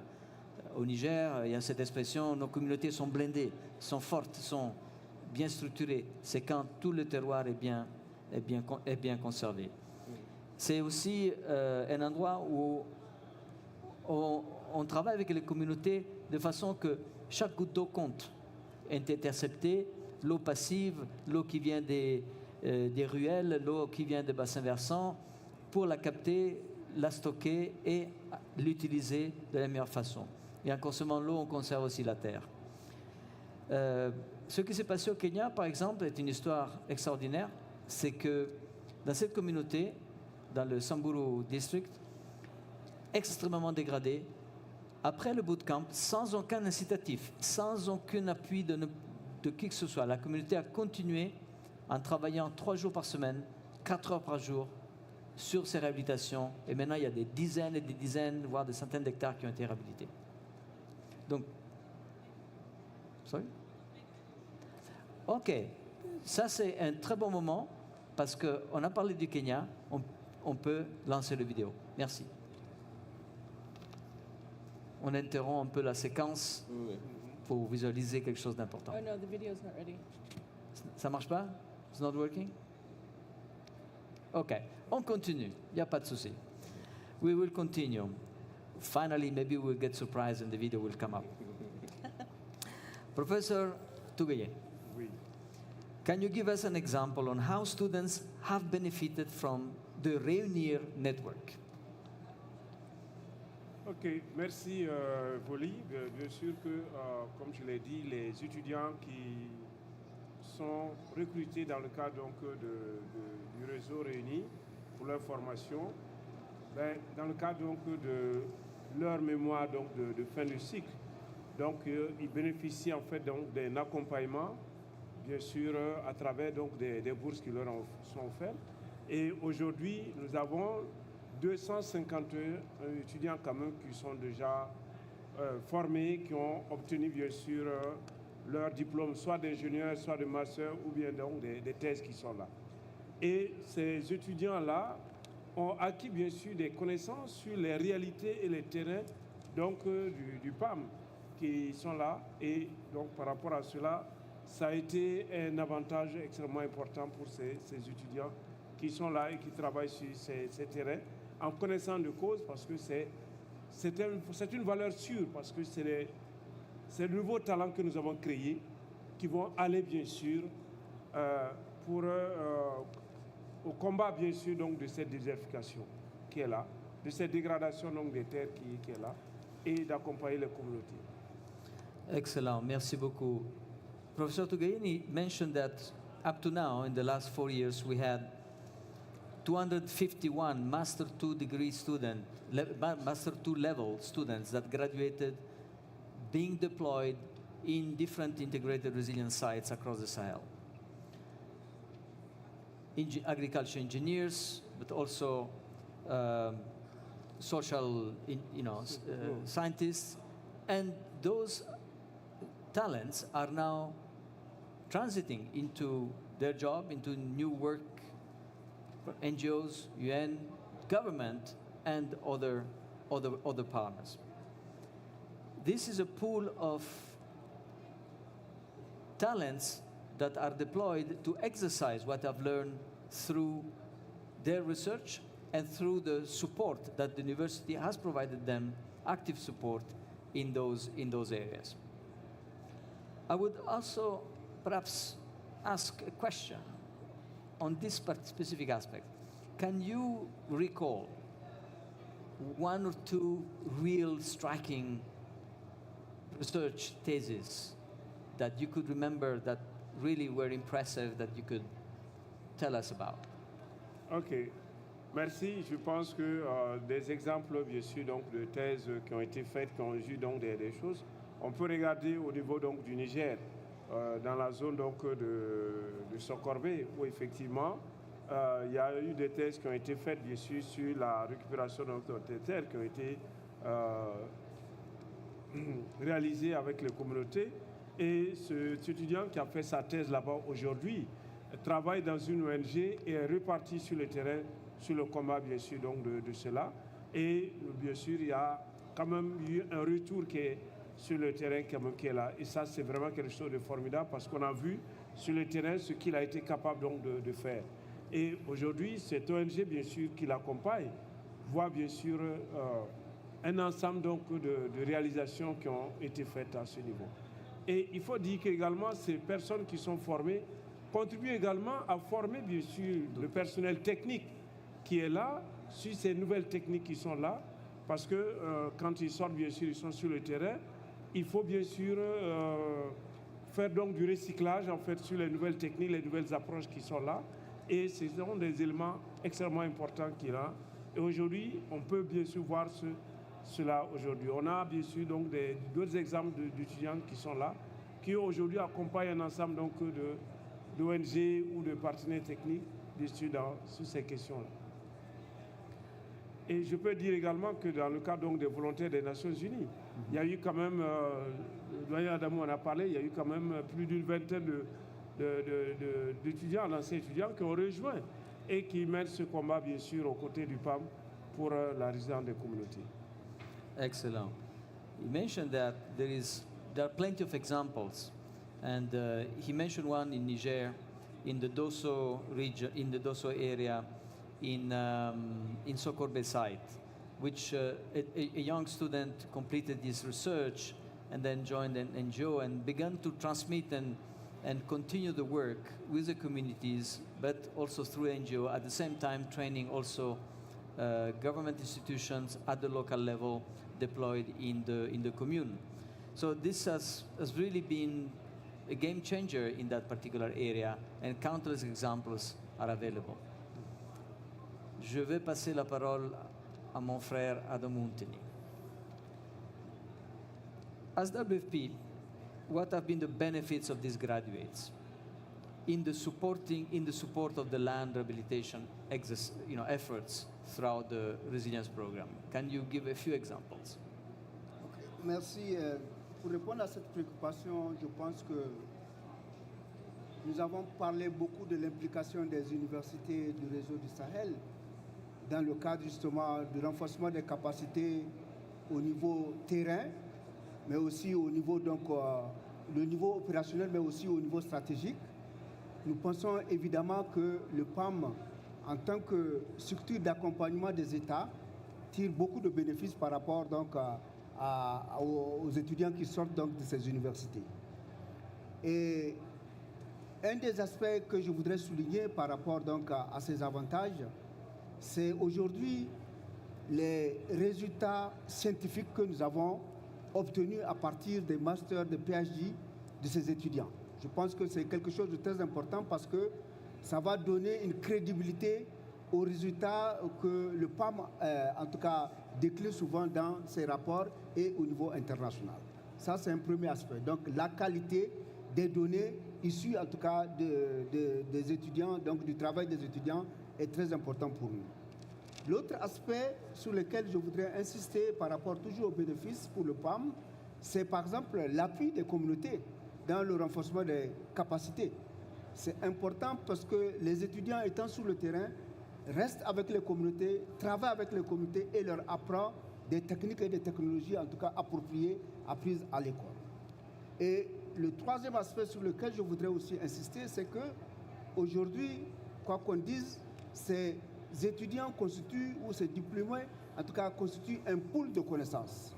Un pool de connaissances qui va être versé dans le travail, l'employabilité au niveau des pays, mais aussi, surtout, c'est important pour, en tout cas, des agences comme les nôtres, comme le PAM, en tout cas, d'avoir ces étudiants diplômés qui vont servir aujourd'hui, en tout cas, il l'a très bien dit, sur les 250, en tout cas, étudiants diplômés aujourd'hui, presque tous ces étudiants sont soit employés par les partenaires coopérants, donc les ONG avec lesquels nous travaillons, mais aussi même dans le système des Nations Unies, parce que ça aussi c'est important. Il l'a très bien dit, aujourd'hui nous avons une vingtaine d'étudiants sortis de ces universités qui sont dans le volontariat des Nations Unies, ce qui est aussi important à notre sens. Et donc, l'employabilité des jeunes, le fait qu'ils soient avec nous, le fait que nous tirons de ces avantages, eux aussi, ils tirent leur avantage dans notamment leur employabilité. Et c'est cet esprit gagnant-gagnant que nous développons vraiment entre les étudiants ou bien Réunir et le PAM. Merci beaucoup, Unteni. You mentioned about 4 key aspects in terms of benefits from these graduates. One is the scientific results compiled into compendiums that feed into our evidence that those interventions work and sometimes have challenges and need to improve, so it feeds into the learning, whether it is a good practice or the bad practice. It's also an ongoing support to communities, stay close to the communities. It's also a pool of knowledge that's constituted. You know, we have now 251 very powerful brains deployed in different areas that join institutions, join NGOs, join the UN. Within the UN, as WFP, we have around 20 of these graduates that joined the United Nations Volunteer Program and deployed in the areas where they're also needed the most. So it really contributes also to job creation in a way, but this is just the first cohort. Many more will come. also to approach them to the private sector eventually, if I may add, because I'm also familiar with this program, thinking how they could eventually move into the value chains development, into innovation and other aspects. Thank you very much. Professor Nkara. Sorry, I turned the page. What about Southern Africa? What activities is SARLUN planning to build student skills and capacities next year, in the coming years? Well, there are some activities that we've already done now,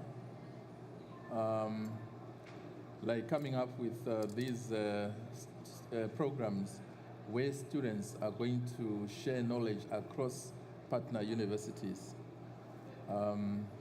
There are discussions going on around that. And also, we have developed some short courses, 8 of them, which we are planning to roll out in 2025. And these courses are intended for our students and lecturers, as well as communities as part of capacity building. And into the future, we are hoping that we are going to come up with research programs, PhD research programs in this particular area that we are focusing on, where researches are going to be done, knowledge generated, and publications produced. Thank you so much. Mentioning that there are several students now, I think 8 if you mentioned, right? 8 short courses. 8 short courses. Yes. 8 short courses. C'est 8 cours, des cours à court terme qui sont développés pour être lancés en 2025 pour les étudiants, pour les enseignants et aussi au niveau des communautés. Et cela est en train de se développer pour atteindre aussi un programme de recherche beaucoup plus vaste et commencer aussi à rentrer dans des publications et dans des curricula prochainement. Yes, so what I can also add is that the development of these short courses are further cementing the relationship among the partners, because they were developed by the partners working together, critiquing each other, and they are also adding into the curriculum, the existing curriculum, meaning that in future, our curriculum is going to have a reflection of, the issue on land restoration and related issues, which are new developments that were not there before. And as a result of the network that has been created, we see a transformation of the curriculum to include these important issues. Un aspect très important, c'est d'abord renforcer les relations entre les différentes institutions, mais aussi c'est vraiment d'influencer, de changer les curricula avec tous les éléments des nouvelles pratiques qui seront introduites dans les curricula universitaires parmi tous ces universités dans le réseau. Thank you very much, Professor. Thank you. The last question of this round before the Q&A is to Professor Lamindio. Can you tell us about what other students that are engaged in this support of knowledge creation and scale up of the resilience program in the Sahel? Okay. What is your explanation about the research agenda that will accompany that effort? Merci beaucoup pour cette question qui est très intéressante aussi. Comme on l'a dit depuis tout à l'heure, si vous prenez les universités, globalement, c'est 3 missions. La formation, la recherche, service à la communauté.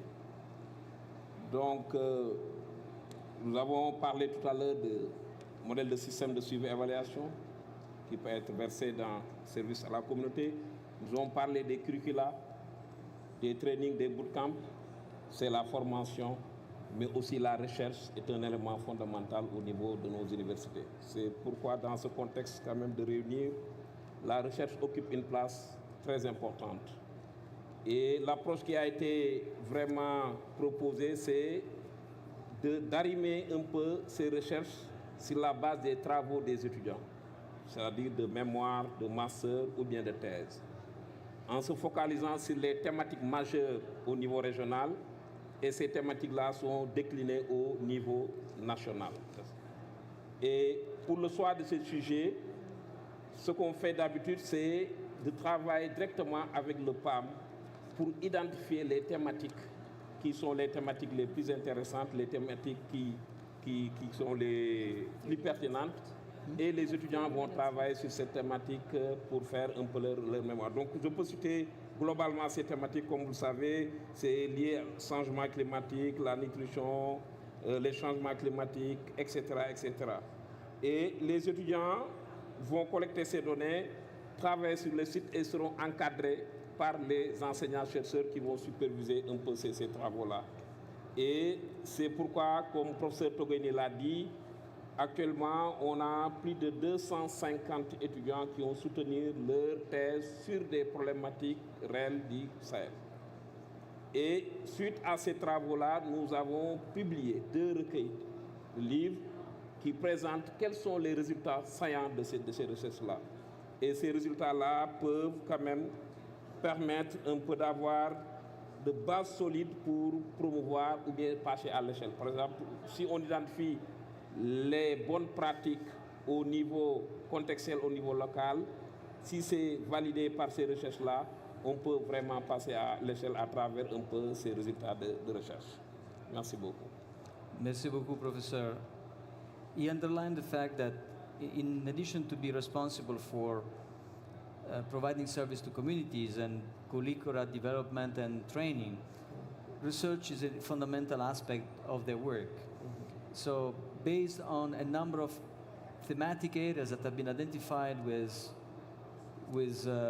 different stakeholders, including WFP, they're going to identify follow-up research, particularly PhDs. If I'm not wrong, there are a number of them already in motion, to really see, have deep dives, very important studies on the degradation of ecosystems and their healing, but also on how the interface between that and adaptation to climate change, and many other aspects linked to the social aspects, the social cohesion, etc., but also technical aspects. And this will be supervised by the universities, by the associate professors and the professors. Up to now, we have 2 books that have been published, available, that include excerpts, summaries of the more important findings of impacts of the different activities in different countries. They're available. There is a website, if I may mention that, at least for Reunir, and we hope to have very soon a website for Sarlun and the entire network, so that is going to be more popularized, as Professor Nkala mentioned as well. So, you want to add? Je dirais justement que par rapport au réseau, nous avons donc des dépliants qui seront donc dans les 2 bureaux, donc dans les 2 centres du PAM, aussi bien en zone bleue qu'en zone verte. Il y a donc des exemplaires donc des 2 recueils que nous avons fait, des résumés des travaux donc des étudiants, et il y a également le recueil en fait donc du colloque scientifique que nous avons organisé sur la migration, les changements climatiques et la résilience. Là aussi, nous avons bien sûr ce recueil qui est disponible également. Excellent.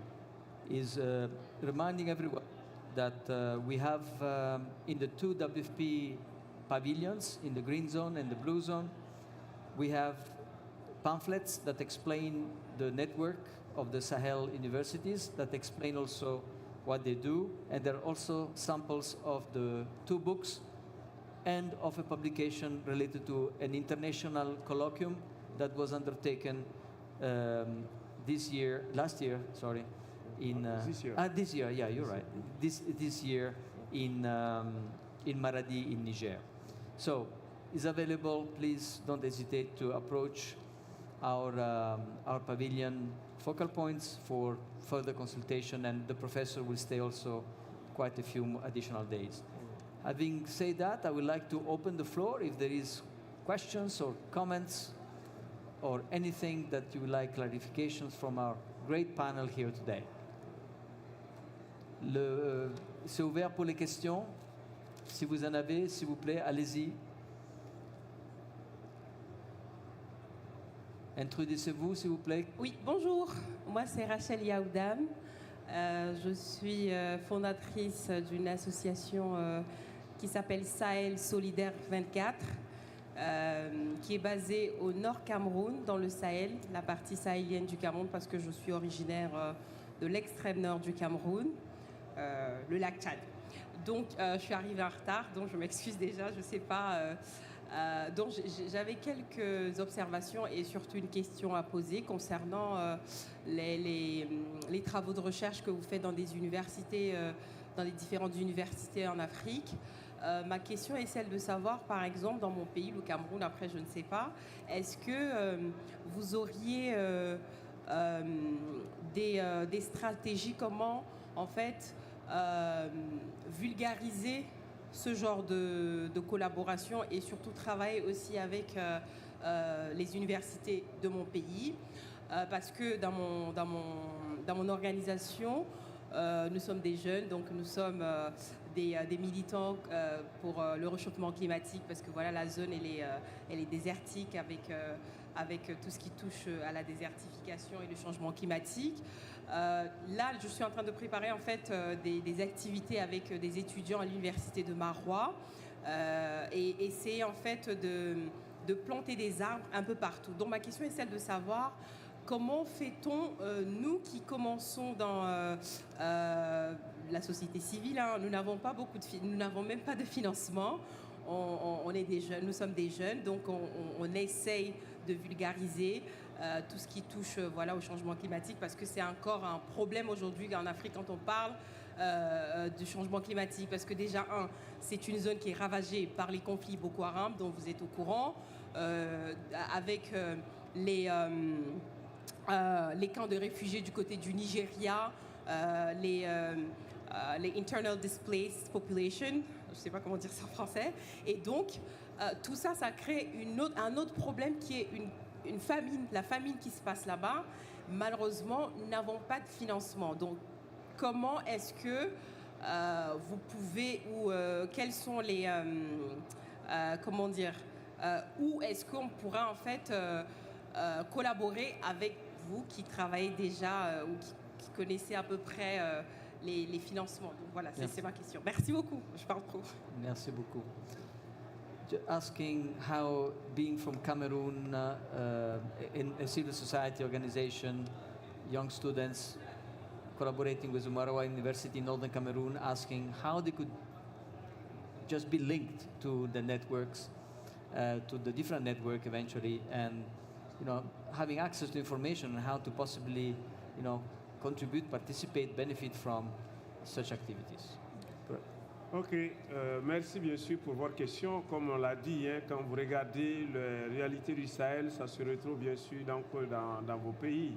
Et donc, c'est dire qu'effectivement, les approches que nous mettons là-bas, ce sont donc des approches qui peuvent effectivement donner donc les mêmes résultats que nous avons. Et je pense que pour le moment, c'est clair que c'est les pays du Sahel.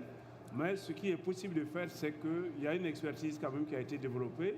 C'est de voir effectivement comment, bien sûr, ou soit on envoie des experts pour aller former, bien sûr, vos étudiants ou vos enseignants sur cela, ou en fait que vous venez, bien sûr, lorsque nous organisons, parce que nous avons prévu d'organiser des bootcamps au niveau donc, du Sahel, et qui seront ouverts, donc vous pourrez envoyer, bien sûr, donc, soit des étudiants, soit donc des membres de votre association, soit des enseignants, venez bien sûr participer à ces bootcamps pour être formés, et donc ce serait des formations de formateurs et que vous pourrez bien sûr répliquer chez vous là-bas. Ça peut être déjà un début fort intéressant par rapport à ça. Merci professeur. Oui, je voudrais juste ajouter par rapport à ce que le professeur a dit. Maroua, Garoua présentent les mêmes caractéristiques vraiment au Sahel. C'est comme Maïdougouri au Nigeria, ce sont les mêmes terroirs. Depuis 2 ans, le programme alimentaire mondial a commencé à initier les activités de résilience au nord du Cameroun, à Maroua et à Garoua justement. Donc, ces activités visent ce sont les mêmes types d'activités et le bureau régional basé à Dakar a apporté des appuis justement dans le cadre de la formation afin que justement les communautés puissent aussi en tout cas s'approprier de ça. Maintenant, la question que vous posez, c'est par rapport aux universitaires qui sont ici. Ça, c'est un autre problème parce que effectivement, il va falloir peut-être créer un lien entre les universités du Sahel et les universités, par exemple, donc, du Cameroun. Hein, et ça, c'est possible. Hein, ils se connaissent tous, ces universitaires-là. Donc, je pense que d'ores et déjà, en tant que jeune, si vous avez une association par rapport à la lutte contre la désertification au changement climatique, eh bien, nous avons notre bureau pays qui est basé à Yaoundé et qui mène des activités au nord, justement, à Maroua et à Garoua. Il va falloir peut-être approcher beaucoup plus pour avoir de plus amples informations. Just to summarize, just briefly to summarize the intervention in English for those who are English speaking. Professor Tugeni mentioned as a response that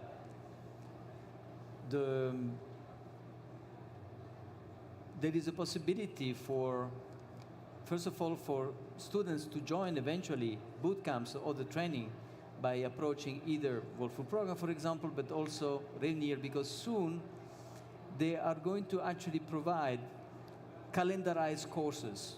People will know, they will register, and if you have sponsors, you can actually join those courses and participate and receive the right training. This was complemented by Mr. Unteni, who did say that there are also possibilities for approaching the World Food Program office because we do have activities in Maroua and Garoua in the northern Cameroon. We have done training in some of these same instruments.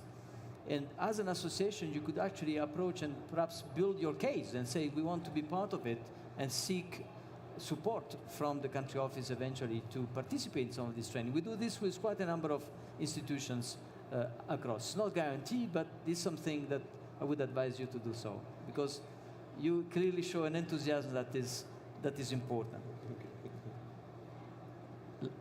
Oui, monsieur?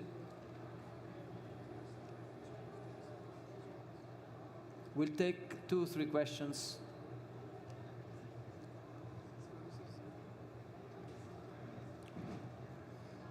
Bonjour, je m'appelle Sakhou Djetcham. Je suis le chef du service recherche et développement à l'agence panafricaine de la Grande Mer Verte, basée à Nouakchott. Je voudrais tout d'abord remercier les organisateurs de ce panel, qui est un panel très important et un peu qui, en tout cas, réfléchit en tout cas sur les aspects un peu de la recherche dans le cadre un peu de la restauration des terres. Je pense que au niveau de l'Afrique, nos universités ont beaucoup travaillé dans le cadre de la recherche scientifique. Il y a eu beaucoup d'acquis et aujourd'hui, je pense que la problématique qui se pose avec acuité, c'est un peu voir comment mettre les résultats de la recherche au service du développement. Je pense que ça, c'est un aspect important sur lequel nous sommes appelés à travailler.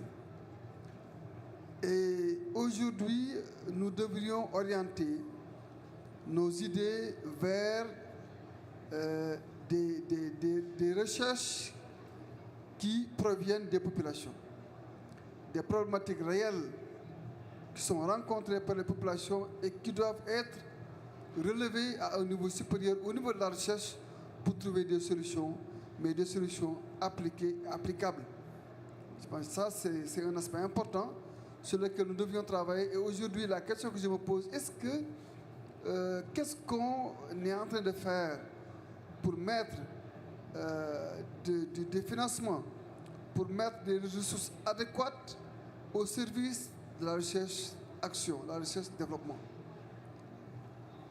La problématique est réelle sur le terrain. Aujourd'hui, il faut qu'on trouve des solutions pratiques au service des populations et des solutions très vite applicable. Parce qu'aujourd'hui, le contexte du changement climatique, le contexte de la désertification, de l'appauvrissement des terres, ça n'attend pas. Ça va très vite et aujourd'hui, nous sommes appelés à des réponses concrètes, pas des réponses dans les tiroirs, pas des réponses dans des zones, dans des recherches plus ou moins maîtrisées, mais en zone réelle pour que ça soit disponible au niveau des populations locales. Je vous remercie. Merci beaucoup, Monsieur Thiam. Just emphasize that's so important to really link the research and the findings with the action on the ground, just in extreme synthesis, and how that could be further strengthened, because we cannot wait as climate change, land degradation, desertification, ecosystem depletion of fertility is increasing. So who wants to take this question, or you have another question? Be the second question is so we can take two questions and then we will. Voilà, merci beaucoup. Je pense que c'est un peu dans le même ordre. Votre nom, s'il vous plaît? Monsieur Abakar Mohamed Zougoulou, je suis de l'agence panafricaine également de la Grande Muraille Verte. Je voudrais aussi remercier l'organisation de cette panel où il y a en fait les solutions à nos problèmes. Ce que je voudrais dire, c'est qu'effectivement, il y a un constat qu'on peut voir. On sait que nos pays ne peuvent pas se développer sans l'utilisation de la recherche. Et je crois qu'une des problématiques du développement de l'Afrique, c'est la très faible implication des résultats de la recherche dans nos politiques publiques. À travers ce qui est en train d'être, je ne dis pas expérimenté, mais qui est en fait diffusé, vulgarisé sur le terrain, parce que j'ai été témoin d'une université du Tchad qui a une relation avec le PAM sur le terrain, avec des résultats réels, et où les chercheurs de cette université-là ont commencé à s'impliquer dans les projets du pays. Parce que c'est ça qui manque en réalité. Ceux qui ont le savoir et ceux qui sont des réels bénéficiaires, qui sont les populations, ce sont ces deux catégories qui sont marginalisées dans nos politiques publiques. C'est un peu un paradoxe. C'est pourquoi j'ai dit, à travers la convention qu'on a signée avec le PAM, nous avons là un laboratoire d'expérimentation peut-être, mais de diffusion d'une démarche qui permettra à tous les chercheurs, de toutes les disciplines qu'ils soient, d'être dans nos projets et nos programmes. C'est si simple que ça. Comment faire? Moi, je crois que c'est là où je pourrais proposer que cette petite expérience que le PAM est en train de développer avec la plateforme Réunir, qu'il y ait dans chaque pays une semaine porte ouverte. Je ne dis pas une journée porte ouverte, mais une semaine porte ouverte. Dans chaque pays, si le PAM peut assurer cela. Et à partir de là, essayer au moins d'informer les gens sur la nécessité impérieuse d'impliquer les chercheurs de nos pays dans le développement de nos projets et programmes. Parce que sinon, il y aura un déficit de coordination. Je sais par exemple que nous, dans le cadre de la Grande Muraille Verte, l'Observatoire au milieu de Tessékéré appuie à la mise en œuvre de la Grande Muraille Verte au Sénégal. Peut-être professeur, il est mieux placé pour le confirmer. Et nous avons, dans le cadre de nos séminaires résidentiels, pensé fédérer l'ensemble de ces réseaux de recherche qui existent pour qu'on ait quelque chose de solide. Et au lieu que les populations et les chercheurs courent pour aller chercher des ressources, c'est le contraire qui devrait se faire. Ce sont ceux qui ont des moyens de projets et programmes qui doivent courir pour aller vers les plateformes de recherche, qui doivent courir vers les populations qui sont les détentrices de la terre. Et par voie de conséquence, je me dis qu'à travers ce genre de débat, il faudrait qu'on trouve des solutions durables et des solutions qui nous permettraient en fait de faire de l'innovation dans l'implication de la recherche et des chercheurs au service du développement de nos pays. Thank you very much. In trying to summarize, I think is a segue from the first intervention, more elaborated. Thank you very much, Mr. Zogulu from the Pan-African Agency for the Great Green Wall. We emphasize really that research and findings need to go towards communities and not communities going towards the research, in a nutshell. And that this has to be really informing public policies as well. And he has witnessed in a site in Chad how the universities actually engage with communities and supporting practices on the ground. And he was suggesting that the Rainier Network, for example, could have an open week of exchanges so that all stakeholders could share and be on the same page vis-à-vis this type of good practices. And I will leave perhaps a reflection from Professor Lamine first and then Professor Nkala follow. Merci beaucoup. Je pense que c'est de très belles interventions, des suggestions, mais aussi des réflexions.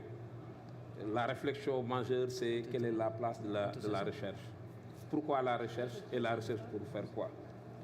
Je suis en phase avec vous quand vous dites que normalement, les résultats de la recherche doivent être au service du développement. Et quand vous regardez Réunir dans son approche d'intervention, Réunir travaille directement sur les sites PAM. Ça veut dire là où on a identifié déjà les problématiques. Parce que dans la démarche PAM, toujours il y a des outils de planification, la PCP, qui permettent d'identifier quelles sont les problématiques majeures. Sont déjà identifiées. Et tous les axes de recherche sont orientés sur ces problématiques-là. Et les étudiants travaillent directement sur ce site pour essayer de résoudre ces problèmes avec les populations. C'est pourquoi même c'est imbriqué. Les sites qui abritent la recherche, c'est ces mêmes sites-là qui abritent la formation, le training des communautés, des services techniques. Donc il y a une symbiose entre les universités, les services techniques et les communautés. Donc toutes ces recherches que nous faisons, je pense que comme vous l'avez dit, c'est vraiment un changement de paradigme. Ça attaque réellement les problèmes pour essayer de trouver des solutions. Mais une fois que les solutions sont trouvées maintenant, quelle stratégie pour partager un peu ces bonnes pratiques? Et je pense que le réseau peut jouer un rôle très important parce que c'est un réseau qui touche plus ou moins 5 pays avec des contextes différents. Je pense qu'avec ces résultats que nous avons et les publications, cette masse critique d'universités, de services techniques, de communautés, avec plusieurs outils, je pense qu'on pourrait peut-être partager un peu plus ou moins ces outils à travers les trainings, à travers la formation et l'implication de ces services techniques, les publications, les livres, les panels, etc., etc. Je pense que c'est des questions qui sont là, qui sont très importantes et c'est ce que je voulais dire par rapport un peu à ces deux questions. Merci beaucoup. Merci, Professor Lamine. In a nutshell, it's just to make sure that a lot of the work that is already ongoing contributes to an harmonized approach. So this is part of an academic network that belongs to institutions that are recognized through the education system. So standards that will inform, that also will inform and are informing by technical institutions because they contribute to this. For example, in Niger, le recueil technique national, the national compendium on different type of conservation-based water harvesting and agronomic practices was supervised as a quality control by the university. So this was an example on how institutions and the universities work together to set the standards. It's not one, different standard for from different institutions. It's actually everybody follow the same standards. And he emphasized that through the books, through the international colloquium, for example, where the question on migration, desertification, land degradation, and climate change were actually central to the discussion to really come up with strategies and solutions that will orient also the university network to move forward with this agenda. So it's a win-win. It's clearly that more efforts, and we hear you really in terms of making sure that we have additional exchanges.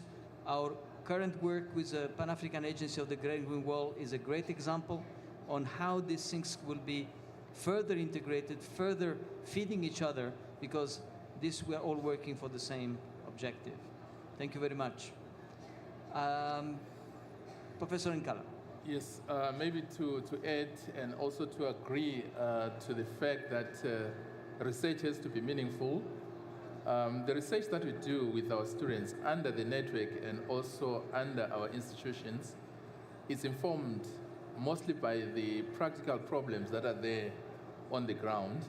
So we are moving away from where students are just doing research for the sake of doing research. But research has got to solve particular problems that are there on the ground. And as part of the network, we have partners that we work with. And in Southern Africa, there is already a realization of research that is meaningful. And another network has been formed, which emphasizes on the need for research uptake. And I'll give an example of this network. It's called Sarua. So as part of Saloon, we will work with such organizations that are actually interested in ensuring that whatever comes out of research becomes practical and meaningful and useful to the communities where we are working with. So that affiliation is going to be part of what we seek to do. Thank you very much. Il y a des collaborations qui sont en train de faire pour être sûr que la recherche influence les efforts sur le terrain.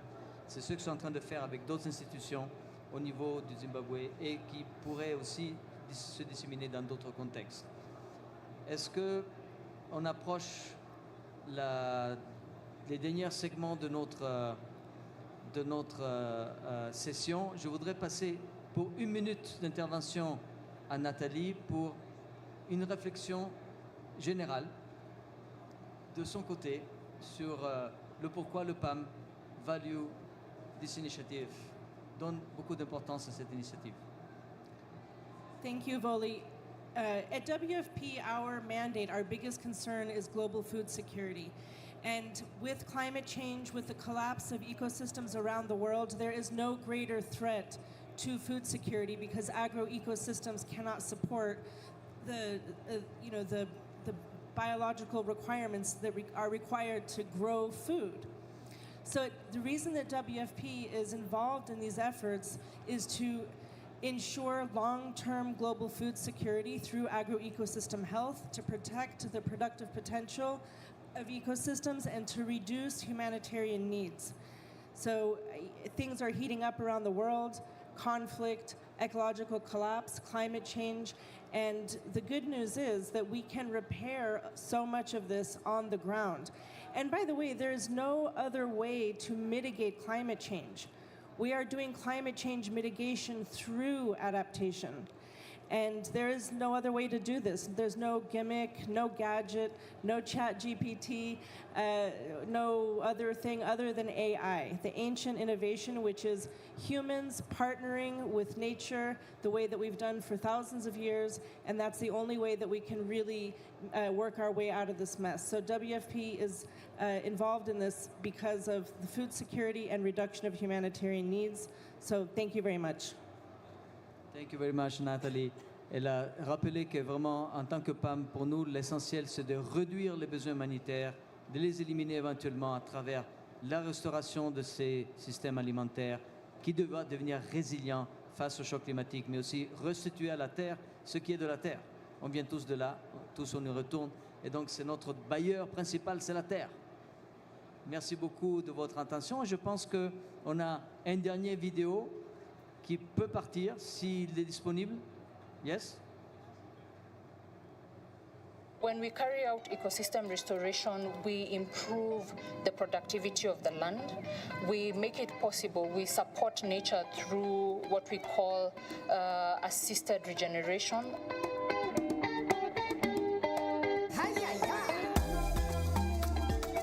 We are are at Samburu East Sub-County in Wamba, a town called Jerusalem, where we are carrying out a number of activities working towards restoring the degraded land in Wamba.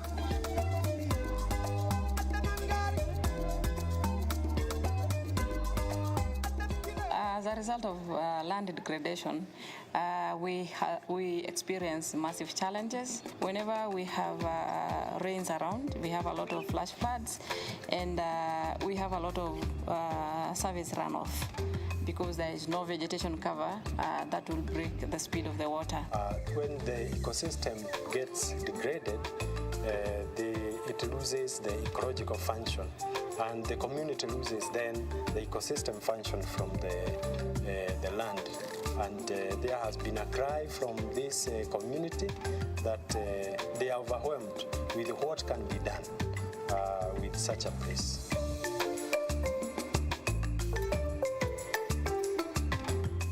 When we support communities to practice principles of agroecology, agroforestry, permaculture, conservation agriculture, we're helping them to partner with nature in developing resilient and sustainable food systems that can result in long-term food security, water security, and economic livelihoods.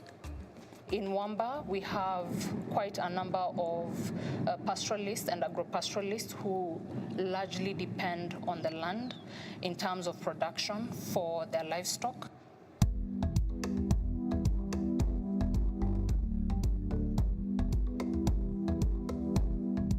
One of the major activities that we've been doing over the last week is with about 150 people, we have been up in this watershed creating a number of earthworks, stoneworks, and other structures to passively harvest water as it's coming off of the mountain.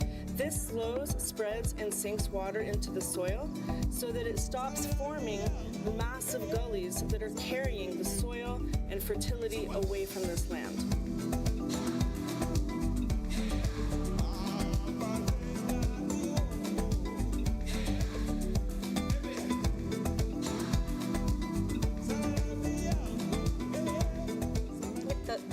Bakajo, Koranara, Tokata, Lotolowa, Litokalo, speed, Alompioi, Amke boy and Apolosoito, Netobalabangulia Kojitine, Netobulgulek, Nakoranara, Nitori, tutorial, Yarakini, Marankito. So it has enhanced my understanding of the practical aspects when you're dealing with issues of climate, when you're dealing with issues of livelihood.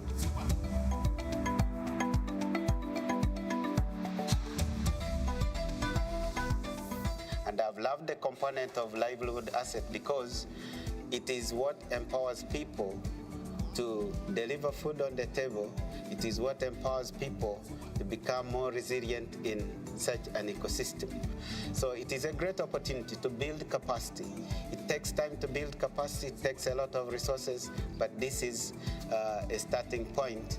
Na sisi pia tupate kujitengenezea inji ndio hata tukipanda hata mashakula ama nini iwe sawa. Tuache kupotesha roho za watu hapa, tuache kupotesha mifugo zetu hapa. Yaani tuache umaskini, waache kulalia watu ya Jerusalem. Sababu watu ya Jerusalem watu wako na bidii, lakini wanataka tu mwelekeo, waelekeze tu. So naomba watu ya WFP na watu ya kaunti yetu pia wakuje. Watu wakoe kwa hii mamtaro.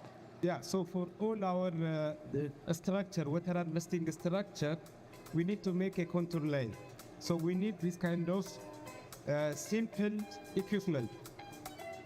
The World Food Programme works with universities across Africa in a network called LARA, Livelihoods and Assets for Resilience Academy.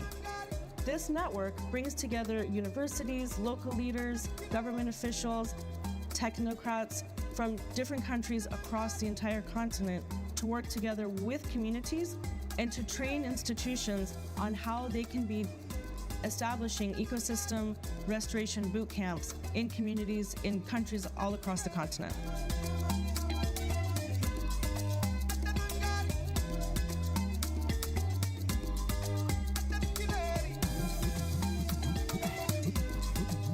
This has been a wonderful moment, trying to work with different parties of that kind, with people with different experience, with different expertise, and to me it has been a special occasion to share the knowledge.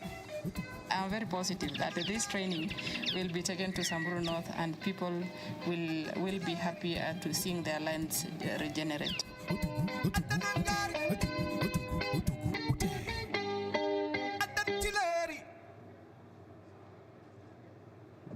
Thank you very much. Thank you very much, dear professors. Natalie, for this wonderful panel, and hopefully to continue the discussion in the different pavilions, whether it is yours or ours. We are here to exchange and to share. Merci beaucoup. On va continuer à partager. Merci beaucoup d'avoir été avec nous. Merci.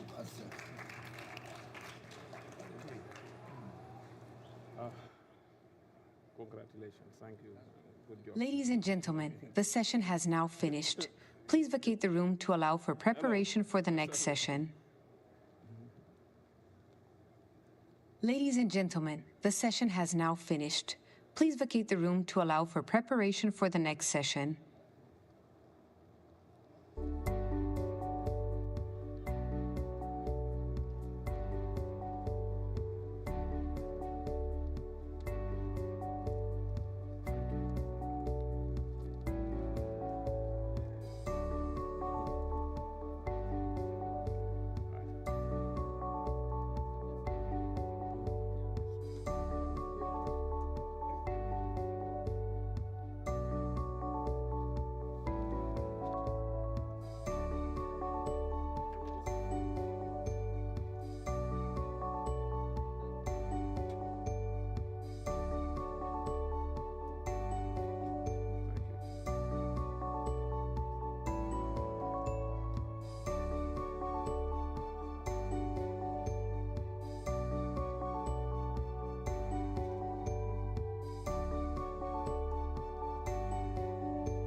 Ladies and gentlemen, the next session will commence in 5 minutes. Ladies and gentlemen, the next session will commence in 5 minutes.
Ladies and gentlemen, please take your seats. The session is about to commence.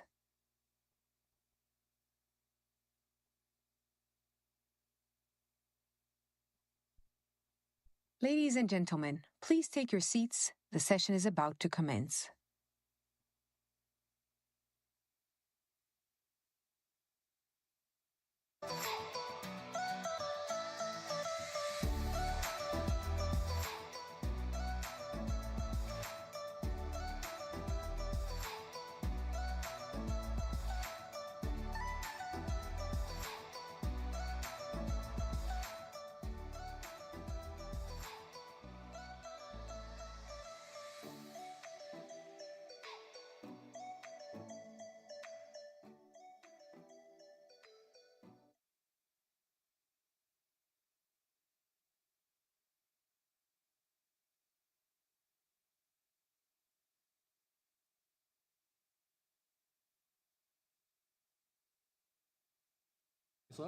في صوت؟ Good. Okay. يوصل. Assalamu alaikum. Welcome everyone to our panel today, Driving Innovation in the Agri-food Sustainability, Navigating the Challenges and the Opportunity. today it's a proud moment for me personally and also for the Saudi Food Tech to contribute to one of its own kind event, the Cup 16. Thanks for giving us the opportunity to be part of it. And as some of you know, that the Saudi Food Tech has been like a small movement started back 1.5 years, and formerly called Red Sea Food Tech, was a small gathering, and then, mashallah, it's been now enabled by the Ministry of Environment, Water and Agriculture, and from the community itself, and from everyone. Alhamdulillah, including Abdul Aziz. Today, I am honored to welcome our esteemed guest. First, to introduce the founder who did not went to the trendy technology or industry, but rather he went to the challenging agri-food system. His app, Biochar, is not only reducing food waste, but also making a social impact with a very strong commitment. So please welcome with me His Royal Highness Prince Abdul Aziz bin Saud Al Saud, CEO and co-founder of Biochar. Ahlan Abdul Aziz, welcome. Second, the one and only, the one you find in every startup event. Familiar face, everyone knows him in the ecosystem. He's been into the ecosystem startup through his work previously at MCIT, Ministry of Communication and Information Technology, and also Wa'ad Venture, and now landed, mashallah, at the Ministry of Environment, Water and Agriculture. He's the now Sumbula Program Director, Hadi Saeed. Welcome, Hadi. Thank you. And next is Rima Al Yahya. Rima has something interesting, which is she's been spent sometimes in the US engaging with the startups, mashallah, and then today she is the Vice President of Portfolio Companies at Mirak Capital. So she's enabling today the founders from the investment side. Welcome, Rima. Fourth, Umar Rabhan. Umar, mashallah, he's been well known. This is my first time to meet Umar, but I always heard about Umar, mashallah, and everyone in the ecosystem knows him. He's got, mashallah, an expertise more than 10 years in the food production, energy sector, and all the startup ecosystem. He's been known as an investor or angel investor in the ecosystem. So welcome, everyone, and thank you for accepting the invite. And let's start with you, Abdul Aziz. Abdul Aziz, why is food waste important, and how does Biochar address it? So remember to get my mic on. Assalamu alaikum jami'an. It's a pleasure to be with you all today. So why is food waste important? I think food waste is a global issue. 40% of it's wasted. That's $1.3 trillion per year. And locally in the GCC, food waste accounts for approximately $20 billion across the F&B supply chain every single year. And then closer to home, in Saudi Arabia, it's about $11 billion per year. And just to give you more context, right, the global average of food waste per capita is about 90 kilograms per person. The local average in the Gulf is closer to 190, right? And therein lies the problem, but also the opportunity. I think, food waste is also important from the angle of food security, particularly in this region of the world. But if we think about food tech and agri-tech in the context of food security, in the next 40 years, there will be 2 billion more people on this planet. We would need a landmass the size of Brazil to feed them using conventional means of food production, right? So I think our shared belief at Biochar is that, food tech and agri-tech, it's not a luxury, but it's a necessity. And I think that's the starting point, or the thing that kind of binds us. But beyond that, if you look at it through the local lens, Saudi Arabia imports about 75% of its food. Surrounding GCC countries, that proportion is even higher. And I don't think anyone is suggesting we should aim for total food security. 98% of the Gulf is arid or desert. It's simply not efficient to grow water-intensive crops. But what is encouraging is the major strides that are being made by the kingdom and by the surrounding GCC countries, innovating in the space of vertical farming, hydroponics, renewable energy, organic compost. And then right at the end of the supply chain is where we come in at Baraka, right? So our focus is on reducing commercial food waste from the retail and consumption level. So the food service and the grocery retail level, which accounts for anywhere between 20 and 30% of total food waste, right? And we're very happy to be making our humble contribution towards a more sustainable food system in the kingdom and hopefully soon the wider GCC and MENA region. Amazing, amazing, Abdulaziz. Now, let's jump to Hadi as a Sumbula Program Director. What initiatives are you currently leading to support the agri-food startup in the ecosystem? Thank you, Mohammed. So I'll take one step back. So under the Ministry of Environment, Water and Agriculture, we're supporting the ecosystem in 3 different pillars: environment and sustainability, led my colleague Yazid there. Sumbula program, which handles food tech, agri-tech, and biotech, and Sahaba program, which is handling the water technology challenges. So in Sumbula program, we've started last year. We inaugurated the program, and we concluded the first cohort for food tech. We had 10 companies in the accelerator program and 15 companies in the incubation stage. Amazing. The accelerator program consists of 10 companies, as I mentioned. 6 were local, 4 international. We got startups from Hong Kong, France, Italy, and the US. And the program consisted in 2 different phases. A phase was in the kingdom, and another phase was concluded the program in Paris, France, where we had the startups exhibiting in one of the largest food tech events in the world, which is called SIAL. So those are in a nutshell, the programs that we're currently running. So Q1 next year will have the agri-tech and followed by a biotech program. As a conclusion of the program, also just to give the stats, the startups were able to raise 70 million riyal in funding out of the 10 companies with a revenue of 4 million riyals, and over 130 jobs were created throughout the program. There was an amazing news that some of the startup they receive fund from international VC or investor. Yes, because of the startups, some of them they're international, so they had the exposure to raise capital from France, Italy, and other countries. Amazing. Yeah. Amazing.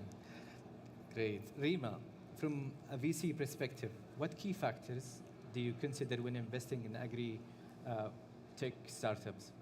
So when we look at opportunities, we really look at the solution that's being presented. And we look at 3 key factors. The first one is product market fit. So we look for a solution that's solving tangible results or tangible pain points that we can verify in the short term, and then also see their effects in the long term as well. The second thing we look for, and is very important, is scalability.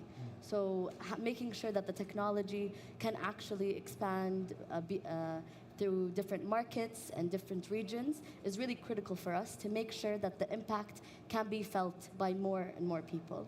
And it can be scalable with very little incremental cost.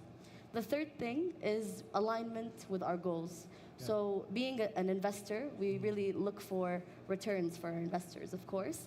But when there's an innovation or technology or a company that also supports sustainability, that really resonates with us. So for instance, we have NEPT, one of actually the products of Sumbula, is one of our investments. It's a B2B marketplace that connects farmers directly to the businesses. Yes, and the CEO, Abdullah Tebi, is fantastic and with us in the audience here.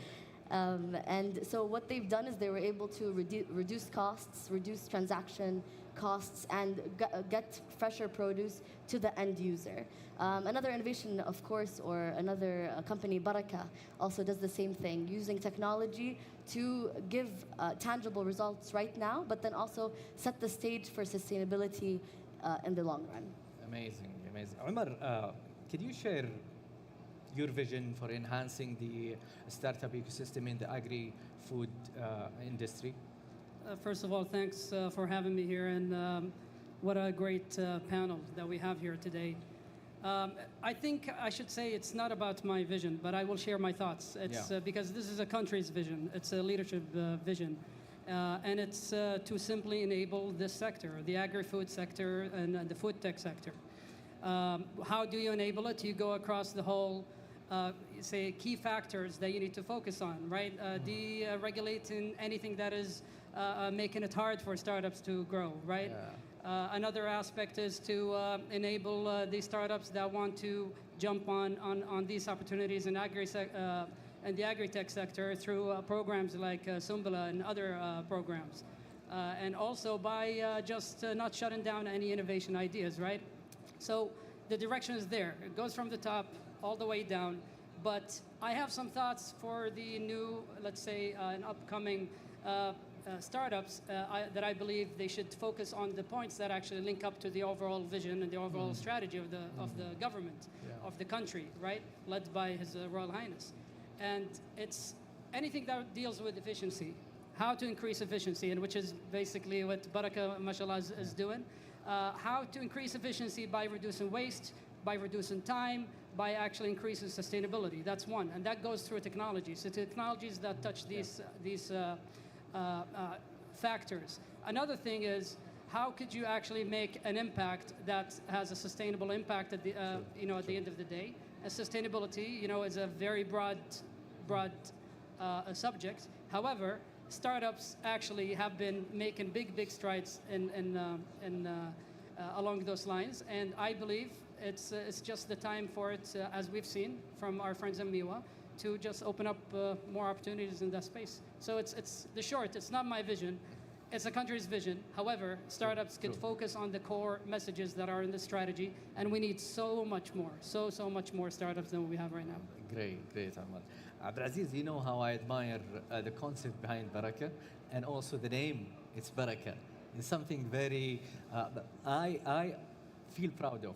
So we've heard so many success news about what you have achieved, guys, in Baraka. So can you share some of the success stories or outcomes from Baraka or highlight its impact?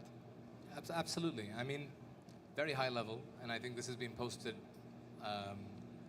on social media and on different forums.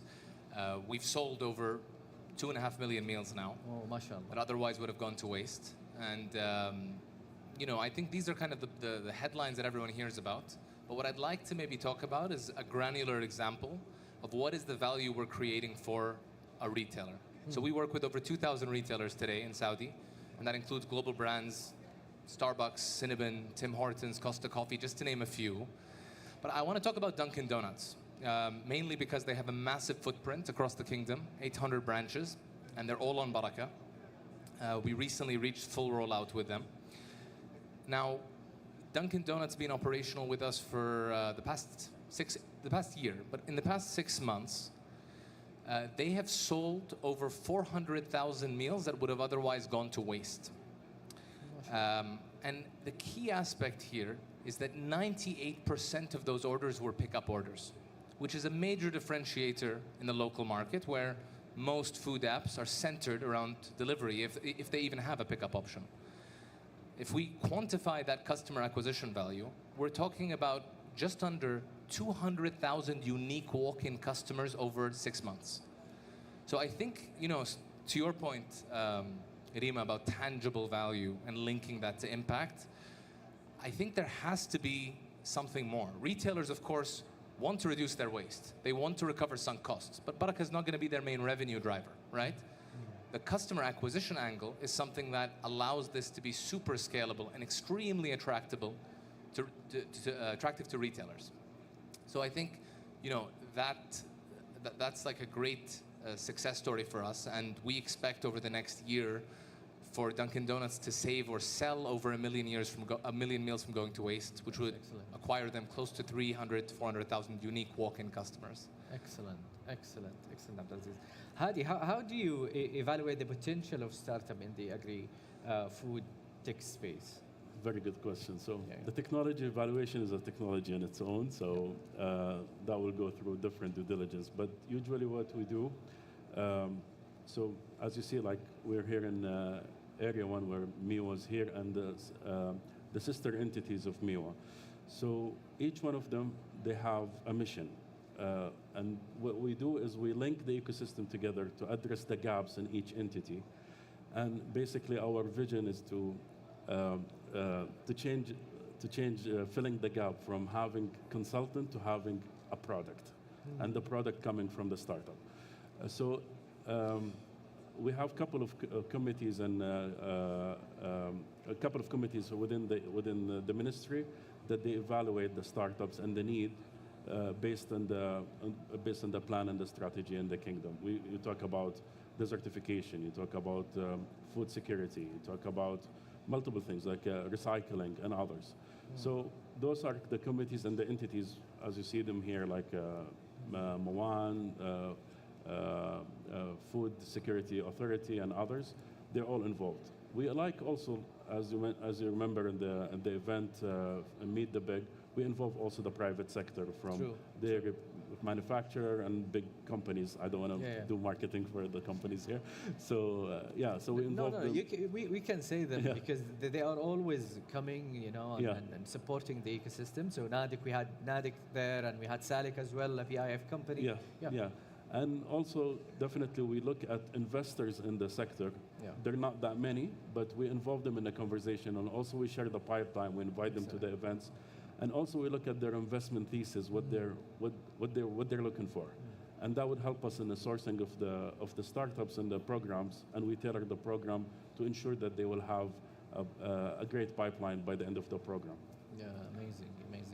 Like what Mirak did, basically. That's right.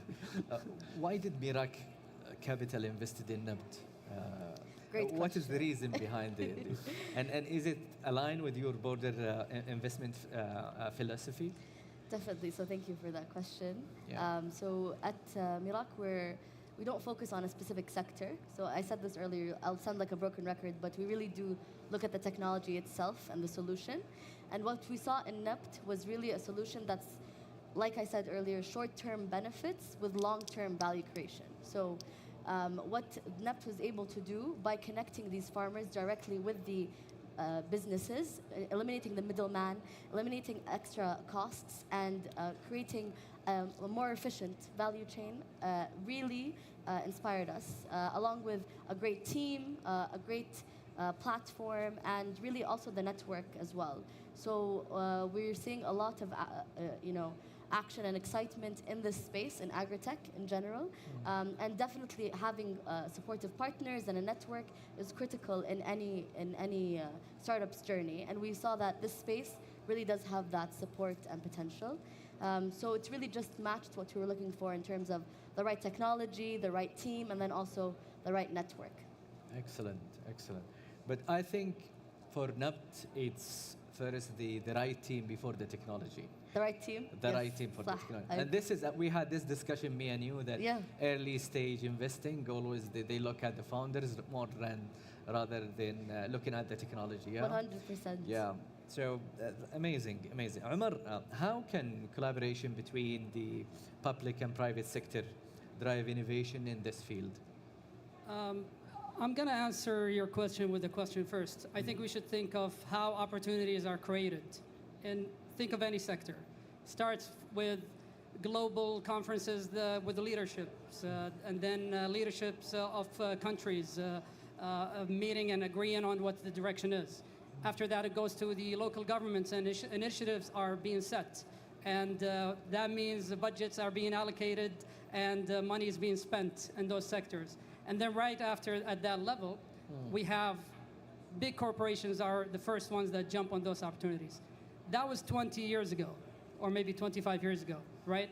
It's increasingly in the past, let's say 20 years ago, in the past, startups are a contender now to jump on those opportunities, right?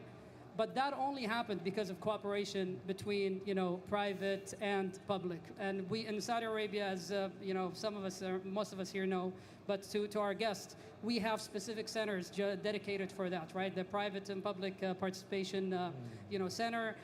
But also beyond that, things like what Hadi's doing or Rima's doing on the side, to support startups to advance and just focus on their growth. So it's absolutely vital, and it's happening. It's happening here in Saudi Arabia for the past, I would say, from my own experience in this market for the past six years.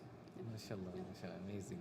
Abdulaziz, now the Baraka and started in Jeddah, MashaAllah, and it has achieved impressive milestones, include funding, and include number of awards and all of these stuff. So what are your expansion and growth plans, and what advice would you share with entrepreneurs who wants to make an impact a product? So, yeah, we've been operational for approximately 20 months now. We launched at the beginning of 2023. As of today, we're operational in 22 cities across the kingdom. In that time, we've basically 10x'd in growth. And our objective really is to break ground in new markets across the GCC and the wider MENA region as early as the second half of 2025. I think what excites us, though, or what's equally important about our long-term plans, is not just expansion. It's also, today Baraka operates at the retail level of the supply chain. But our vision really is becoming a net zero solution for all stakeholders across the value chain. And that means going upstream. That means working with food producers, suppliers, manufacturers, wholesalers. So we're very excited about a couple of pilots we're launching in Riyadh very soon with a few of the largest food manufacturers in the kingdom, which hopefully really will allow us to tap into that upstream vertical and add more impact and more value, not purely at the retail level, right? And for us, that would create a more robust revenue model that extends beyond the marketplace. So we're very, very excited about that. As far as advice I'd give to aspiring entrepreneurs, I noticed you used the word, was it impact? Or yeah, I think the starting point for me. I mentioned this recently. Someone I was speaking to. I think early stage, do things that don't scale. Don't focus on a wide range of people. Focus on a small cohort of users who love your product. That's far more beneficial than being kind of liked by, a wider audience. And just to give you something tangible, when we launched Baraka, we launched with a completely different business model, or a separate business model. And I won't go into too much detail now, but customers loved it, right? Customers raved about it. We sold about 80% of all products on the marketplace. Yeah. But it simply was not scalable on the B2B side, right? But ultimately, we took the essence of what our customers loved about the MVP, right? That validated our concept, and we pivoted to something that was scalable for retailers and for businesses. And we wouldn't have had this growth had we not done that. But the starting point was really, we did something that didn't scale, and we figured out that it worked, that there was a mass market appeal for it.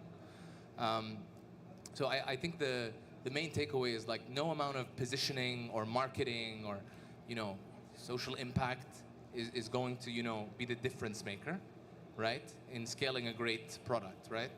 The starting point is really just solving a meaningful problem and going from there. Excellent, excellent. And it takes us also to the way that previous entrepreneurs and founders were thinking on a scalable product and Well, we have our esteemed capital allocators with us today. I think a lot of people, of course, try to fit into, templates or structures that investors want to see, right? And that's understandable. But, ultimately, you need to figure it out yourself as the founder, right? You can take advice, but don't take all advice at face value. I'm not saying it's bad advice, but you should be the industry expert. You should be the one figuring out the answers to these questions, right? And validating whether you have something or your problem is worth solving. Amazing, amazing. Hadi, what is your perspective on the balance between government support and a market-driven approach in developing the agri-food ecosystem? Especially you are an ecosystem developer. Thank you. I will go a little bit back to what Omar was mentioning before. So, as you mentioned, it cascaded. It comes from the government, like the leaders, to the government, to initiative, to the private sector. that's always the starting point. So when you have underserved domains, the private sector will not take the lead on it as a starting point. So it needs a catalyst. So the government start work on it. Like if you look at Lucid for like the electric car, or you look at Zurich or other companies who are into a market that considered underserved in the kingdom, the government started this as an initiative to prove to the private sector it's feasible. So the risk appetite within the government is higher than the private sector. So as soon as it reach a product market fit, I would say, in that case, or it's proven it's financially viable, the private sector usually take the lead afterwards. Amazing. So yeah. Amazing. Rima, given the urgency, this is the most important question to me, and I think everyone here, especially founders, given the urgency of the addressing food security. How do you prioritize investment in startup that maybe take longer to yield results? So thank you for giving me the most important question. I feel honored. Inshallah, I'll answer you satisfactorily. So when we look, again, from a technology perspective, we try to see what in different sectors, what solution, again, is giving us results right now, but then setting the foundation for the long-term results. So of course, with food security, for instance, it's a huge issue that needs to be handled, but with NEPT, for instance, right now, solving that supply chain inefficiency is giving us results today. And then helping with the future, with setting the blueprint for other startups, for other innovations within the same sector. And I think that's what we look for, really. So it's a combination, it's a dual approach of looking for the results today and then the foundation for tomorrow. So hopefully that helps. Yeah, amazing. Umar, you've been in the industry, in the food production and also the energy since 2 years maybe, and you've been investing here and there. So from your experience, what are the most significant lessons learned from past initiatives in the agri-food sector that can inform future strategies? Okay. Just for everyone, I'm a small investor. I don't want the startups to be running after me after this. But no, you're welcome to come and talk to all of us. But I would like to actually highlight a success rather than a lesson learned. And I see a parallel happening with the focus on the agri-food and food tech. And the success story happened in the financial sector with the fintech. Who here remembers 2018? There was only 10 fintech companies. Today, there are more than 220 fintech companies. Why did that happen? It was enabled and pushed, sandboxes were created, and brilliant people came in from even outside of Saudi Arabia to come establish here. And in the past 3 months alone, 2 acquisitions in the fintech sectors, and they're not even 2 years old. That is impact. That's growth. True. I see it being led by people like Hadi and investors like Rima, and also amazing people like Prince Abdulaziz. So that's what I want to talk about, honestly. When that effort happens, it seems like a lot, and it seems like far-fetched. But I'm not going to say, let's wait 6 years like what happened to fintech, because that was the first trial. I will say, hey, see you next year or year after, and let's see how the metrics are. Because I'm proud of it, and we're all proud of it as Saudis, and we're 100% behind it. Amazing. Now, this is an open question, something that I read and I watched recently.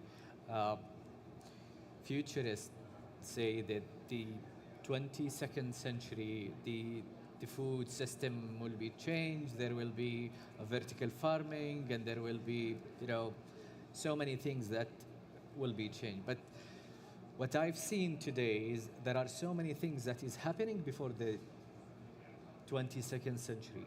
So it's an open question now for everyone to answer. How do you see the next 25 years in for example, the agri-food industry or system? How do you see it from your perspective? Well, I think it's an imperative that technological advancement happens in the agri and food tech space. I mentioned, just looking at population trends, a landmass the size of Brazil. That's not feasible using conventional means of production, right? we need to produce more food in the next 60 years than we have in the last 6,000 years of human civilization. So that gives you some perspective that our food systems need to advance. Where will that innovation happen? Where will that change happen? I think I can speak on some examples that are local. Idama, a Cirque-backed company, they're doing organic composting. And that compost will essentially allow us to more efficiently plant crops in Saudi Arabia, but other desertified regions across the world, right? So take a place that's 98% arid, like the Arabian Peninsula, and all of a sudden you can efficiently grow crops there. So it's difficult to pinpoint exactly how it'll happen, right? Sure. But we are seeing people in different spaces, whether it's hydroponics, companies like vertical farming companies like Red Sea Farms, who are building the underlying infrastructure for that, or it's companies like Idama, who are actually allowing us to plant crops more efficiently and doing that at scale. That's going to empower projects like the Saudi Green Initiative. So I would say I'm quietly optimistic that we'll figure it out. Yeah, excellent. Hadi? Yeah, so it's interesting to see what's happening when it comes to novel meat, I would say. The R&D is developing quite fast, and I would say it's in a bullet train. I've met with a couple of startups a couple of weeks ago. They were visiting the kingdom, where they were able to take a cell from a duck or a sheep and take it to the lab for fermentation, and they were able to grow a piece of meat with the texture and the same taste. Some of those startups, they raised a couple of $1 million, and they're not even in the market. So I see it happening in the next couple of years. Depends on the appetite of the individuals as well, like if they will accept the concept or no. The other thing is also vertical farming, as Prince Abdulaziz mentioned. It's growing, and we see like how it's efficient in using water and how it's scalable as well. We look at a couple of places in the kingdom now. If you look at the Red Sea Global project, they're running their resorts 100% sustainable, and they grow their own ingredients for the kitchen basically over there. So yeah, so vertical farming, and I think novel protein or novel meat they call it. Yeah. Excellent. Rima, your thoughts? So I think we're witnessing a lot of different changes in agri-tech in general, in technology in general, but specifically in agri-tech with IoT sensors and AI-enabled solutions. But I think what excites me most about the space is actually the people that are in the space that are excited. So we have a lot of people and a younger generation now that's skilled, technologically adept, and also passionate about the environment, passionate about sustainability, and wants to take things forward. So I'm putting a lot of hope, I think, in these people, especially when they have innovators like Baraka or Nabt to really push things forward regionally and also globally, inshallah. Omar? I didn't do my homework. I didn't really hear the question clearly, but it's 25 years ahead? Is that what you're... Okay. So I tried to refrain most of this panel not to mention AI, but we cannot not mention AI. The biggest driver is AI for everything, across everything, for the next foreseeable future. The labels of what kind of AI is what's going to change. And I do believe in terms of agri-food and food tech, it is the robotics and the aerial vehicles and the drones and the analytical systems and the farm management systems that are powered by AI, because they exist. They've existed for 10 years, some of them, right? But powered by AI that has insanely high processing power with low cost energy, because that's another factor, right? True. I think that is the biggest factor. That's the biggest driver moving forward, and we will see it happen sooner than we would anticipate. Amazing. Just last question that came to my mind, because we were speaking about technology and how technology will change. And I think one of the key factors is the adaptation. And I think you agree with me, is the adaptation of the people to the technology. Let's talk a little bit on how do you see it, especially here in Saudi and the MENA region. Do you think the next generation will adapt so fast than the previous? And what is your thought on that? You mean adaptation in terms of values, in terms of cultural values towards sustainability? I think yes, and I think the technology itself. Let's take an example. Conversation with the one who was saying, I wouldn't go and eat meat, the still meats, or I wouldn't find for example, let's say you understand what I'm saying, yeah, I mean, I think there is kind of a misnomer with people perceiving the MENA region and the GCC and the wider Islamic world as maybe less sustainable or having less sustainable values. And I think that's a fundamental misunderstanding of our culture. You know, I think maybe we don't ascribe to certain or the same value sets in terms of sustainability, or in the same way. I think what people hold true here is the idea of, for example, in the context of food waste, حفظ النعمة, which I think everybody can relate to. And the main expression of that idea is, you know, in our context, the word barakah, right? And I feel that that is something that people hold dearly here. We have almost 2 million registered users on Barakah who are actively engaging with that brand positioning. So I would say it's all a matter of, I mean, there's certainly a big component linked to social awareness, but I think we've come on leaps and bounds over the last decade, and the progress is happening rapidly. Amazing. Okay, so يعني, well, that will go in different direction here. So one of them, I would say, if you look at the concept for the novel meat, for example, I had conversation with the founders who are in the sector. They're like, okay, back in the day in Europe, they will not touch ice when it's coming from the fridge.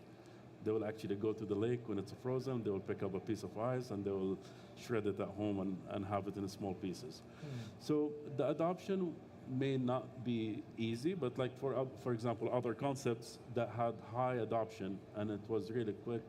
For example, Beyond Meat for like vegetarian. Like you see like chain like Burger King and others, they're adopting it to have the taste of meat without meat for their segment of audience or customers. So this one can go in different direction, just if it's affordable, accessible.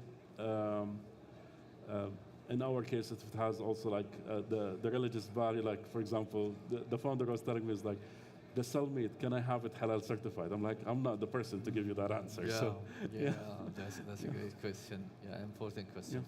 Rima?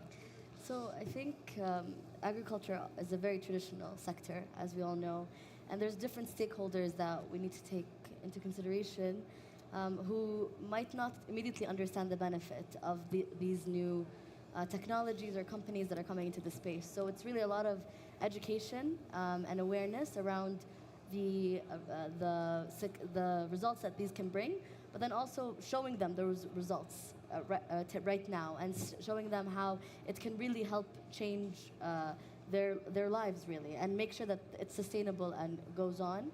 And then also partnerships. I think making sure that you have the right partnerships will enable adoption in societies by, again, spreading the message, showing that it can be incorporated in our day-to-day lives.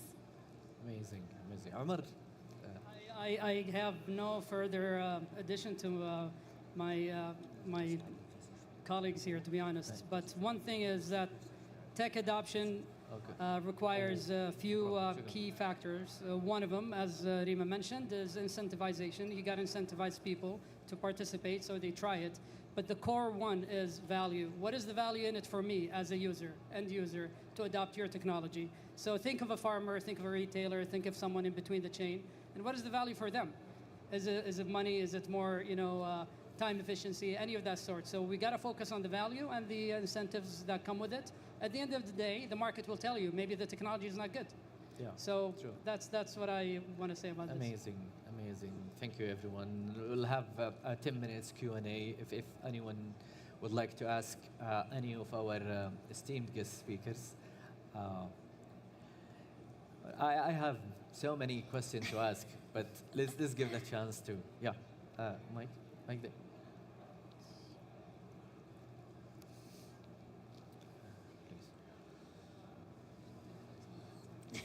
Assalamu alaikum. Yes, my name is Rashid bin Haas. My question is from Mr. Abdulaziz regarding. Yeah, I am just saying your name. Regarding the app you have developed and you are CEO of this Baraka app. The question is, how do we enforce to for our customers which are basically using your app to avoid wasting the food? Do you send some notification to them regarding the food wastage or something, or preservation of food? So is there any mechanism within your app developed for this kind of purpose? So we do a lot of collaborations on the social awareness front. We've done major collaborations with the Ministry of Culture, raising awareness on the scale of food waste in the kingdom, with the Mohammed bin Salman Foundation and the United Nations Environmental Program. So that's a big part of our ethos. But I think beyond that, the app itself, every transaction on the marketplace is a meal that otherwise would have found its way into a landfill, right? So we're offering those surplus products, certainly not waste yet, at anywhere between a 60 and 70% discount, right? So the very nature of the app itself is actively reducing waste. But I think, to your point, we do a lot on the awareness front, whether it's in-app messaging or it's on collaborations with government stakeholders or big corporates, raising awareness on the scale of food waste, but also raising awareness on, the retailers across the kingdom who are now actively tackling it.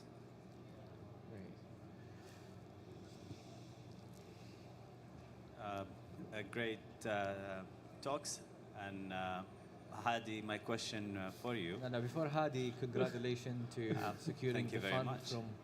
Thank you very much. I think thank goes to Mirak, so thank you. Goes to Mirak, true.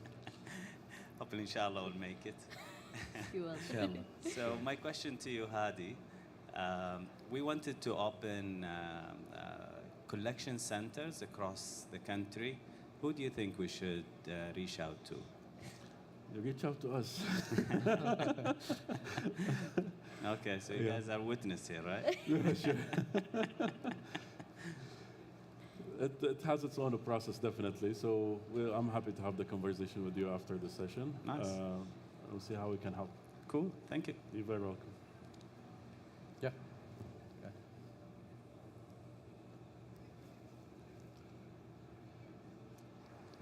Yes, hello. I have a more question to your last one about the technological adoption of how people are going to adopt, the food coming from the new technology. I don't see in the last 20 years a huge adoption of what has been developed. Hadi, you gave the example of Beyond Meat. Beyond Meat is not successful. Or Impossible Meat, both I they know. work, yes. So it means that how can people buy a burger that contains 42 ingredients? And I think this is what we need to think about, what we need to develop as technology in order to make food simpler and better at the same time.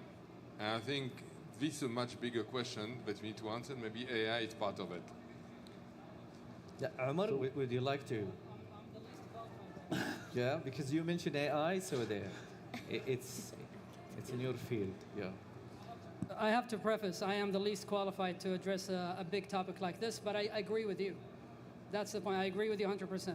It's the right question is how we can make food simpler, healthier, so the adoption becomes faster. You're absolutely right. I mean, as a Saudi with the Saudi cuisine and Saudi appetite, I don't think Beyond Burger fits but I understand the importance of that direction, and we do have some efforts maybe in the field about it.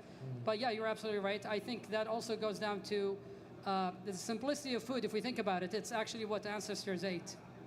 Since the Industrial Revolution and the food manufacturer had developed, and all of these synthetic materials, then things got a little bit murky, right?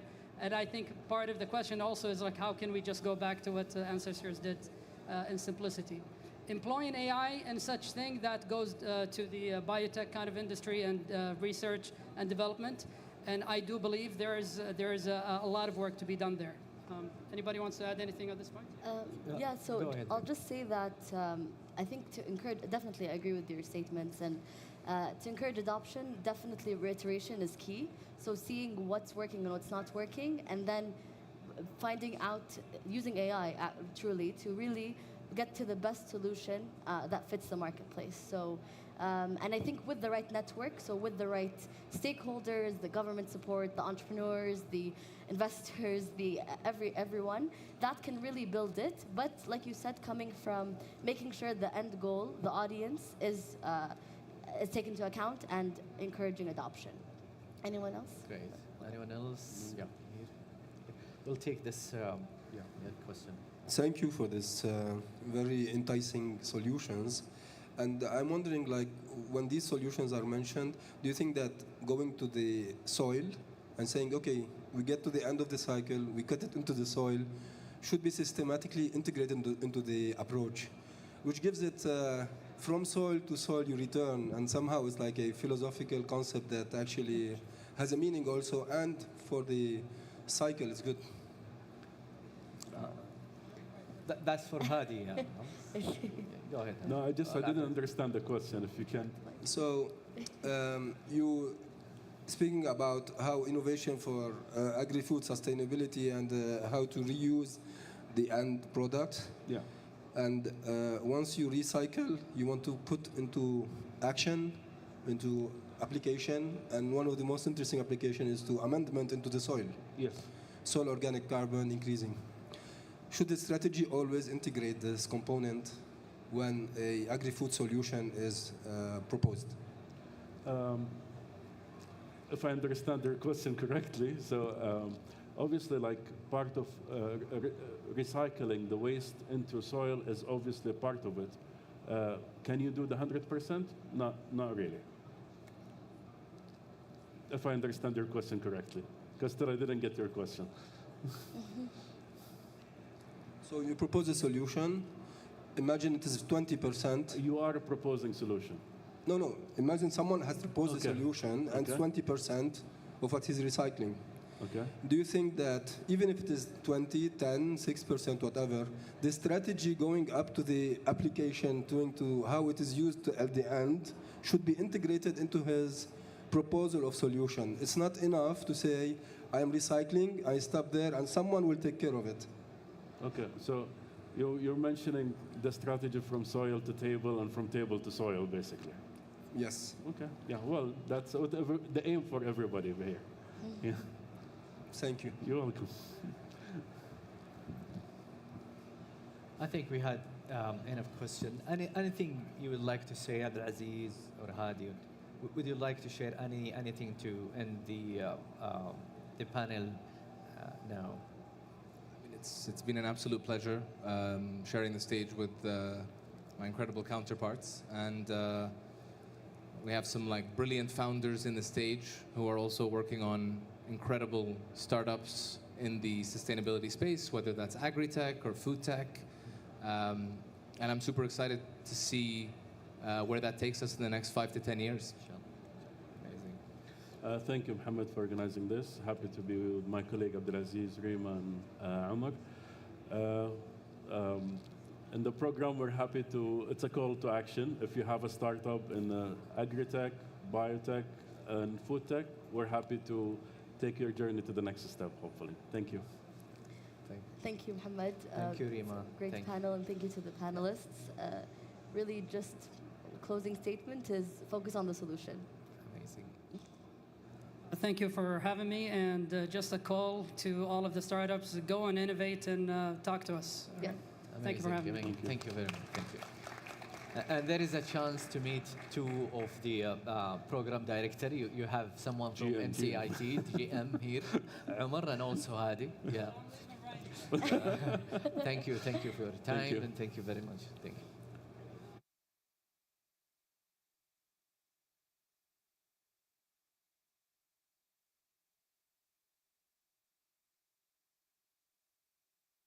Ladies and gentlemen, please take your seats.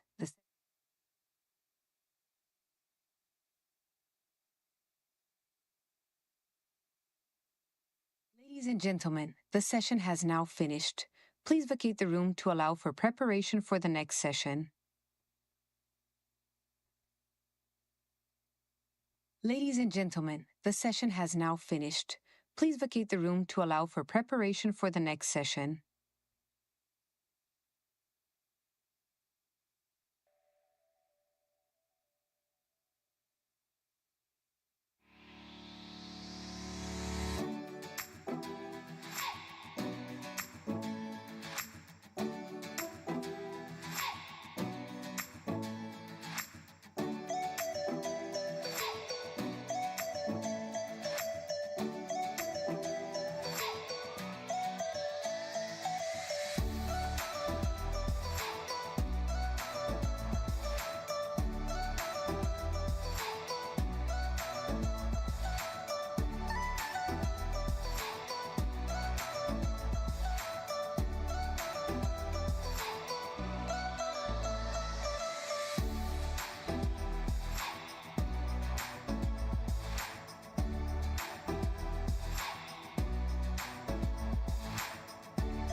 Test.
Ladies and gentlemen, the next session will commence in 5 minutes.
Ladies and gentlemen, please take your seats. The session is about to commence. Ladies and gentlemen, please take your seats. The session is about to commence.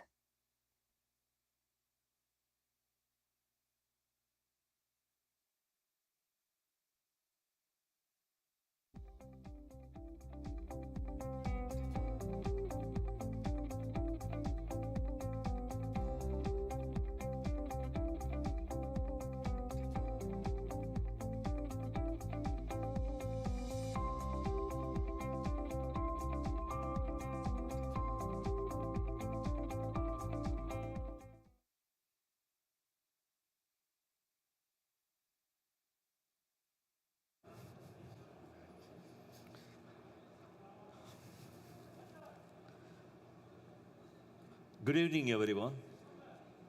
My name is Senthil Chinnasamy. I represent Oxy Group. I am the Chief Scientific Officer of Oxy Group. We are working on developing nature-based solutions for carbon capture using microalgae, seaweeds, trees, mangroves, and we provide services related to afforestation and mangrove plantation. As you know, the theme of this conference, the COP16 event, is combating desertification. And the theme of the day is food related. So today, I am going to talk about an interesting subject that deals with biochar. Biochar, a transformative solution for combating desertification.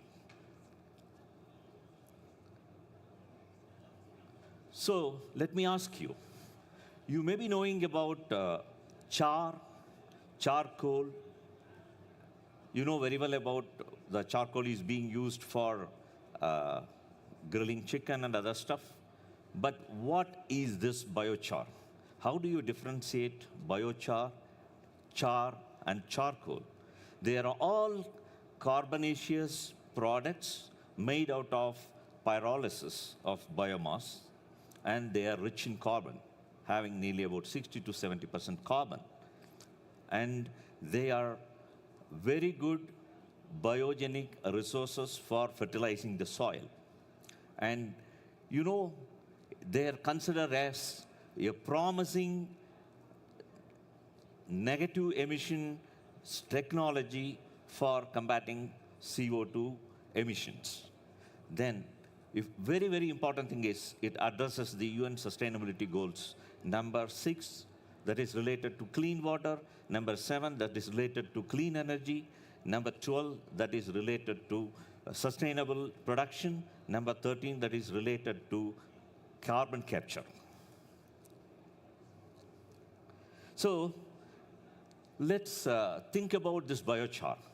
Biochar is not a new stuff. Biochar was existing for a very long time. Even during Amazonian era, they used to make biochar out of wood waste. They cover it with soil and they cook it. At the end, they get this biochar. Using this biochar, they fertilize the soil. So when we talk about biochar, what is the relevance it has got to do with Middle East and Saudi Arabia? That is very, very important.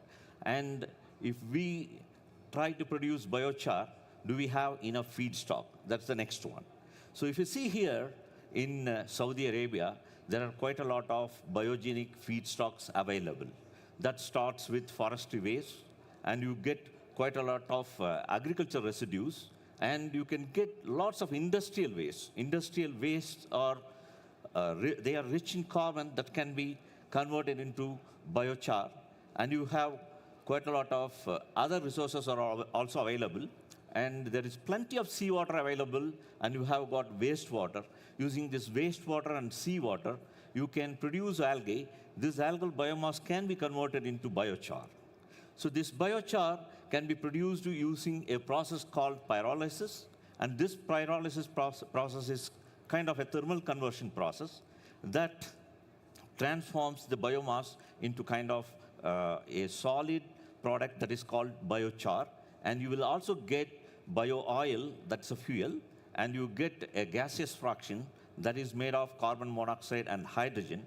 Then you also get an aqueous fraction that is rich in acetic acid that can be used for agriculture applications.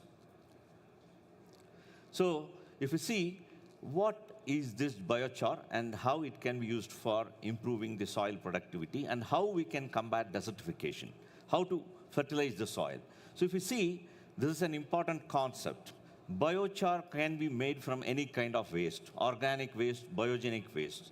You can collect all this waste and you can convert that one into a solid biochar product for fertilizing your soil. You need to apply that one to the soil. So earlier I said, like, we know about char, we know about charcoal, but how they are different from biochar. If you see, biochar is specifically produced for soil application to improve the soil fertility, whereas char and charcoal, they are being used for fuel applications. That's a major difference. So if you see this one, biochar helps in promoting the circular economy concept that is very much required for all the countries to conserve resources. So here you can see how this biochar application helps humanity. If you see, the first one is the waste management. So we generate quite a lot of waste. So if these biogenic wastes are thrown out, it goes to landfill.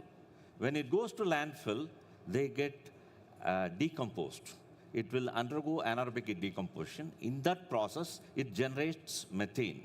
Methane is 28 times worse compared to carbon dioxide because it has got 28 times of global warming potential compared to CO2. So you need to reduce methane emissions. That means we have to prevent the waste going to the landfill. That is one of the priority. In that case, divert these biogenic resources and convert them into biochar using this pyrolysis process, and you get this biochar, and it can be used as a soil supplement, and it can improve the soil quality in a much better manner.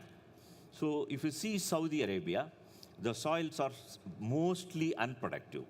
They are sandy, and they have soil particles are bigger, and if you get rainfall, the water will not be retained in the soil particles. That is a big problem. So now we need to improve the soil quality. Soil physical and chemical quality should be improved. So when we apply biochar to the soil, that improves the soil binding. The sand particles are getting assembled, and because of that one, they adhere to each other. So even if rain comes, the water can be retained. Once you retain the moisture, the soil rhizosphere, it will be very rich in microflora, and it becomes rich in various types of microorganisms, and you will find quite a lot of life in it.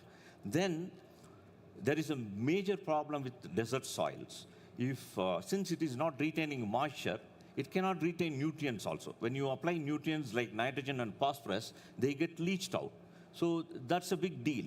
So we are losing the nutrients. When you add biochar, they trap all the major nutrients, and they provide it to the soil whenever it requires, crops whenever it requires. Then comes, when you apply this biochar, biochar provides a nice habitat for microbes. All kinds of microbes are thriving on the surface of the biochar, and they enrich the soil. So once you have the microbes, the ecosystem will be rich, and they do quite a lot of transformation of nutrients, extract phosphorus, extract potassium, and supply it to the crops. So having a very good microbial load in the soil is very important. So biochar does that. Then comes the very important thing.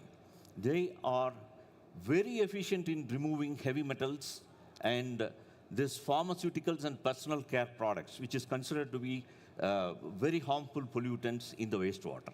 So you can use biochar for removing heavy metals and all kinds of pollutants in the wastewater as well as in the soil. Then it controls GHG emissions. For example, you are performing agriculture. When you put compost, that compost gets decomposed, and it releases quite a lot of gases like ammonia, you get hydrogen sulfide, and you get nitrous oxide. So N2O is having nearly about 200 times of global warming potential compared to CO2. So when you apply biochar, they promote nitrogen transforming microorganisms and hydrogen sulfur oxidizing microorganisms. So these microorganisms help in reducing the emission of nitrous oxide, ammonia, hydrogen sulfide. So your soil doesn't release any kinds of greenhouse gases. So in that way, biochar helps the soil in a big way, and it reduces the CO2 emissions. Then finally, in the process of pyrolysis, we not only produce biochar, we also produce oil. This bio-oil, it's a very important resource. It is a biogenic resource, and it is having a high calorific value, and it can be used for various energy applications. In addition to that, you also get an aqueous phase. This aqueous phase is rich in acetic acid, and this acetic acid can be used for various applications. For example, in Africa, they use this aqueous phase as a plant growth promoter, and also they can control the pest and disease attack. So there are quite a lot of benefits out of this thing, and I already informed you. They help in achieving the sustainability development goals of United Nations. Then comes another question. So I was telling you about what will happen to the soil when you start applying biochar. The first effect will be, it will add organic carbon to the soil. So when you add organic carbon, also it adds to the soil fertility. Because if we see different types of soil, the soils which are having more than 1% of organic carbon, they are considered fertile. Unfortunately, in the desert region, for example, Saudi Arabia, and in the Middle East, if you take the soil, sandy soil, and check for their carbon content, it will be less than 0.3 or 0.2. So we need to enrich this soil organic carbon to more than 0.5% at least, and beyond 1% later. It takes more time. It is not that going to happen in 1 or 2 days. So for that, we have to put organic carbon sources to the soil, and the soil gets enriched with the soil carbon. And once the soil carbon is there, the soil becomes fertile. That is very important, because the soil quality changes, the physical property changes, soil texture changes, soil structure changes, and it provides a breeding ground for beneficial microbes. That is very important, and it facilitates quite a lot of soil biological activities. And in addition to that, it helps in maintaining the pH. In addition to that, you can also think about this character like cation exchange capacity. They are very good in improving the soil fertility by providing lots of carbon in addition to releasing the nutrients. Another important thing is they help in combating the greenhouse gas emissions. So when you add organic carbon in the form of biochar to the soil carbon content goes up, and the soil carbon pool goes up. So the soil carbon, this is demonstrated by a study conducted, and you can see here, when they applied biochar, the carbon content in the top soil, that got enriched. It is almost 20% increase compared to the control. So that clearly indicates when you apply biochar to the soil fertility goes up, and the soil carbon content gets improved. As I was telling you, in the desert region, one of the major issue is that in the barren soils or sandy soils, you can't retain moisture. The moisture cannot be retained mainly because the porosity of the sandy soil is very high. That means the water cannot be retained by this sandy soil. In that case, when you apply this biochar, so these are all the sand particles, they are not assembled together. And if you apply biochar, they create a kind of assemblage, and that prevents water seepage. So they retain the water. When they retain the water, automatically you will get quite a lot of nutrients being preserved, and that will be released to the crops. So this is all fine. Now you have a question. How it is relevant to Saudi Arabia and the Middle East? in what way it will be helpful, and how it is going to benefit the arid soil. So if you see in Saudi Arabia, this is the desert, and you can see that there is no vegetation. And when you start applying biochar, so for like to the tune of 2%, 1 to 3% in the soil, average 2%, it helps in enhancing the carbon content. And the next question comes, do we have enough resources to produce biochar in Saudi as well as in the Middle East? And if you see here, there are quite a lot of agriculture residues available. For example, Saudi and Middle East regions are known for producing date palm. Date palm gives us with quite a lot of residues. You can use date leaf feedstock, date fronds, and date seeds, and you can pyrolyze them to produce biochar. This biochar is very, very effective in improving your soil fertility, improving your soil quality. So this is what we were discussing about. Like, you have got quite a lot of forest waste available in Saudi that can be also converted into biochar and applied to the soil. So now we need to develop a strategy. We now understand biochar has got tremendous benefits, and it can definitely improve the soil fertility and control desertification. But how do we go about like producing biochar? The first thing what we have to do is identify the feedstocks, because one of the important requirements for producing biochar is that we should have enough quantities of feedstock. So as I mentioned to you earlier, there are different types of feedstocks available in Saudi. That includes forest residues, date palm waste, cattle waste, animal dung, sewage sludge. You can use biosolids, seaweeds, algal biomass produced using wastewater and seawater, industrial organic waste, agricultural residues. All these things can be used. And now you need to find out where to set up the industry. So you need to have a reactor that is called pyrolysis unit, and you need to find out a right location so that you keep getting this feedstock on a regular basis. That is very, very important. And we need to do a financial feasibility analysis for that particular unit, because when you are starting a unit, production unit for biochar, it should be economically viable. In order to be economically viable, one of the important criteria is that you should get this feedstock at free of cost. If you get these feedstock at nil cost, then your production becomes profitable. So we need to now set up pilot projects in the designated areas to test the production of biochar and apply to the soil and see their impact. Then once you do this, we need to develop strategies for application of biochar. So how are we going to use this biochar? How are we going to apply that one to the soil? For that, we need to know about the dosage. That is very, very important. And you have to mix it with soil, and whether it is surface application or subsoil application, that we need to decide. That is very, very important.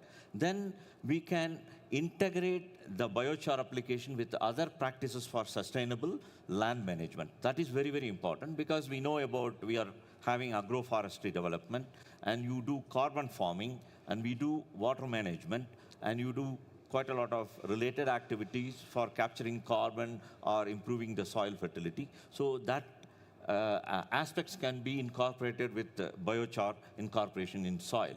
Then once the soil gets amended with biochar, we need to find out the performance of biochar, whether it is improving the soil quality, whether it is improving the soil texture, structure, organic carbon content, organic matter content, and water retention capacity. All of these things we should monitor, and we need to record.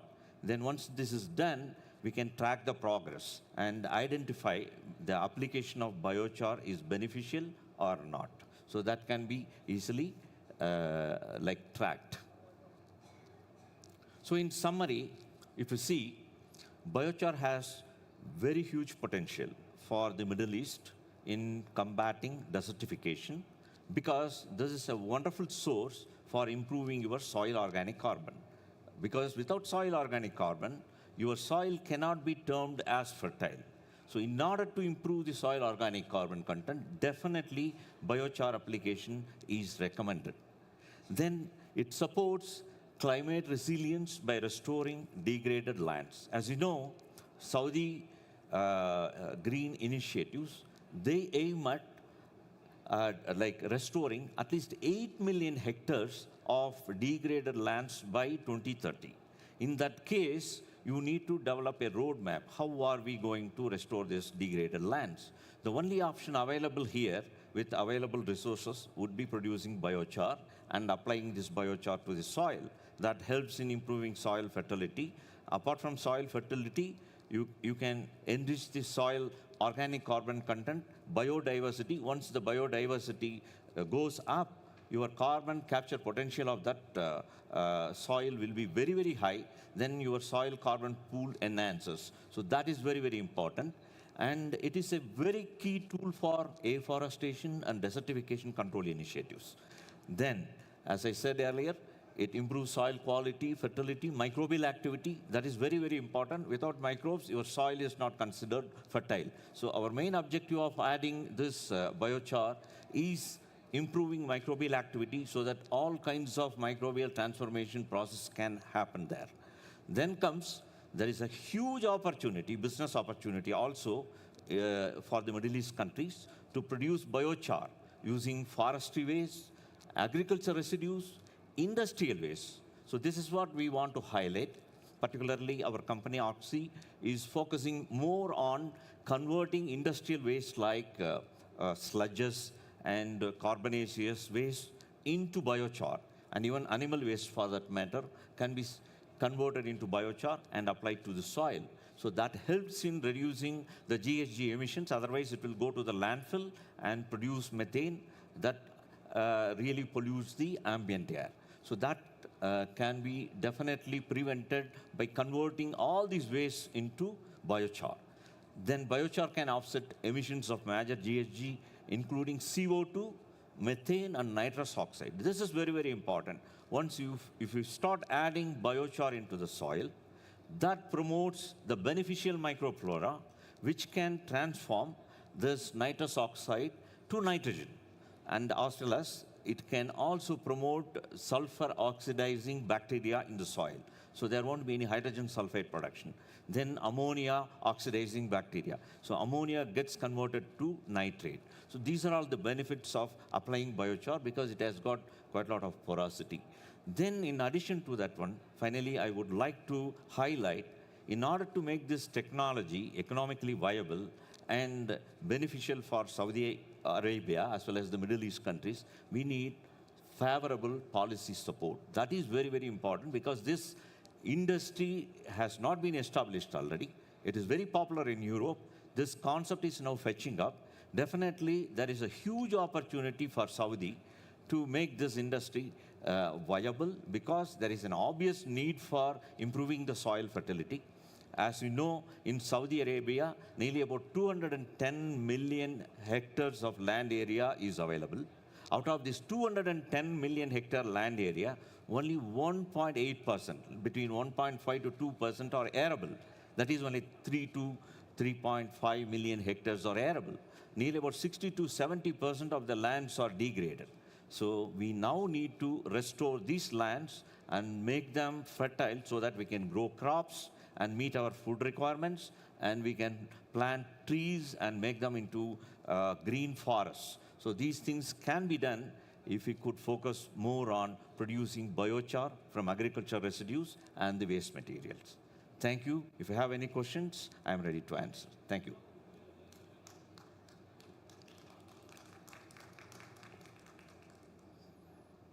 Thank you. If you have any questions, yeah.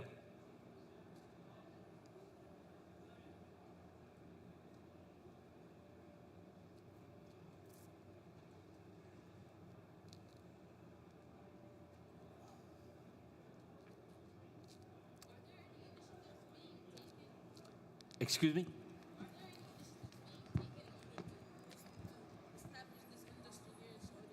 Yes, yes. Actually, there is quite a lot of interest now evolving.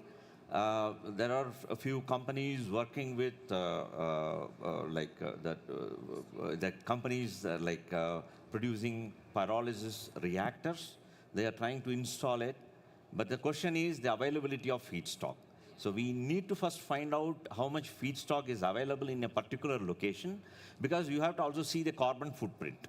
The carbon footprint, like for example, if you apply 1 ton of biochar to the soil, it can really capture or sequester 1.5 tons minimum of CO2. So this will be around 1.5 to 2 tons of CO2 can be sequestered by applying 1 ton of biochar. But the question is, you have to reduce the carbon intensity of while making this biochar, you know. Otherwise, it will not be energetically and economically sustainable.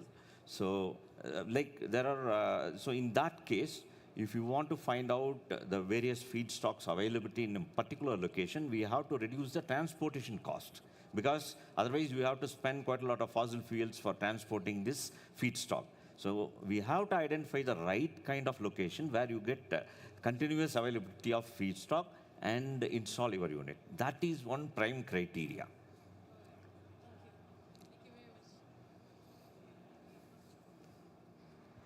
Thanks a lot for this wonderful lecture. I've got a lot from this lecture about biochar. This is my first time getting something related to biochar, actually. And is there any opportunity for importing this biochar? Because while you made the presentation, I realized that in Africa we have quite a lot of deposit of this biochar that has not been harnessed or been used.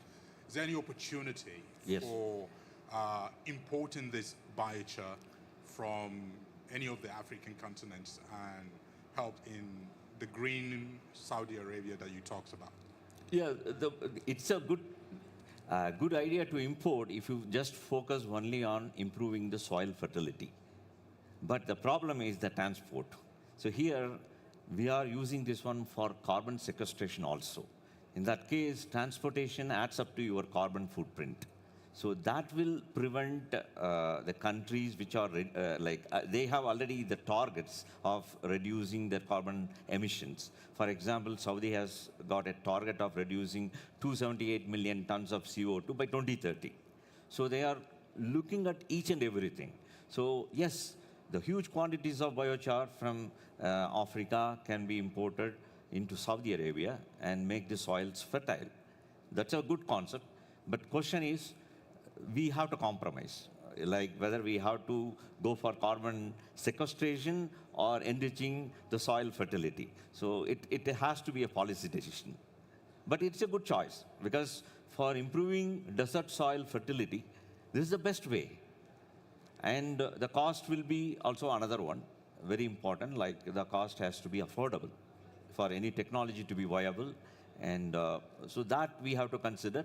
So in that perspective, we see establishing a domestic industry and utilizing your waste for converting, like producing biochar would be a wonderful option.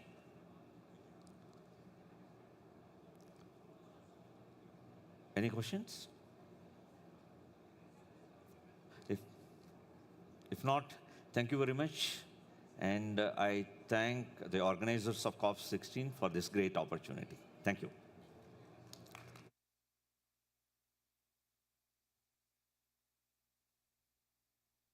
Ladies and gentlemen, the session has now finished. Please vacate the room to allow for preparation for the next session.